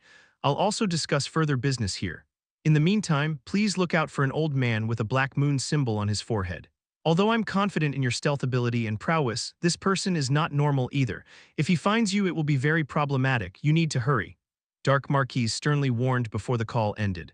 Jacob's frown deepened as Dark Marquise's voice was quite grave just now, an old man with a black moon symbol. He muttered with narrowed eyes as he was quite curious why this guy would come after him. Is it related to the three hegemonies obstructing the trial? He wondered, but he wasn't overly worried since his power was not to be looked down on, even in unique planes. Even if this person was a unique rank being, he was still confident in hexing him to death. Now that he was done with the Dark City matter, he contacted the Society Killer to hear what he had to say. Furthermore, he was about to leave, so he might never contact this person again. The Society Killer quickly received his call, and his jolly voice sounded, "My friend, what took you so long to contact?" Jacob coldly replied, "I'm very busy." "Haha, you should be.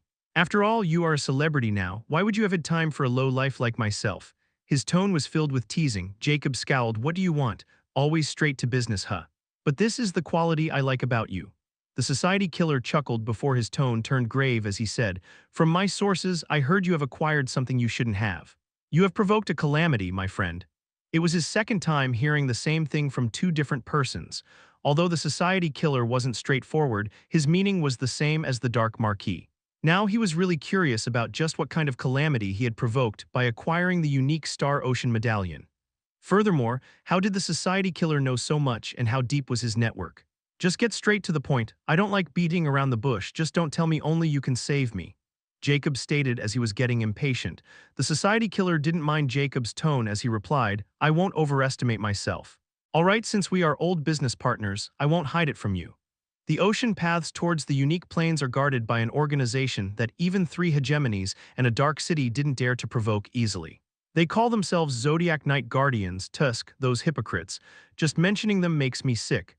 Those bastards won't let anyone enter the unique plains ocean channels unless they didn't have any ties with unique plains. Simply put, people like you and me who are either from epic plains or lower plains. According to my sources, those hypocrites would stop anyone who want to ascend under the pretext of their safety. What I heard is that the Zodiac Night Guardian is a mysterious organization as old as the Dark City, but they rule the Star Ocean, and many star pirates have secrets dealing with them. Furthermore, there is a secret hidden within the unique Star Ocean medallion which only those hypocritical bastards know, and they stopped anyone from acquiring it. They use the three hegemonies to do their bidding in return for providing safe passage between unique and epic planes. So you can understand that now you have acquired it, they won't stop until they claim it." His tone was filled with anger, and a hint of helplessness was present in it. Jacob was astonished now that he heard it and finally understood why Dark Marquis said his life was in danger. So the danger lies in the path to the unique plains. Killing intent shone in his eyes as this was completely unreasonable. "What if I join the Dark City?" Jacob probed as this matter suddenly became more complicated. "That's a good idea, but you have to hand over the medallion to Dark City no matter what. Although the Dark City will compensate you with a safe passage to the unique plains, I would advise you against it," the Society Killer gravely stated. Now Jacob was surprised. "Why, isn't this a good thing? I won't offend the Zodiac Night Guardians and also get what I want. I don't see any problem with that." The society killer snickered playfully before replying, "Heh, let me tell you a secret. From some ancient texts I've gathered, the medallion is also a key to going beyond the unique planes." Chapter 550, Epic Dark City. Jacob was startled when he heard the last part and quickly asked, "How confident are you in this information?" Now he was really dubious because if the unique Star Ocean medallion was really connected with legendary planes, then he couldn't hand it over to anyone, whether it was the Dark City or this Zodiac Night Guardians. But there was also a chance that the society killer was tricking him for his own gain. However, what if he was telling the truth? Jacob wouldn't have a chance to regret it. The society killer replied, about 70% sure. "Look, I'm not trying to trick you. You do know about my past with the Killer Skull Society, right? Those degenerates were collecting this information for a long time to spread their reach to the higher planes. In fact, I have to thank you because, without your weapons, I wouldn't have been able to collect this information at all. Furthermore, I also discovered that those dirty bastards have a secret relationship with the dark beings. As expected of the Scum Society, they are traitors of life faction." His voice was filled with boundless hate and disgust. Jacob fell into contemplated silence since he had already guessed this much from those rings filled with life crystals, and now the society killer had confirmed it. So the chances of him lying were very low. Now he was in a quandary. "What do you suggest?" he asked as he wanted to know what the society killer was planning. This guy was really amazing and fearless, and his telling Jacob all of this was not out of the kindness of his heart. "If you want my advice, if you're confident in your strength, then I'm also willing to put my life on the line to go with you. I have already gotten rid of those sums in the Epic Plains, but their main headquarters are in the Unique Plains. I want to annihilate them completely, but I have no power in the Unique Plains. We'll be at the bottom there, so I'd rather take my chances with you. Although it is dangerous since those hypocrites Zodiac Night Guardians would lay in wait for us. But to get rid of those sums, I'll fight to the end. Now the question is, are you willing to do the same or not? Of course, you can try joining hands with the Dark City, but if you hand over the medallion, then I don't think it's worth it," he stated solemnly. He knows more but hiding it. Jacob, though, clearly won't believe the society killer entirely because if he wanted just to get rid of the Killer Skull Society, then he should be in favor of just going to the Unique Plains, not caring about the medallion and even forcing Jacob to give it away for a safe passage. But he was insisting on keeping it, so there was clearly an ulterior motive that he wasn't telling Jacob, and this motive was connected to the medallion. If he can't even see through this, he has lived 2 lives in vain. He replied calmly, "All right, give me some time to mull it over. I'm busy dealing with some matter, and once I decide, I'll reach out to you." "Haha, good brother, I know you won't be so foolish. I'll wait for your good news. Take as much time as you need." The society killer laughed pleasingly before the call was over. "HMPH, I'd be foolish to fall into another trap. That halberd was first and last. Let's see what Dark Marquis has to say. If she is interested in the medallion, I'll just leave. Let's see who can stop me from reaching the Unique Plains. As long as there isn't a legendary existence hidden here, I didn't have anything to worry about. As for this guy, I'll wait for Autark to deal with Masha. Taking my things is not easy." He coldly scoffed before he headed to the control room. He wanted to dock this ship before making another move. Things were becoming very complicated all of a sudden. He needed a new plan to tackle it. Just like that, days passed, and Jacob finally left the ship in another small ship and headed to the Epic Plains. He was now confident in finding it even if those guys betrayed him. They can't escape his grasp. On the eastern shore, Sophie was already waiting for him since he had already told her to get all the materials he told her to collect, and also from his partner merchants in the Epic Plains, before telling them he wouldn't need their help for some time. Jacob didn't tell them that he was leaving and abandoning their partnership since they were no longer useful. As for Sophie, he had told her to finish any business she had with Epic Plains, which meant he was going to take her with him, which made Sophie elated. Seeing Jacob's gigantic figure approaching the shore, Sophie's eyes shone with reverence. She knew Jacob had claimed that ship, which meant he was extremely powerful, and now he was ready to set sail. But what she didn't expect was that Jacob would tell her to accompany them to the dark city of Epic Plains. She suddenly had a bad feeling after she thought about how he made her pretend to be the administrator of the dark city.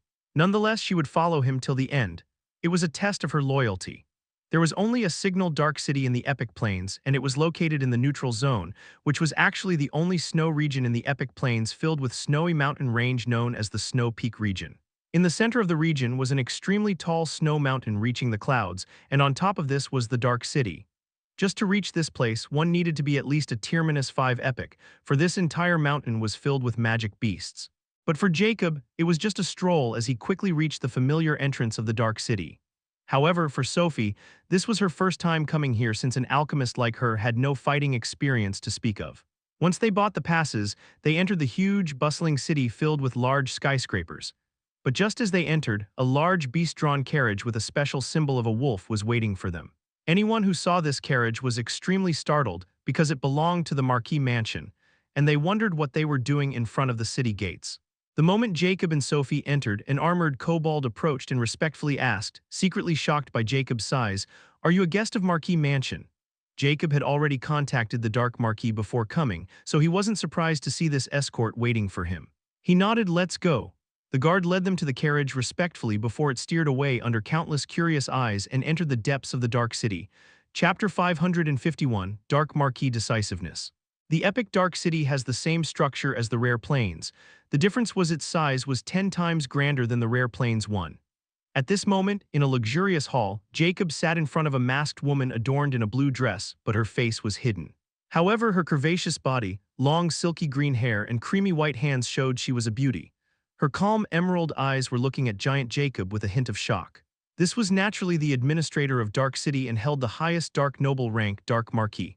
Although she had heard Jacob was a giant, his height didn't match any report, and he wasn't wearing any mask, but his hair was black and his eyes were blue.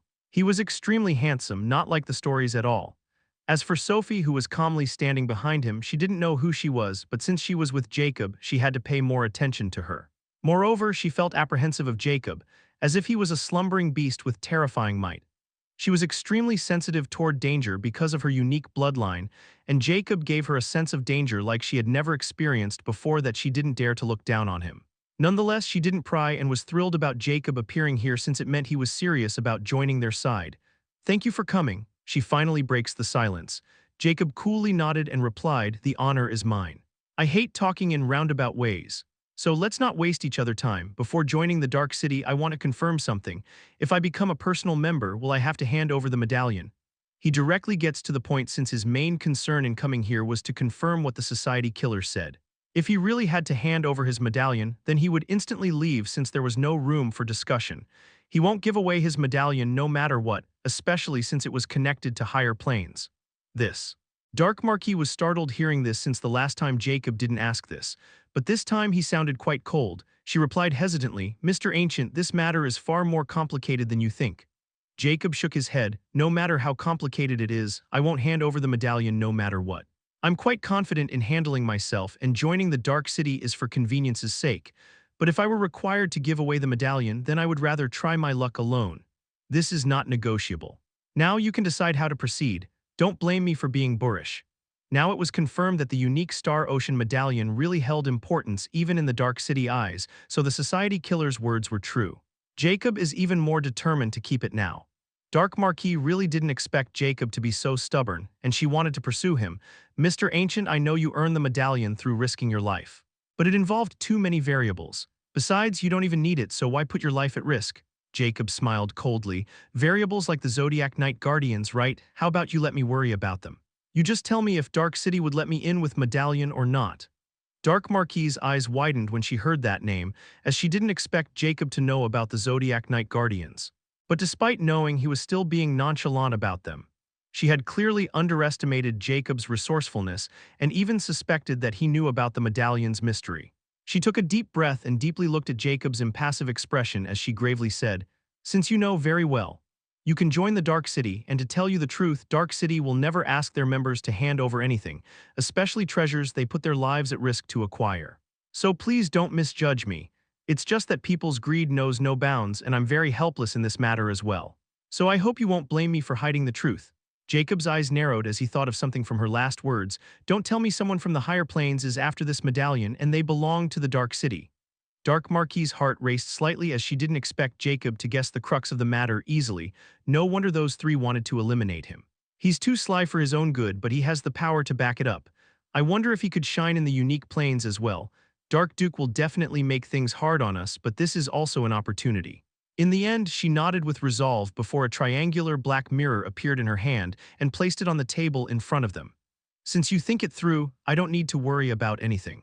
I'm not a coward either, and Dark City is not a place where anyone can run amok as they wish. This is the Dark Registration Codex. It will record your entry in the Dark City, and you'll be a personal member. By putting your hand on it, you will be agreeing to all the Dark City rules and vow never to betray it. You can't kill fellow members of Dark City as long as you don't have proof of their crimes. You can't disclose sensitive information or secrets of Dark City to anyone. In times of crisis, you will help the Dark City the best you can. You can't leave the Dark City until Dark City betrays your trust, and you can't scheme against it. If you agree, then place your hand on it. She solemnly moved the mirror towards Jacob. Jacob was surprised as he didn't expect Dark Marquis to be so decisive. Even Sophie were moved by her determination. Despite knowing Jacob would trouble her, she still dared to accept it. This woman is not so bad, Jacob thought. It was his first time encountering such a person in the Zodiac Plains. Without hesitation, he placed his hand on the dark registration codex. The mirror was warm, and suddenly its surface rippled like water before gentle red light covered his hand. Dark Rose's static voice sounded, "Do you accept Dark City rules and regulations for personal members? Please note, if you continue, you won't be able to back off." Jacob suddenly felt something gripping his heart. This sensation was just like the Zodiac Oath contract. This surprised him and also made his smile grow slightly, and he answered, "I accept."